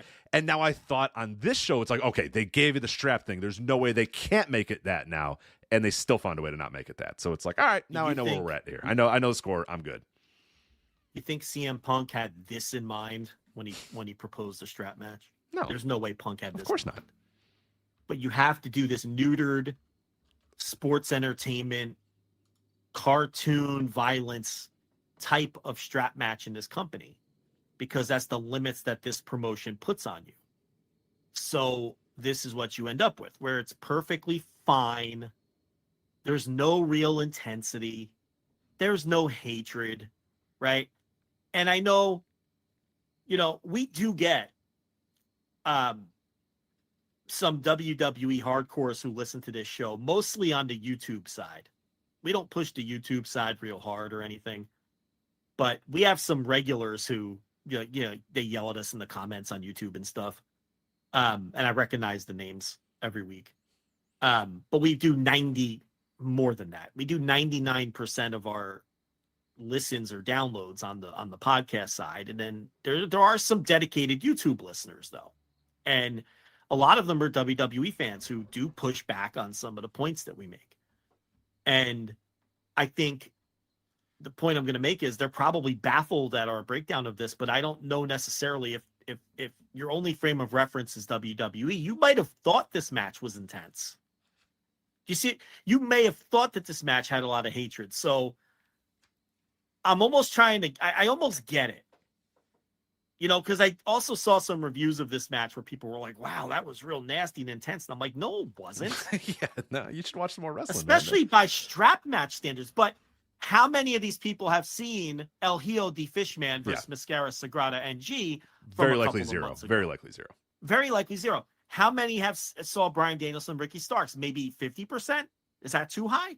Is 40%? And these are just recent strap matches that had the nastiness and intensity that we're looking for in the match of this type. This one just didn't have it. And again, it's handicapped by ultimately being built around when is Drew going to taunt this man with a charm bracelet. Mm-hmm. It's preposterous. It's weak ass bullshit. It's WWE refusing to ever be cool. They just can't do anything cool. They have to cartoon it up. And this would have been the easiest match to just be cool. This would have been the easiest match to throw if you wanted to do this and they don't want to, is throw Punk a bone. And Drew would have played ball too. If these guys said, hey, we're just going to go out there and beat the fuck out of each other for 20 minutes, they could say fine. You know what I mean? Like they could, but they don't want to. That's not. It won't let them do it. They're not going to let them do it. You can't. I mean, they just had a meeting where they implored everyone to stop cursing on camera. You know, be mindful of the little profanities you're doing when you're in the ring or whatever. They're not going to let these guys go in there in a strap match and welt each other up. They're not going to let them do it. That's just a handicap of the house style. And I applaud Punk for giving this a try. Again, I know he doesn't like this charm bracelet shit. And I know what he had in mind when he proposed the strap match. And you know what he had in mind. Of course. We need to make this thing. We saw the dog the way it match needs with to be. MJF. Like that's Yeah. kind of, You know, and unfortunately, he's going to get cock blocked at every turn when he tries to do real wrestling in this company. Because this company isn't going to allow you to do real wrestling. You know, with this kind of, and this is a feud that really I was looking forward to when Punk was going to get healthy. And shame on me, man. Shame on me, because none of this shit is landing. You know, it's like a cartoon version of what a blood feud should be, is what it is. So, I guess in summation, did I hate it? Did I think it was terrible? Like, the match at SummerSlam to me is one of the worst things I've ever seen. That is truly a contender for worst match of the year. This one wasn't that. No. This was perfectly fine, but again, expectations were much higher and did not. Were not met for me at least. No, I mean, you know, it was fine, but it had all of the weaknesses that we laid out, and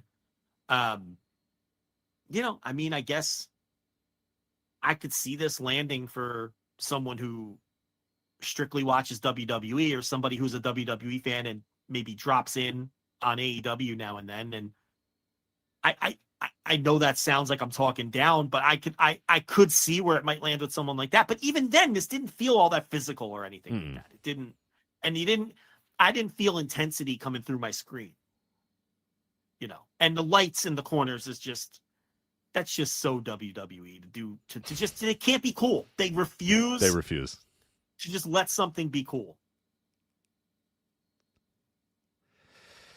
Anyway, that's Punk and Drew. So let's move on to mixed tag. Oh boy, god damn it!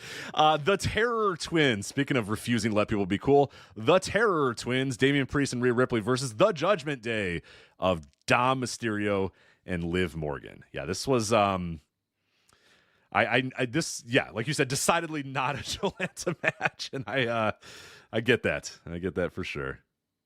This is when I hate my job, because if I wasn't doing this podcast, there is not a chance in the universe I watch this match. When that bell rings, you're saying I'm good, right? I just don't care, Rich. I could not possibly care about anything in wrestling less than I care about this story, these people. The Terror Twins? You don't care about the Terror Twins? I just, now, was this over as fuck? Yes. Is it over as fuck in every building it's in? Yes. Do people love this Liv Morgan, Dominic Rhea shit? They fucking love it. Was the work here good? Yes. Did I care about any of this? No. And I never will. I cannot give a fuck about Dominic Mysterio ever. It's not for me. He does nothing for me. This is not, I don't want to say it's not pro wrestling, but it's not any kind of pro wrestling I want anything to do with ever in my life. This kind of bullshit that this is. This story, this match, Dom and his samey fucking bullshit every time. I mean, I get it. We've seen it all. I don't care if Rhea Ripley gets her hands on Liv Morgan. I think Rhea Ripley has just turned into like a caricature of herself. They've done it. She looks goofy. She acts goofy. I think it's too goofy. I think the Terror Twins thing is too goofy. I think it's getting too goofy. That was going to be my take on this match. Is I think they're doing real damage to what Rhea could potentially be, which is we can't say that though, because she's over as fuck. Yeah. It works for their audience. Statistically, you know what, but it works for their audience. So I don't know if we can even say that they're hurting her. They're hurting Bianca Belair. We can say that. Right? Like that, I think she's not nearly the star she was. They're she's hurt by the booking. Rhea is like one of the most over people in the entire company, but it's goofy. It's too over the top. It's corny. I don't know. I could do a whole thing that the listeners would get a big kick out of. I don't have the energy. I have no fucking use for any of this. It's the antithesis of what I ever wanted or ever will want in my pro wrestling. You know, and that's me stopping short of saying that it isn't pro wrestling, because it's barely pro wrestling. You know, and people will say, "Oh, well, this is storytelling," and we've been through this a million times. There are 1,000 other ways to tell compelling stories in pro wrestling than doing stuff like it's not for me. It's fucking junk. There's a lot of silly faces. A lot of silly faces. I can't knock the Raw performance though. They went out there, did what they were supposed to do. They got over. The work was fine. Dominic is perfectly fine as a cowardly heel, although I have no use for it. But yeah, I fucking obviously hated it, but not because I thought it was performed poorly or any of those sorts of things.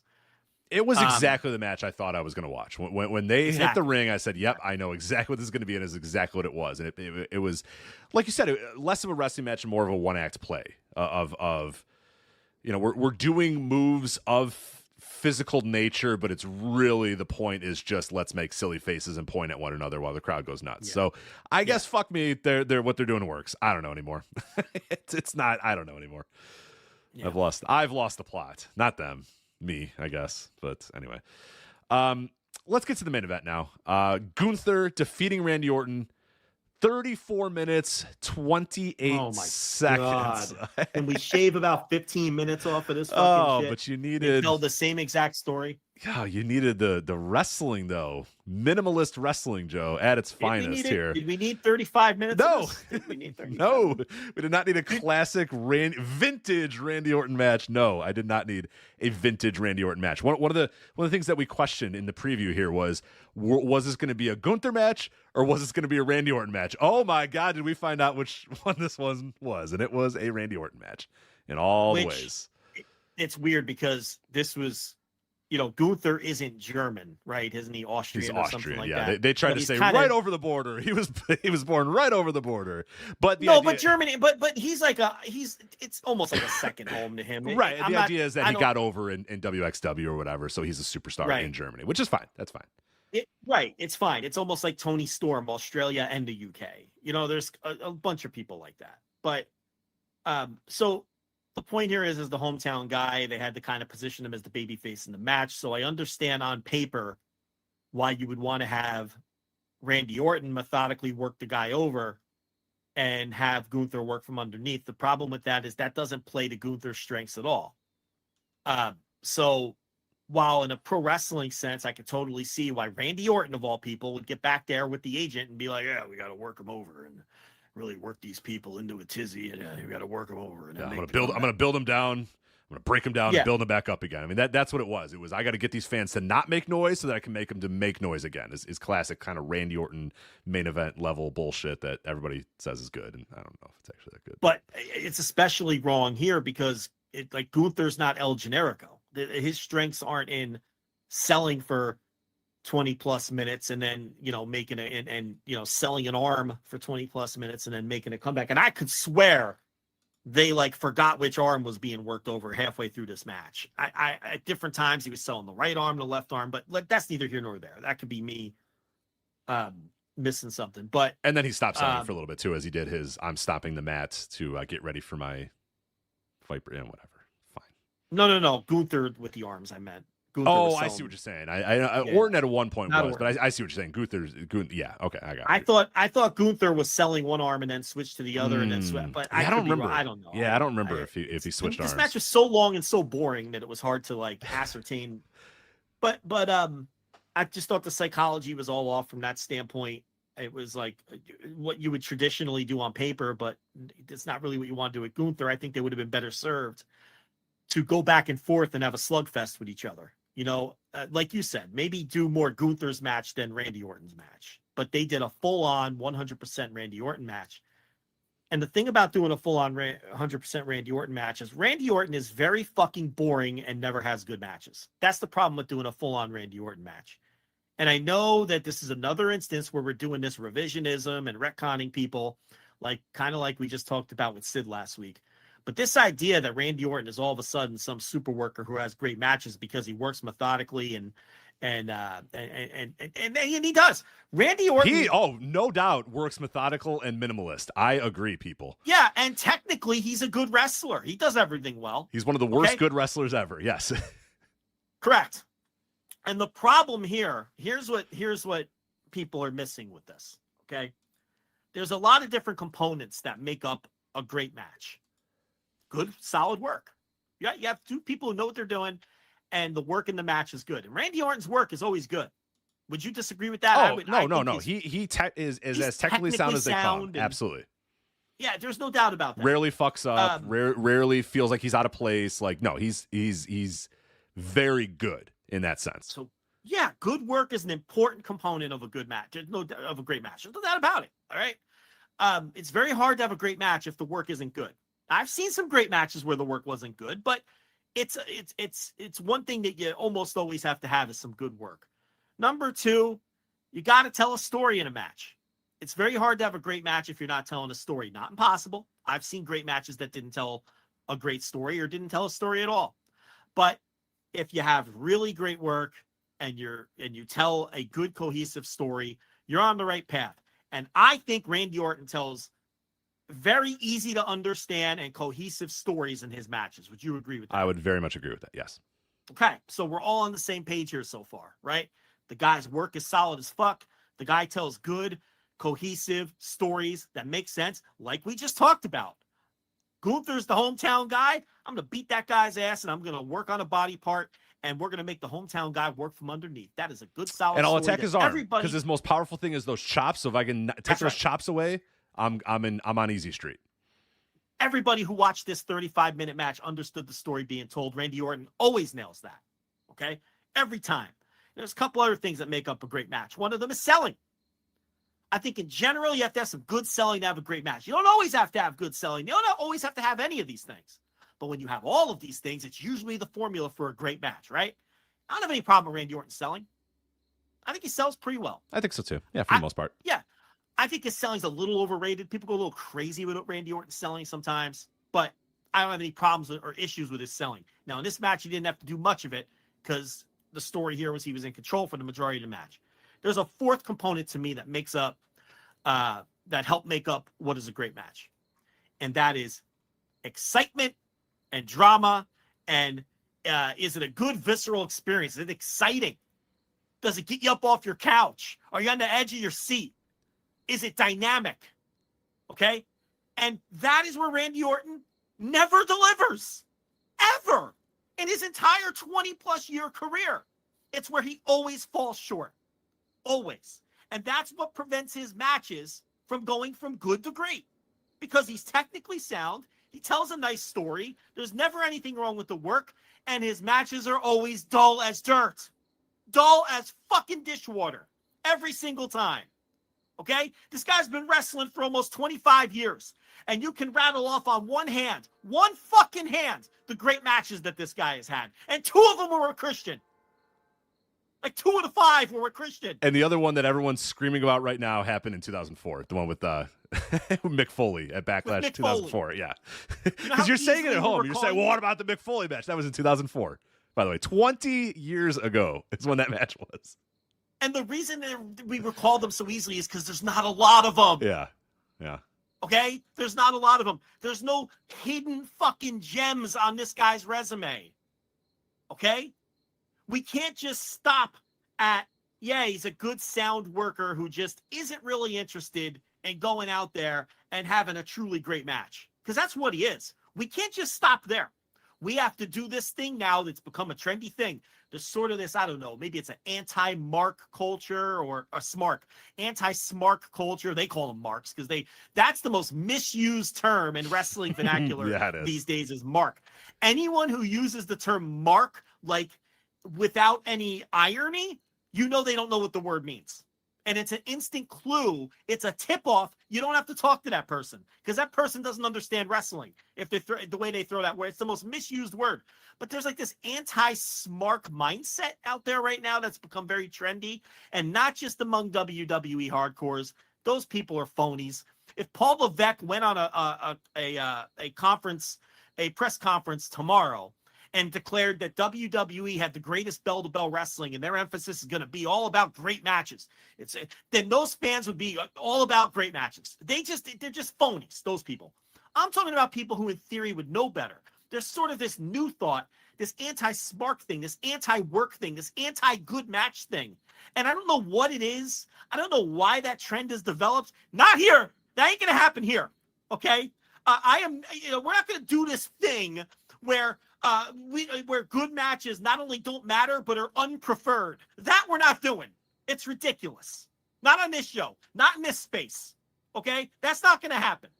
But this idea that Randy Orton is some kind of great fucking wrestler who has great matches is nonsense. That's never been his reputation. Okay? Number one. Okay, and it's well earned that's not very his well reputation. Earned. And I've watched the man's entire fucking career. I've watched every main event that this guy has ever been in. And like you said, this guy has been in main events since 2004. This man's been in main events for 20 years, basically. Was anointed as the next star, and by 2004 was already in main events and main eventing big time shows and WrestleManias and pay per views and winning titles and all that sort of stuff.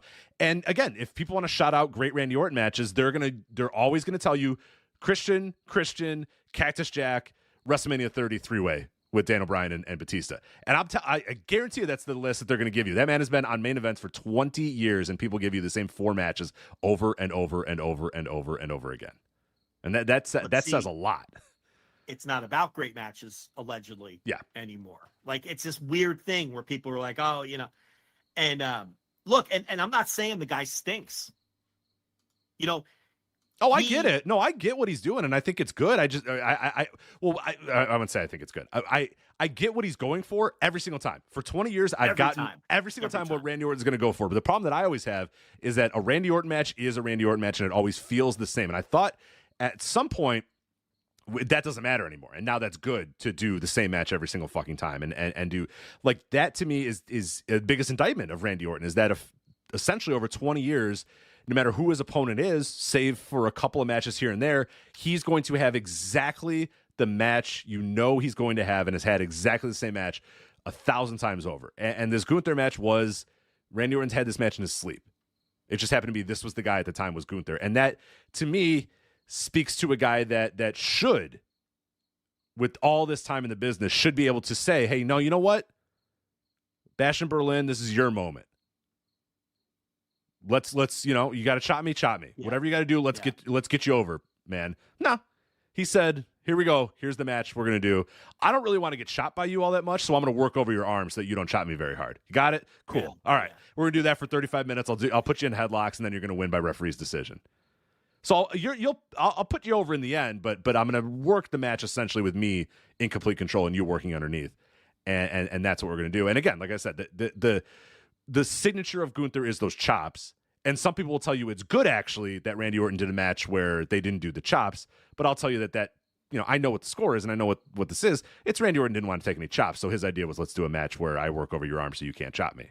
Well, and not only that, on paper that might have been, but at the end of the day, it was one of the least interesting Gunther matches that he's had in this company. Yeah.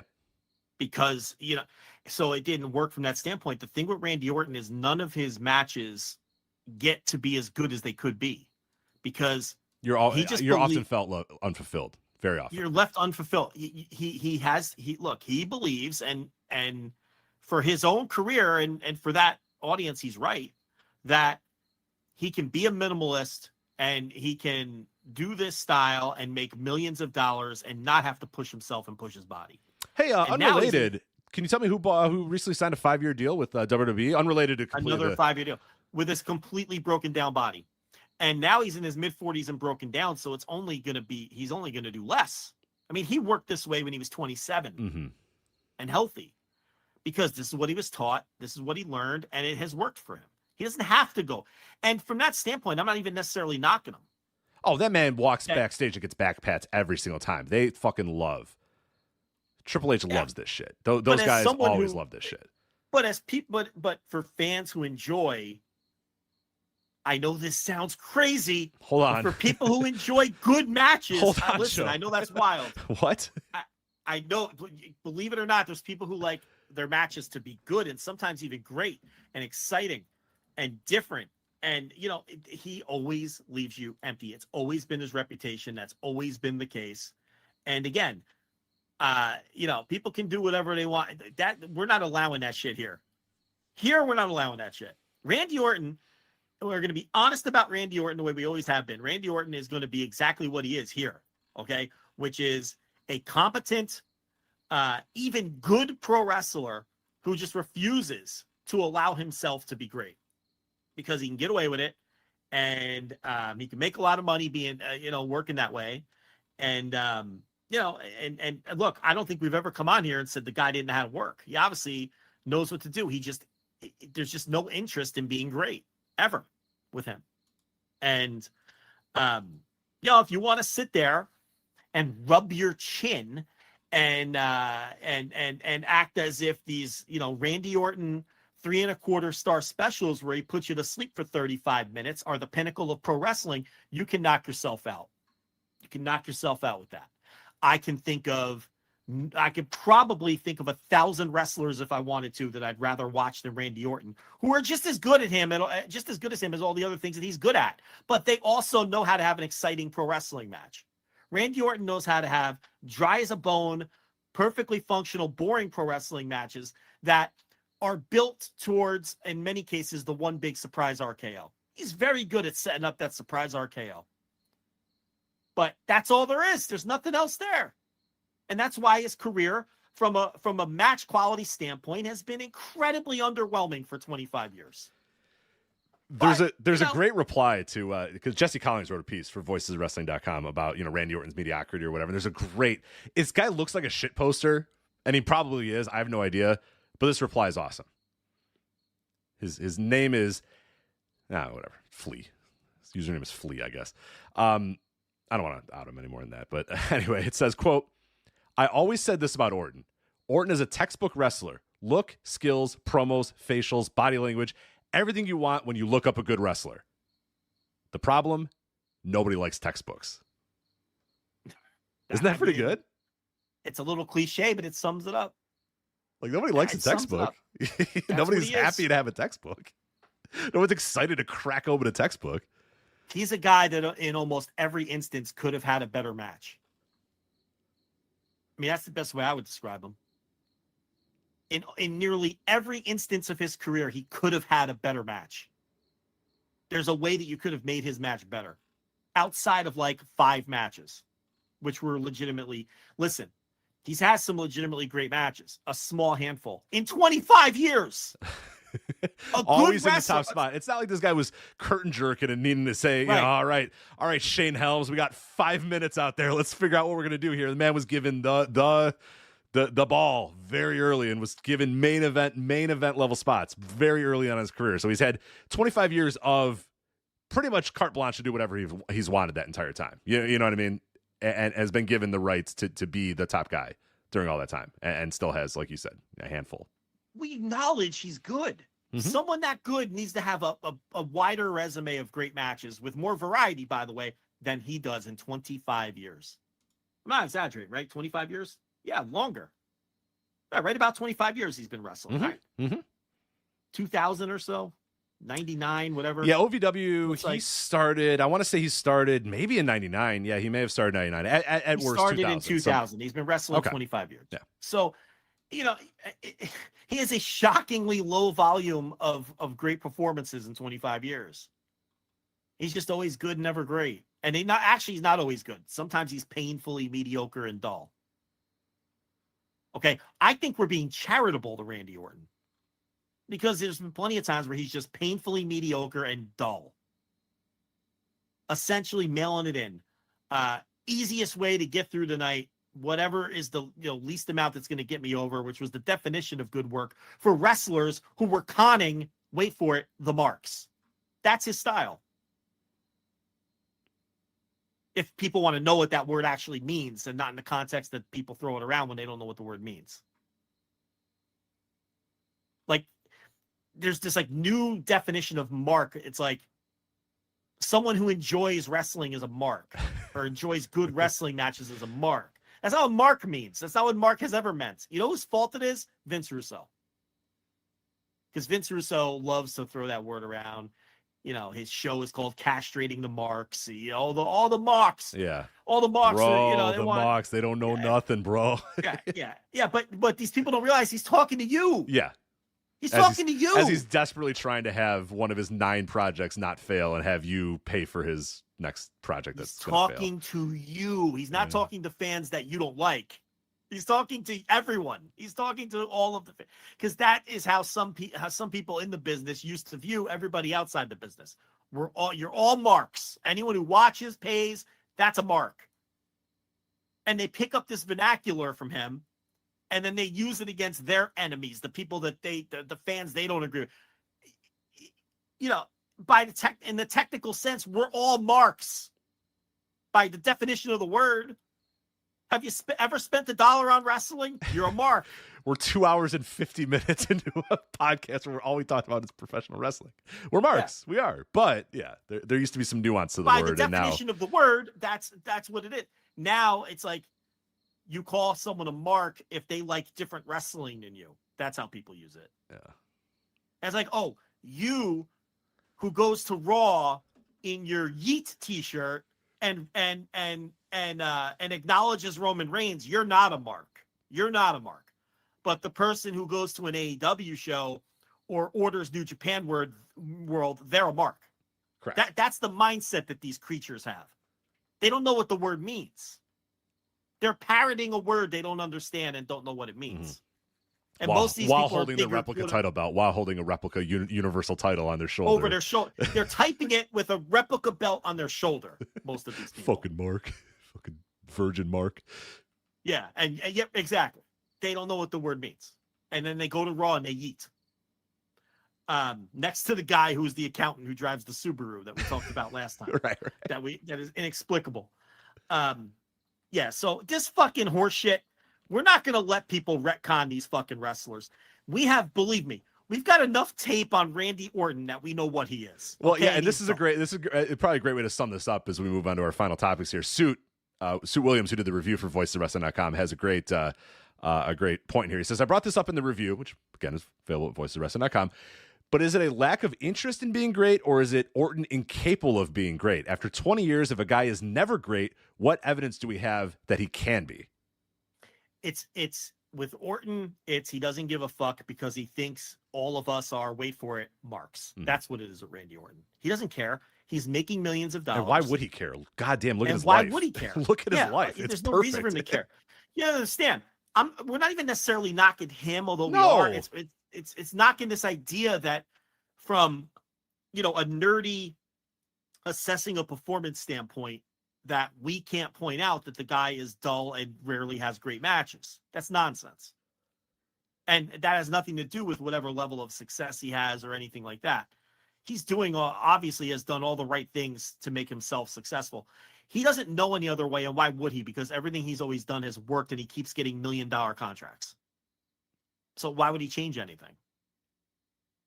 Okay? And that's why when he was making fun of people doing dives a few years ago, he can't conceive that there's people who have to do dives to get attention and get over. He's never had to do that because he's always been in that system and he's always been handpicked. It's always been easy for Randy Orton. They changed the drug policy. They changed the drug policy because that guy was about to get 3 strikes, and they said, actually, hold on a minute. The first strike doesn't count anymore, and they didn't do that for anybody else. They did it for one guy and made sure that his 3rd strike didn't count as a 3rd strike, and it's Randy Orton because they would have had to actually fire the guy, and they didn't want to do that. He's been handpicked from the start, and it's always been easy for him. Okay, so he can't conceive of doing things that you have to do to get noticed and get booked and get attention. He can't conceive of that. He was gifted all of this. Yeah, born He's on a Nepo third. case. Yeah, he was born on 3rd. He's a clear Nepo case, like a lot of people, and that's fine. I mean, it's not like, he didn't have all the tools, and I'm not saying it, and he's gotten over on his own volition, but he certainly was, like you said, placed on 3rd base. So for him to knock indie wrestlers for doing dives and things like that, it's just so obtuse and ignorant of him. When someone pays their way through a wrestling school and doesn't have all the advantages he had, and you know, the natural look and the family pedigree and being handpicked from the start. People have to do different things to get attention and be. It was just so ignorant. I know this is 5 or 7 or 8 year old discourse that I'm doing right now, but it was just so ignorant of him. But he doesn't know any different. How would he know any different? He did his token indie shots that he probably didn't even have to do, you know, and did his token 6 months in OVW, and away you go. So, of course, you know, he thinks he's a brilliant worker. I mean, he's not. Because he can get away with being that dull. Because he's Randy Orton. Whereas Kevin Owens could never have gotten away with that. No. And that, you know, pick anyone else. Pick practically anyone else on the roster. Where Damian Priest couldn't get away with that. You know, Punishment Martinez out there doing flip dives over the top rope on shows to get noticed. With the size and the look that he has. You know, Rey Mysterio, whoever. You go with Gunther, whoever. Yeah, so I'm not having this shit. You know, it's fucking utter nonsense. I refuse to pretend that Randy Orton is good, actually. I'm not here. I'm not doing that. No. And that's why we have the audience we have, because we don't play that fucking shit. No. You know, come on. Tell it like it is around here. Oh, we haven't even gotten to No Mercy yet. Jesus Christ. All right, we got to make this quick here. NXT No Mercy. Damn, I can't believe we haven't gotten to No Mercy yet. I don't have any super strong thoughts about NXT, so I guess that's probably all right. Like, I thought this was a perfectly okay show. Nothing really stood out to me. Nothing I thought was really good. I think there was one match that was solid. I don't know if I'd call it good. And then the rest was just kind of there. And I think one match was really bad. And let's just go. We'll go match by match. Yeah. So Axiom and Nathan Frazier versus Chase U. I thought this was the match that was good. Of course, Axiom and Frazier, anytime they're out there, they're having really good matches. And they the tag team of the year? Yeah, probably. I mean, honestly, yeah, I haven't watched enough worldwide tag team wrestling to really say. But as far as what I've watched, I would put them number one. It's been a down year for tag teams in my mind. They might be the tag team of the year. Yeah. I'd have to think about it, but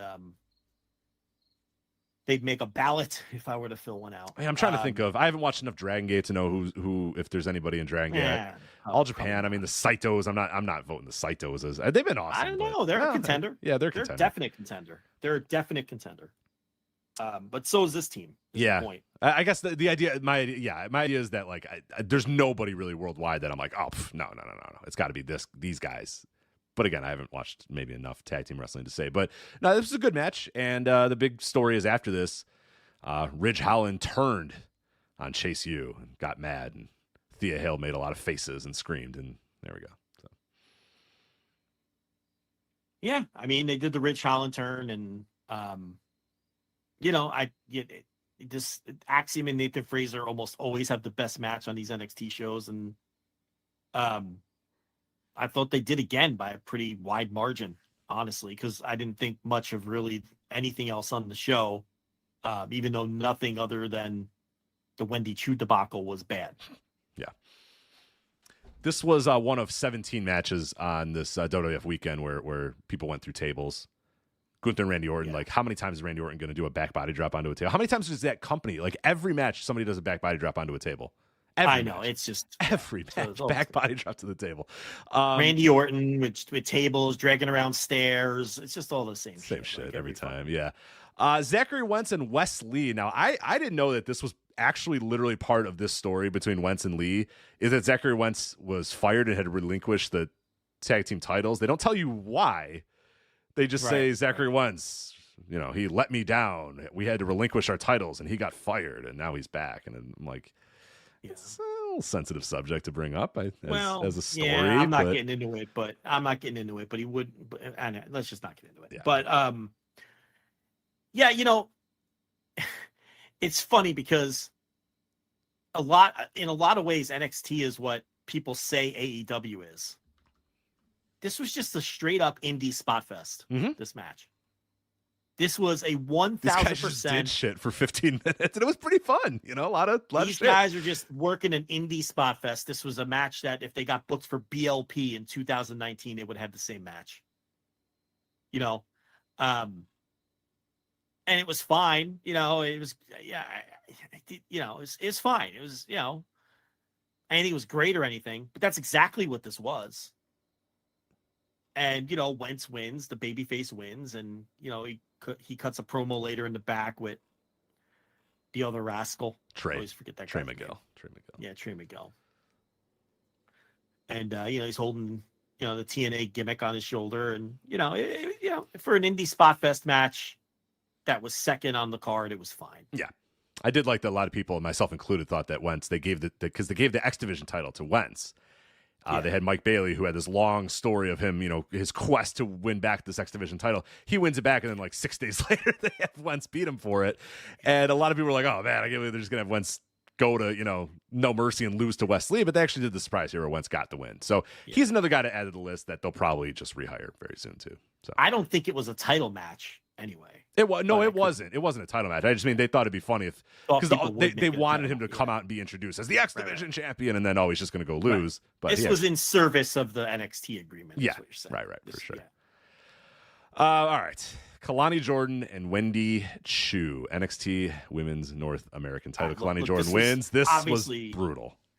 It was obviously the shits, and the gimmick stinks, and I this is like going to be one of the worst victory laps of all time. But I tried to tell people that Wendy Chu's gimmick of wearing pajamas to the ring and being sleepy and drinking out of a fucking, what do you call those cups? A Yeti cup and fucking just... Hot take. I believe it was a Stanley. I believe she had a Stanley cup for the record. Yeah, whatever. But I tried to explain to people that was never, ever, ever, I don't care how good she is in the gimmick, it's never going to fucking work.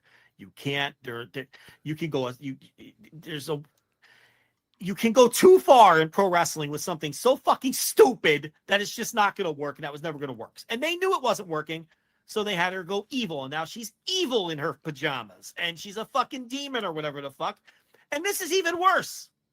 She's a talented person, okay? These ideas are destroying her career. Can we please stop?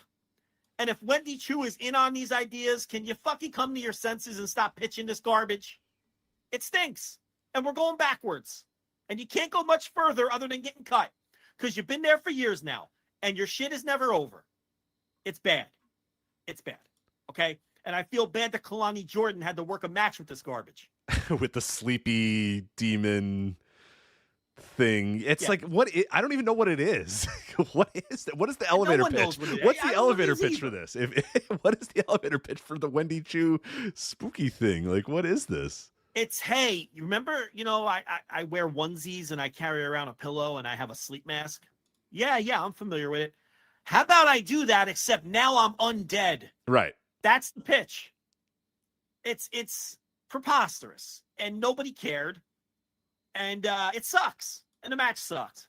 And with the knee brace too. I always loved the big knee brace over it too. Like, I'm a spooky clown, but I've also had ACL surgery, so I need my knee brace. Yeah, like, exactly. I wear jammies. I wear my jammies, and I'm also spooky, and I have a sleep mask.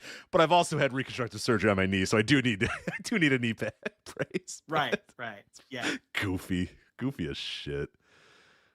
God, yeah, that's a waste of a Kalani Jordan title defense too, because she's pretty solid. But yeah. Obafemi defending the North American title against Tony D'Angelo. This we talked about was a big match for Obafemi to see if he can go as a singles guy. Can he go on his own? Can he carry a match on his own? And they challenged him here a little bit. They had, here you go. It's you on your own. Can you do a long pay-per-view level match with the Tony D'Angelo? The answer is kinda, sorta, ish. I don't know. It was fine. I mean, they threw each other around, and I was totally distracted though constantly by Adriana Rizzo, and Luca Cristofino, the lawyer. For some reason he's an Italian lawyer. I don't know what that's supposed to be. And then Channing Two Stack Dimes, fucking Lorenzo or whatever, who they're calling the underboss. I mean, it's just, oh God. With them outside the ring just making their dumb faces the whole time, it's so distracting. A lot of dumb faces. It is so distracting when they have these people. The same thing on the main roster with Gable and his guys. and that one girl, I forget her name, and that group where Maxine Dupree. Yeah, Maxine she makes big faces the whole time. Yeah, they stand there and make stupid faces, and they're being directed to do this, and it's one of the many reasons why WWE wrestling just does not fucking land with me, and I hate it. I fucking hate shit like this where they're standing there. These 3 cartoon characters. None of these people are believable. Every time D'Angelo gets a move done to him, they all have to grab their head and go, ah! Yeah, and make the face, the concerned face. Rizzo putting her fingers up to her mouth like, oh no, I have to bite my nails because Tony took a hip toss. It's just 2 minutes into this match. Oh no. It's so distracting and I fucking hate it. And I mean, the match was fine. They did some good power stuff. And I don't know. I wasn't overly impressed with Obafemi here, but I also wasn't like unimpressed, if that makes sense. And D'Angelo, I mean, how long are we going to keep this guy in developmental? I feel like he's been there a half decade with this gimmick at this point. It has been Shit like or get 3 off years. the pot. It has been 3 years by the way. So I would like to say that this whole gimmick and act would die a death on the main roster, but there's garbage like Judgment Day and Alpha Academy that is over on the main roster. So why couldn't this cartoon bullshit get over on the main roster? He's also like I think 30 years old too. So it does feel very much like I think it's time to get moving if we're going to do something with Joey Areola. And why is his name not Joey Areola? I know, it's so good. I mean, Tony Tits. It's so Tony good. Tits is right there. It's so good. Joey Areola. Yeah. You know, if this were ECW, he'd be Tony Tits. We all know that. He'd walk in. Oh, hello, Paul. My name is Tony Areola. You see? Wait a minute. Your name's Tony Areola? Yeah, that's my name, sir. You're Tony Tits. He'd be Tony Tits. And Joel Gertner would be his manager crazy. too. Joel Gertner would be his manager too, cutting some 25-minute promo before. Absolutely, Tony Tits. Tony Tits, like Jason. Crazy. Tony Tits, Jason, and Joel Gertner. Yeah. Sexiest man alive. Right. Absolutely. You know, and the things you could think of to do with Tony Tits. But here we go. Tony D'Angelo and his crew of fake Italian. They don't even like come across. It's not even a good Italian gimmick. They're the least Italian people ever. Yeah. They're it's Italian people. They're spirit Halloween Italian people. Like you and your buddies decide you want to be Italian mobsters for Halloween. You go to Spirit Halloween and this is what you come up with is these guys. This 2 stack of dimes. You got little fedoras. You get a little fedora. You wear some stupid sunglasses. He doesn't even look Italian at all. The Tony 2 stack of dimes or whatever his name is. I don't think he is. He's it's not even a good like fucking from a gimmick standpoint. Anyway, the match was fine. Yeah. I don't know. So Roxanne Perez and Jada Parker. Mm-hmm. I'm not going to do my usual. Everyone knows I can't fucking stand Roxanne Perez. She might be my least favorite wrestler currently on earth. Roxanne Perez. You want to talk about making dumb faces? I can't stand her. But I have to ask you about this Jada Parker. Did you see the spot where she very gently and slowly, I don't even want to call it jogged, pranced to the ringside barrier and broke through your favorite spot in all of WWE? It was supposed to be like an ass smash, but Roxanne got out of the way like a minute before. So it just looks like this woman just slowly ran over and then just threw her ass into the barricade and then fell down. Laughable. Just plain awful.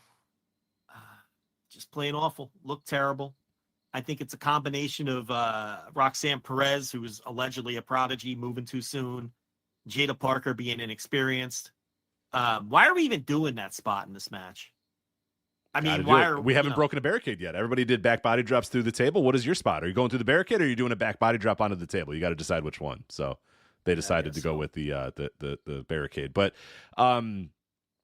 this I've become aware of, and you know, I always talked about how in NXT the women, they jump when they punch, and once you get aware of it, it's like, oh my god, it ruins every single match. The new thing that I forget, it was some Twitter account that pointed this out, and I'm so upset that they did because now I can't stop focusing on it, and it happened in this match like 25 times, is the NXT kick out where nobody kicks out. The person pinning just stops pinning and rolls out. Roxanne does like 8 of those a match, and Jada did like 7 of them, where it's like 1, 2, and then they just roll. Yeah. And the other person doesn't actually kick out. It feels like it's being taught. It has to be. There's there's a lot of bad stuff on these NXT shows. And a lot of it isn't just the inexperience. Like you're saying, there's things that seem to be taught. It's also things happen in all of these matches, like that barrier spot where it's like they don't know what to do when things don't go entirely right. None of them do. None of them have any instincts. And it's as I always describe it, it's almost like an acting troupe being taught how to do pro wrestling as opposed to teaching people how to do you know what I mean? It's like, I don't know. NXT fucking sucks. Yeah. The main event, it's almost insulting. Like it's almost offensive to give people an Ethan Page, Joe Hendry main event for 15 minutes. I mean, would you watch this match if it was on fucking Impact Wrestling on Thursday? Fuck no. Hell on no. an indie somewhere. Like Ethan Page and Joe Hendry as a major pro wrestling they main have event. Such little respect for their audience. They have no respect for the audience if Ethan Page, Joe Hendry is your main event. Are we done with Joe Hendry now? Can everyone see that he's a big old nothing? Are we done with him now? I would hope so, but I don't. I've lost hope. I mean, I've lost hope. So there's just nothing there. Yeah, he's There he's is jaggier than nothing Page. there. He is way jaggier than Page, which is Way saying something. jaggier than Page. Page is a fucking super worker next to Joe Hendry. It's in this match. It was so obvious. I was like, "Oh my god, Ethan Page is like 15 times the worker that Joe Hendry is." This is startling to see. I mean, if Page is the most bang average pro wrestler that's ever pro wrestled, I mean, Hendry is the most bang below average pro wrestler that ever pro wrestled. He's like Ethan Page with even less charisma. He's just nothing. The guy is a nothing.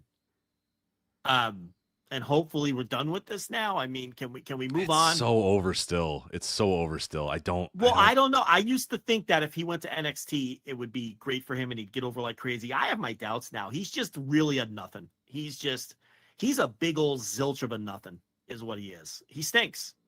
There's nothing there between the belts. His charisma kind of just instantly disappears. He's got a catchphrase and a catchy entrance song. He works very hard on that stuff. Good for him. It got him as far as he's gotten. But beyond that, he's a nothing.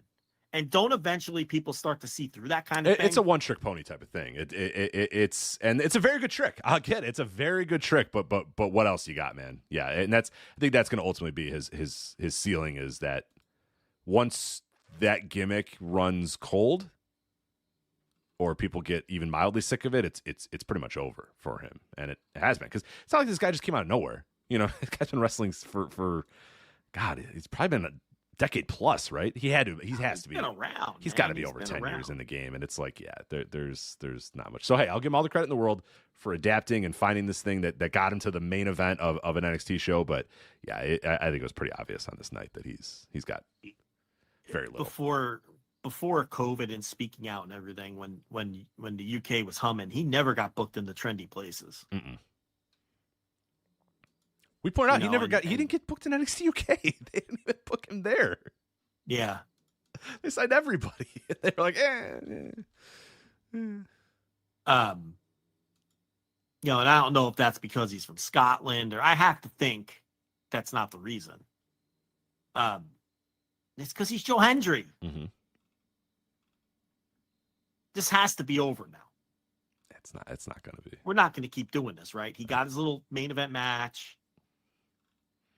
I can't believe their belt is on Ethan Page. It's so funny. Ethan Page. They could just do whatever they want. They could do whatever they want. And it's just like people are like, Joe Hendry makes Ethan Page look like a charisma machine. It really does. He just like ego. That theme song, the laziest theme song in the history. Dun dun dun dun. Ego. So bad. Gotta say the names in the songs because and Trick, no respect Trick looked like audience. a fucking dork in this match, man. He looked like an absolute fucking dork. And special referees never work. We've been over this. And they got beaten up by Pete Dunne afterwards. So he looked like a dork and got beaten up. So yeah, it's always stupid. Pete Dunne headed backwards. Yeah, I don't know. I can't. I'm watching this match and I'm like, I can't believe it's 2024. And I am reviewing a pay-per-view main event on Peacock. Of Ethan Page versus Joe Hendry. This would fail in an indie. Like What are we doing? This is so disrespectful to your audience. Ethan Page versus Joe Hendry. Who is this for? Who wants this? Who wants this? And if they did want it, they got it. You got it, baby. You got it. No one was buzzing about this, talking about this. Nothing. Crickets. Big old flop of a main event. No gifts. There was no gifts out there. You know what I mean? There wasn't like they weren't cooking. They were not They cooking. didn't cook. Nobody even pretended they were cooking. Yeah. No one pretended that they cooked. They didn't even bother going through the motions that they cooked. What a bunch of fucking garbage to give people an Ethan Page, Joe Hendry main event. We should note as well, I did forget to point out that Julia came out to confront Roxanne Perez after. And I like that Vic Joseph goes, the rumors are true. And it's like, there's no rumors. You guys introduced her on your show. Yeah. Yeah. She was sitting ringside. You said Julia coming to NXT. She came. Yeah. She's there now. So there was no rumors. Now she's there. But it looks like the first show on the CW is going to be, they did on today's NXT, is going to be Julia versus all right. Roxanne. I definitely won't be watching that. But okay. You're not going to be locked into the C-dub? No. Oh. It's the same shitty NXT. Why But would I watch CW it? Because it's now. on a new channel. It's new. It's on a different channel. I'm supposed to watch it. It's on CW, yeah. It's NXT. It's the worst Instant wrestling Reaction show. Live. I thought we were Instant Reaction Living the NXT debut on CW. I'm down. I'll do it. But it's the only way I'm going to watch. I mean, yeah, it has to be. Yeah. It's the worst wrestling show that's ever existed on TV. Why would I watch it just because it's going to CW? There's not a fucking chance I want to watch this garbage. The TV show is awful. Beyond words, awful. This No Mercy, I don't know. I didn't enjoy myself watching it, but I didn't hate it. This is a couple in a row where I haven't hated them. Yeah. It was perfectly fine. And they're nice and tidy, and they're not super long, and they're not overwrought like the WWE pay-per-views are. They have a decent pace to them. That Bash in Berlin, I don't know, a little 6 out of 10 show or something like that. Yeah, I'd say NXT No Mercy is like a 4 out of 10, and Bash in Berlin's like a 5 out of 10. So, yeah, I'd be maybe a tad higher on both, but let's not debate that point. I think we're in the same neighborhood. Yeah, and it's not a great one. Nice little middle class neighborhood, right? That we're in with these shows. Yeah, for sure. All right, that's the WWE reviews. You got a couple Japanese matches, and then that's it, right? Yeah, well, we got MLW, but do you have anything to say about the Summer of Beast show? Oh shit, I have a lot to say about Summer of the Beast. Damn. All right, actually. well, let's do it. Fuck it, let's do it live. Go for it. You want to do that? I could do Flagship Plus for MLW, since you don't seem to have anything to say about it. I don't have much. I watched it though, so I should probably say something. But you know what? This gives you another Flagship Plus opportunity. Let's do that. We've already given people 3+ hours. Do Flagship Plus on Summer of the Beasts. Okay, I'll work it into something. Or do you want to do it here? I'm ready. I watched it. We could blow through it, I guess. Blow through it. Let's do it. Fine. Now, you know what? Take your fucking time. Who cares? We're good. Summer of the Beasts. Yeah, we're doing it. Screw the Flagship Plus. You're going to do that later. You'll find something else here. Flagship, Flagship proper. MLW Summer of the Beasts. This was the latest MLW YouTube special. These are continuing to be free on YouTube. The upcoming Fightland show on September 14th will also be free.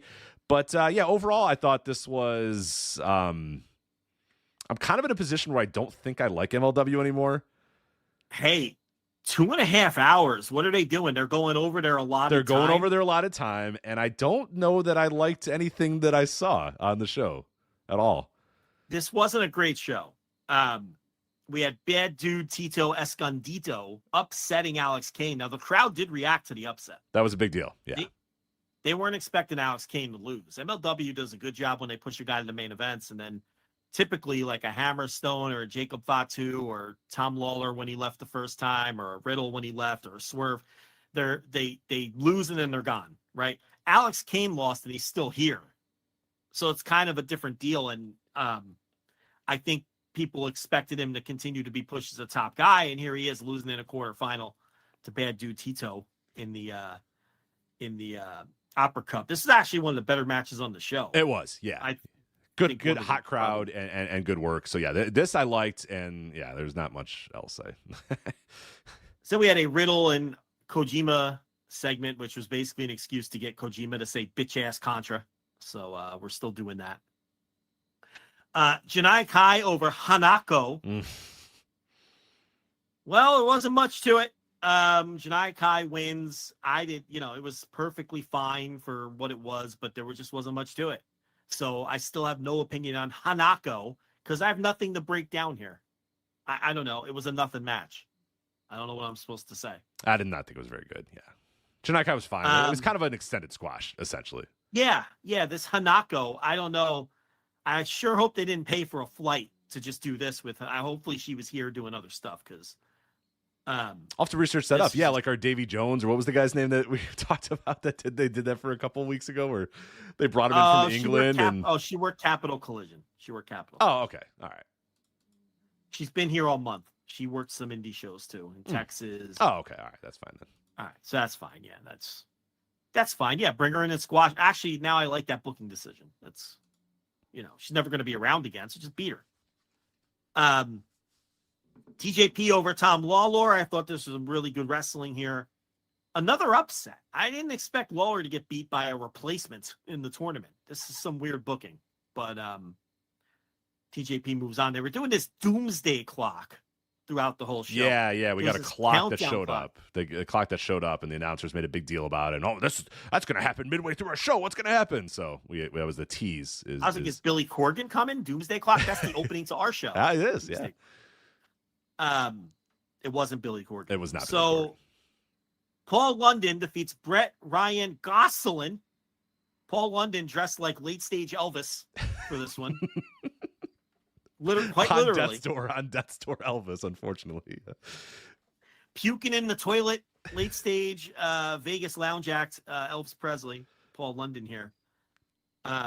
What did it cost them to get him to roll out of bed?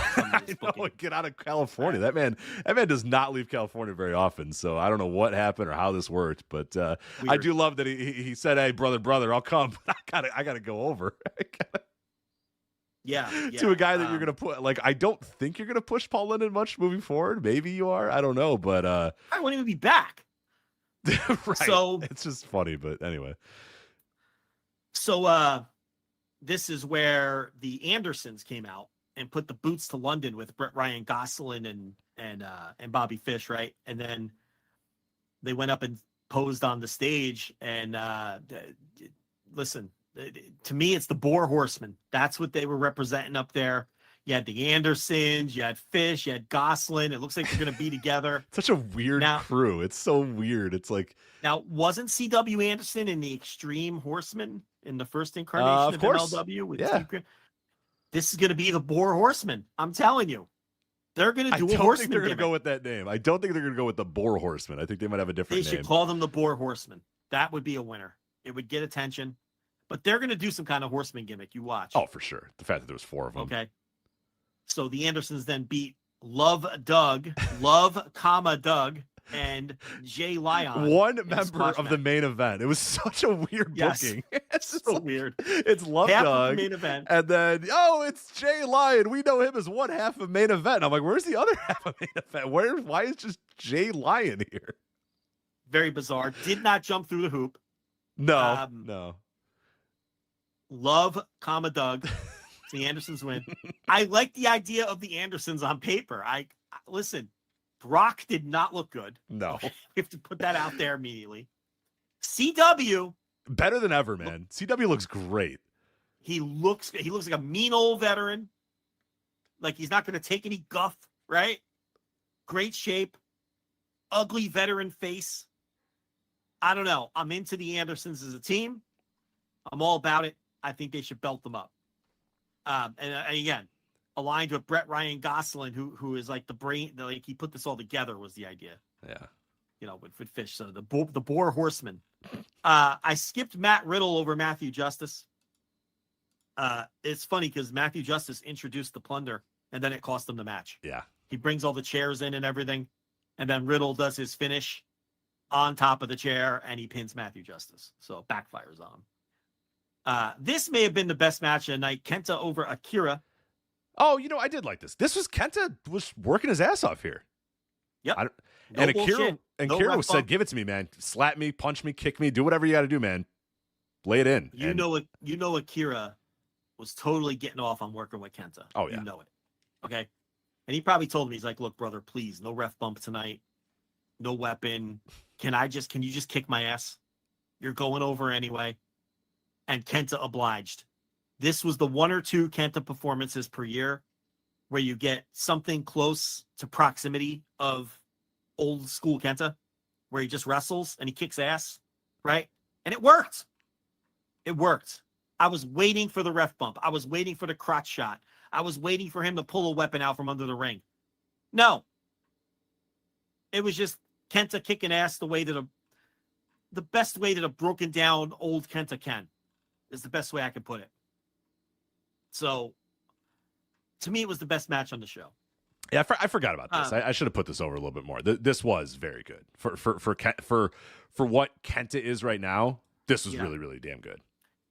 For a guy who has always had great entrance music, Kenta, historically, you hear that music now, and you're like, "Oh no, Fang revives. I can't take it. We're going to get a ref bump." Mm-hmm. That music just signifies, Fang revives up on the fucking screen, and you're like, "Oh no, I got to sit through a fucking Kenta match." Right? But it's so weird because the rest of his career, he always had like the coolest entrance music. Right. Well, he also had really cool matches for the rest of his career too. Yeah. So now you're always going to associate, that music with the Fang revives era of Kenta. Fang revives. Listen, that's what he calls himself. I don't know. Jimmy Lloyd, LSG, Little Guido, and No Gimmicks Needed Steve the Samurai. We're in a 4-way match here. And out comes the Doomsday Clock. Counts down to 0. Yeah. Wasn't Billy Corgan. Mm-mm. No. It was Chris Jericho. Donovan Dijakovic. What is it? Donovan? I think just Donovan Dijak here on the Indies Donovan again. Dijak. But yeah. It was WWE that added syllables. They to his added. name They decided your name's too confusing. Why don't we call you Dijakovic? And he's like, okay. I think that's adding. All right. So he comes out. He's part of the World Titan Federation group with Mr. Saint Laurent, and he basically beats all 4 of these guys up.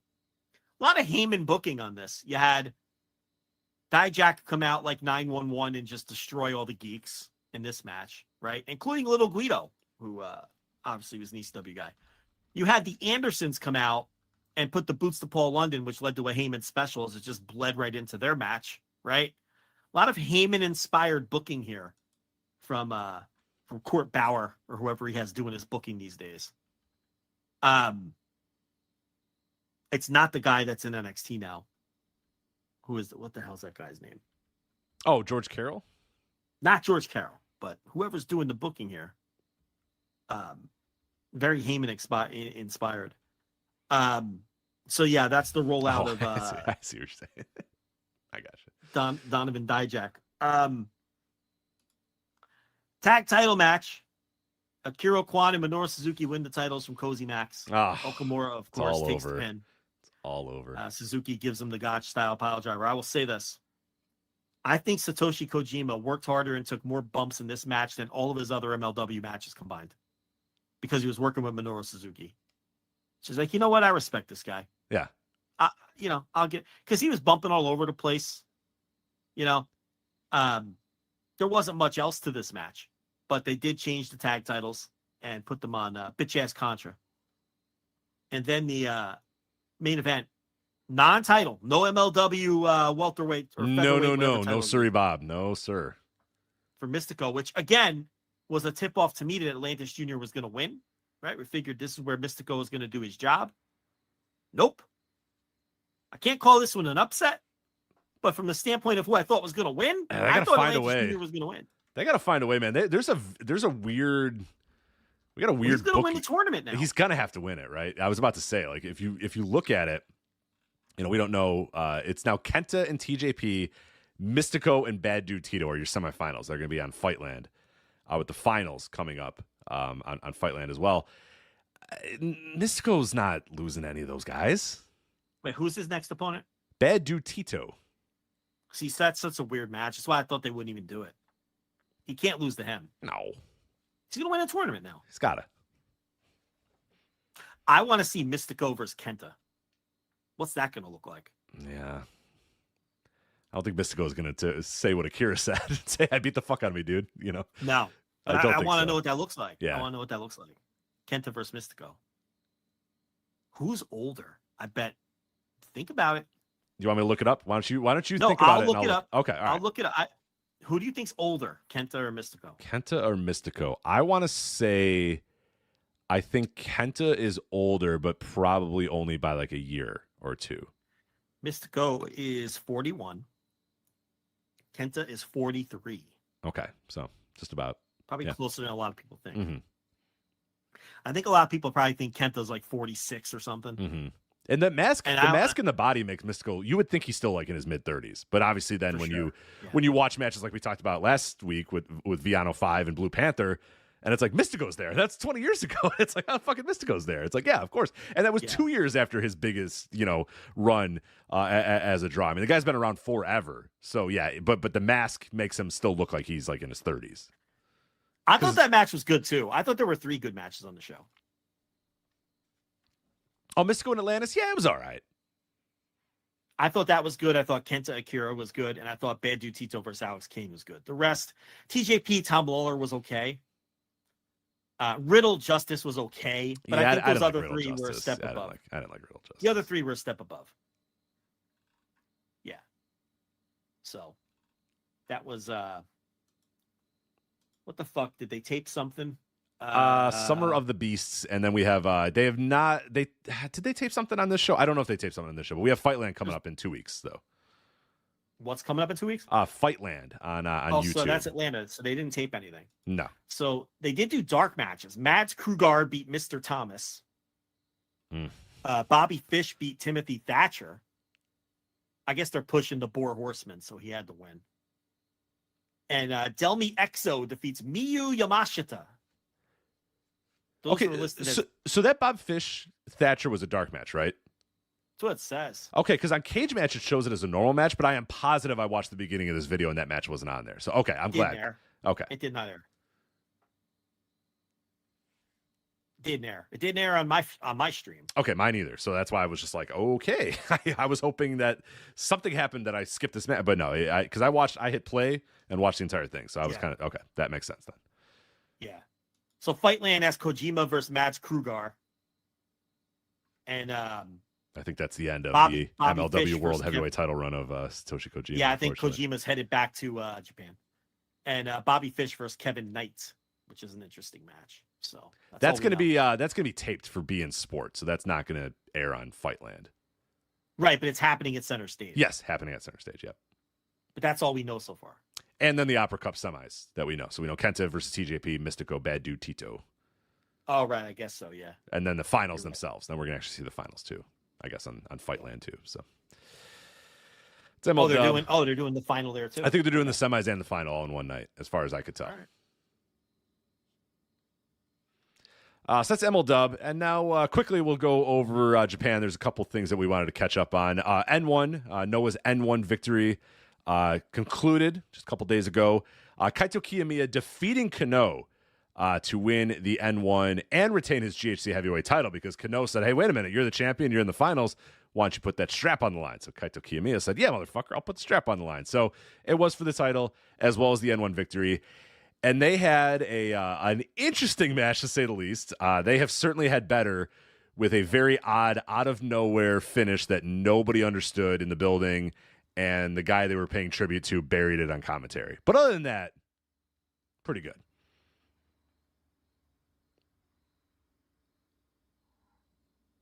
So for those that didn't see, yeah, Kaito Kiyomia rolled up Kano, trying to do kind of an Ogawa tribute. The crowd, it comes out of nowhere. It's not built up in any way. And that's what you want to do. You want to do the idea that Ogawa, was a guy who would, win these matches sometimes completely out of nowhere with, a little roll up or something like that. So they try to do that here, but it's like, man, is that befitting of the N1 victory, the final of the N1, and a GHC heavyweight title match. And the crowd didn't care.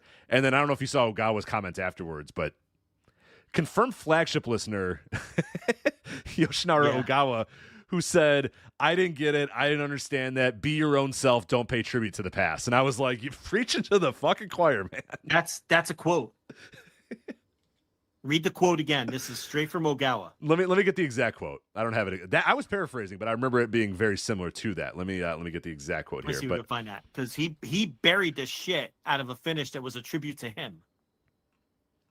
All right. He says, quote, today was not his match. It was a copy of Zack Sabre Jr. and a copy of Muto-san. I expect a lot from Kiyomia, and I don't want him to be satisfied with this. I mean, what have we been saying? What have we been saying, Rich? Confirmed Flagship listener, Yoshinari Ogawa. I hope he liked our tribute to him. He wants this kid to be himself. He had a follow-up quote, too. I'm trying to find that one. I can't. I'll see if I can get it, but he's like, just be yourself. This wasn't I think he put over Oiwa, right?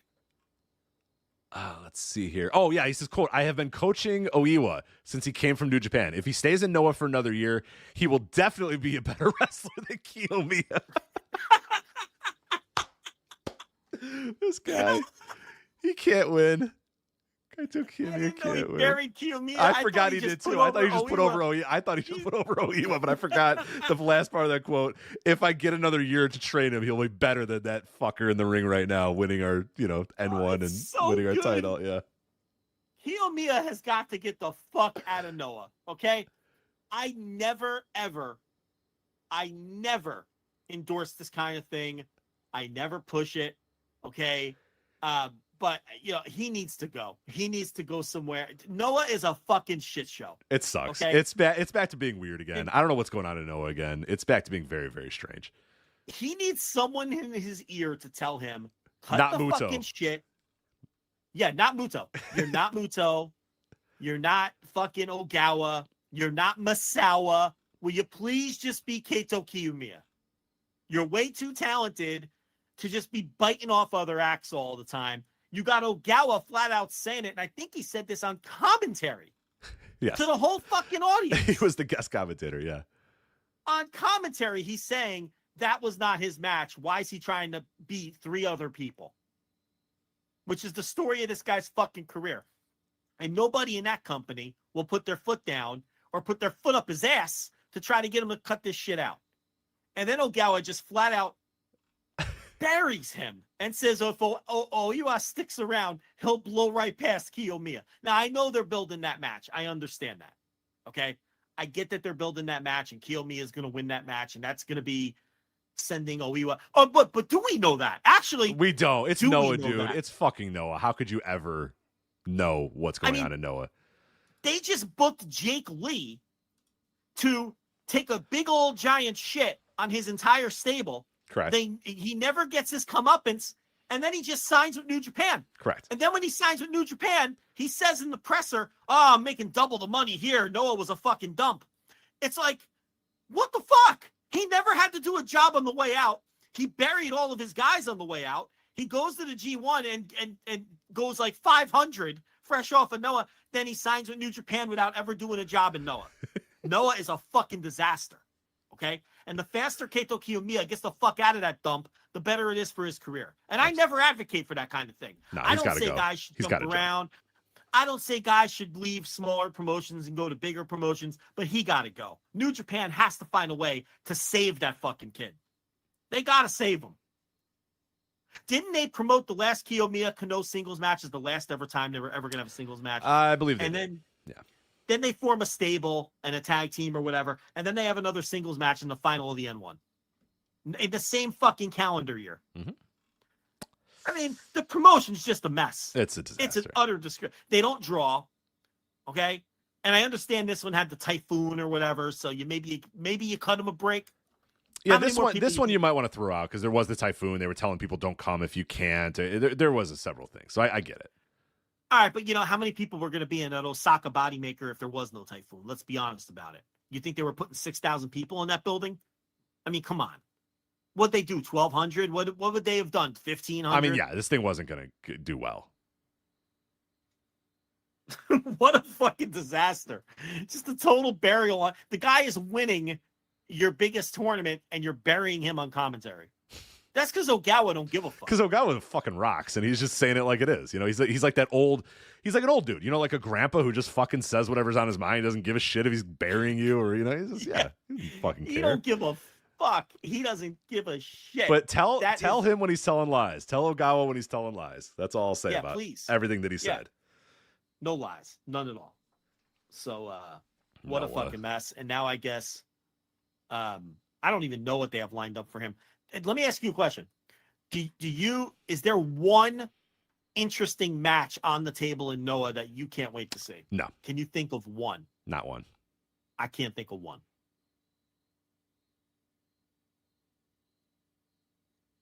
It's not good. Yeah, you don't want to see Kaito and Wagner again. You don't want to see, I don't know, Kaito versus, maybe Kaito versus like the Alpha Wolf or Dragon Bane or whatever. Is that what I'm really looking forward to? You're staying up. Yeah, I'm just you're staying up till 3 a.m. to watch that? Nah. Of course not. Of course, yeah. Ugh. All right, let's go to All Japan. We need to cleanse ourselves with All Japan here. So it's been a while since we jumped in the world of All Japan, so we're doing a little bit of it here. August 17th, they had their Summer Action Wars show. We did not cover this that week of. We're doing just some other stuff, and it's been busy a couple weeks in wrestling. But Yuma Anzai has lost the Triple Crown. Yes, Yuma Aoyagi defeated him on that Summer Action Wars show to win the Triple Crown. I thought it was a really, really fun match. It was a lot of just guys doing shit for like 27 minutes, but I don't know. Sometimes I like guys just doing shit for 27 minutes, and they did a lot of shit in this here 27 minutes. So I thought it was a pretty fun Triple Crown title match. I think Anzai's had a couple of better ones in his title defenses, but I thought it was all in all pretty damn solid, and I enjoyed it. I was a bit surprised that Yuma Aoyagi was the one that eventually beat Yuma Anzai, but like we said, you were going to have to tell the story at some point that Anzai was going to give this title up. So Aoyagi's a good enough guy to do it, and now you have to kind of figure out what's next for Anzai now that he does not have the Triple Crown. And you know, Aoyagi, I think did he never officially lose the title? What happened? Because there was something weird with him losing the title. I forget what it was. It's late in the night, so now I don't remember exactly. He lost to Nakajima. Oh, that's right. Oh, right. He lost to Nakajima. So I think his whole thing was like, I lost to an outsider type of thing. I didn't lose to, you know, a pure All Japan guy. So now he's in the mix as like facing the, you know, Anzai and Kento. And because Anzai won it from Nakajima. That's and Nakajima went to fucking GLEAT or whatever. Right. Yeah, that guy. Jesus Christ. So, no, I thought the match was really good. You know, when I look at Anzai, I enjoyed his entire title reign. I thought he drew pretty well for the spot he was in, and with his first run and everything, and the buildings that they put the matches in, and the opponents that he had. I thought that you know, we've talked about it. I think it was a good. He had a good initial Triple Crown run. He's gonna have a lot more, but as we also discussed, he pretty much had to lose here because he was running out of people to face. Mm-hmm. Miyahara, Suzuki, Suwama, Ryuki Honda, one of the Saito. So if he had gotten through this match with Aoyagi, he would have had the other Saito. He would have had maybe Davey Boy Smith Jr. if he wins the tournament that's coming up. And then what else you got? Yeah. You'd have to start doing second defenses. I was going to say, you roll that all back, and it's like, well, now like, and we talked about it a couple weeks ago, this guy then is reaching this like pantheon of like the greatest All Japan, you know, and you're not ready for that yet with him as like a guy that's now going to run it back and start beating guys a second time over. At some point, he was going to have to lose this title. So Aoyagi's a fine enough guy to have him lose that title too. Yeah, so he kind of had to figure it was coming now, or you know, or very shortly if it wasn't going to be Aoyagi. So they did the switch. And I have to say, I watched the Yuma Aoyagi Kento Miyahara match from the first. And I thought the Aoyagi Anzai match blew away the Aoyagi Miyahara match, which I was very surprised by. I didn't like the Aoyagi Miyahara match. Interesting. I flat out didn't like it. I haven't watched it yet. I haven't watched it yet for the record. So. I thought it was a bore fest. I thought I was like, all right, it's taken a while to get going, but it's gonna get going, and to me, it never did. I didn't even love the closing stretch. I can't even say it's a match that had a killer closing stretch where you could excuse the other fucking 20 minutes. It wasn't even that. I mean, it never got going. To me, I don't think they've ever had a match that, this was easily the least interesting match these two have ever had. I mean, without even any second thought. I mean, I can't imagine. So I didn't like that at all. I did like the title switch, though. I thought that what I liked about the title switch was as they hit the home stretch in that thing, I thought they did a brilliant job of making it seem like Anzai was going to retain. And it's hard for me to articulate. It got real close. You know what I mean? Yeah, because there was a point where Aoyagi felt like he was in control and was going to win. And I forget the exact sequence of moves or whatever. But there was a 1, a 2, and the crowd was like, that's it. And then Anzai kicked out. And then Anzai started blitzing it with knees, and you're like, oh, okay. So that was like the last Aoyagi hope spot. He got the 1, 2, 2.999. Anzai kicks out. And then Anzai just fired up and started throwing knees and throwing bows and all this. And you're like, okay, yeah. That was the hope spot, and that's it. And then Aoyagi just beat him and just won. And that was, and the crowd, you could tell it was one of those 1, 2, 3s and a little bit of a shock of like, oh shit, okay. We really thought Anzai was going to pull this thing out in the end. So they did do a good job of getting you right to the edge and then having you think, oh, no, Anzai's got this in the bag. And then a couple minutes later, hitting you with Aoyagi actually getting that win. So, no, it ended up, it was a roller coaster for sure. Yeah, that drew over 2,000 fans, the title switch. That's a good number. Yeah, that's a good number for them. Yeah, they're doing really strong business for their level. I mean, and the Anzai title reign, because they came back in Fukuoka with what was a fairly big show, and I don't know if this was also affected by the typhoon or whatever, but they barely drew 1,000 fans for Aoyagi Miyahara.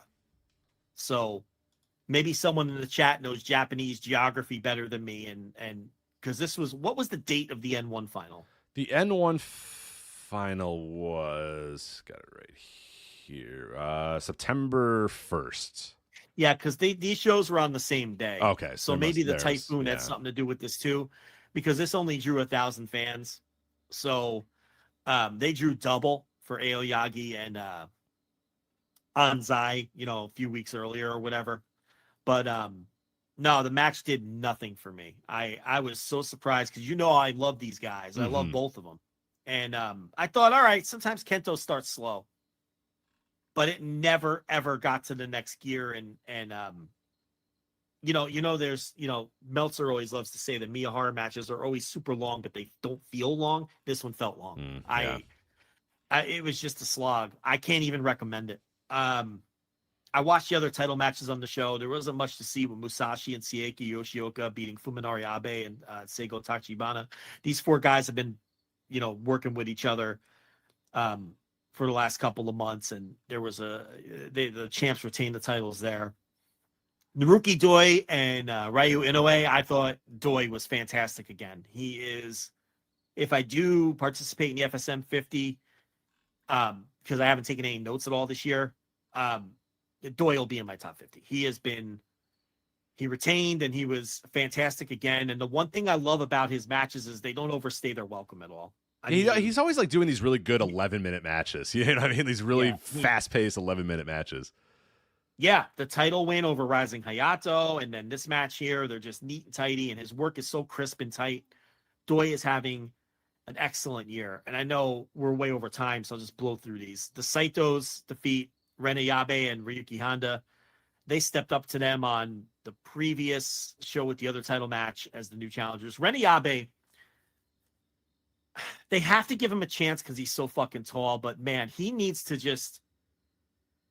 they need to stick him in a gym with some mean motherfuckers to just like ruffle. He needs some aggressiveness. It's just missing with him. He just doesn't, he's this tall guy. Yeah. And I'm waiting for him to turn the corner and come across like he's kicking someone's ass. He never does. He just like, it's hard to teach. Maybe he just doesn't have it in him. It's hard to teach. You kind of have to have that, but I wish he had Ryuki Honda's confidence and smarminess. You know what I mean? Like, yeah. Ryuki Honda's this ugly motherfucker who, you know, you would be afraid to confront in an alley. He'd mug you. You know, he'd fucking insult his own mother. Like, he's got that whole vibe around him. Like, you don't want to fight this guy. He might not be the best wrestler in the company, but you don't want to fight this guy because he'll fuck you up and he'll do it with a smirk on his face. That needs to rub off on Ren Yabe. He's got no intensity to him. He's like, you know, and I've been patient and I'm waiting for it, and it never comes. The Saitos found it. The Saitos were once like, remember when they wore the wrestling singlets and they were clean cut? And they were just these two dorks, and we were like, they're never go. But they found some aggressiveness. They found something that works. They're like these barroom brawlers now. They're these big guys. Ren Yabe is just, he's just fucking, he comes across soft. Everything about him comes across soft. You're 6'7". Lay it in. I know you're thin. Do something to like come across special other than being 6'7". And I'm getting impatient and frustrated with him because his shit just does not come across authentic. He doesn't look like he can break an egg. And honestly, I'm getting tired of it. So, you know, come on already with this guy. You know, there's so many wrestlers who would beg for his size, you know, and the advantages that gives you. And he's just not turning the corner. So, man, what a way to end the show. Picking on Ren Yabe. Yeah, well, you know, we tell it like it is. Similar to the Randy Orton conversation, we tell it like it is. That's what we're going to do here and what we've been doing for 13 years here on the Flagship Podcast. So that is it for us. Again, flagshippatreon.com for all of our bonus audio, additional audio, Flagship Pluses, written content, Brett versus Owen, Change the World, Thursday Dynamite reviews, instant reaction this weekend for All Out. It is all available there and so much more at flagshippatreon.com. $1 tier, $5 tier, or $10 tier to unlock everything that we do. Make sure you go there, flagshippatreon.com. And yeah, that is just about it. I'll also say YouTube. We're trying to, of course, always grow our YouTube page. So make sure, without doing a whole lot of like direct advertising, especially on like Twitter or Discord or whatever, trying to get some new fans, people that don't normally listen to our show. So yeah, if you spread the word, honestly, word of mouth is the thing that works out the best. So if you like this show and you have wrestling fan friends you think that would like it, spread the word. If you're on another forum or a message board or another Discord, spread the word about what we do here at the Flagship Podcast. That really, really goes a long way to helping grow the show. So yeah, that is it for us. Almost 4 hours here. We are just getting out of control with these shows lately, but there's so much wrestling to talk about. So that's what we do. That's it for us. That's Joe. I am Rich. We'll talk to you next time. Take care. Bye. Hello, do you like New Japan Pro Wrestling? Are you a Shin Nihon freak? If so, check out the Super J-Cast with Joel and Damon on the Voices of Wrestling Podcast Network. And even if you fucking hate New Japan Pro Wrestling, listen to the Super J-Cast anyway. Not just for our great show reviews, analysis, and pastrami sandwiches, but there's also usually some dick jokes somewhere in the obligatory opening 30 minutes of absolute nonsense we chat about every single week. That's the Super J-Cast for all the best talk about New Japan Pro Wrestling, crisps, and pornography.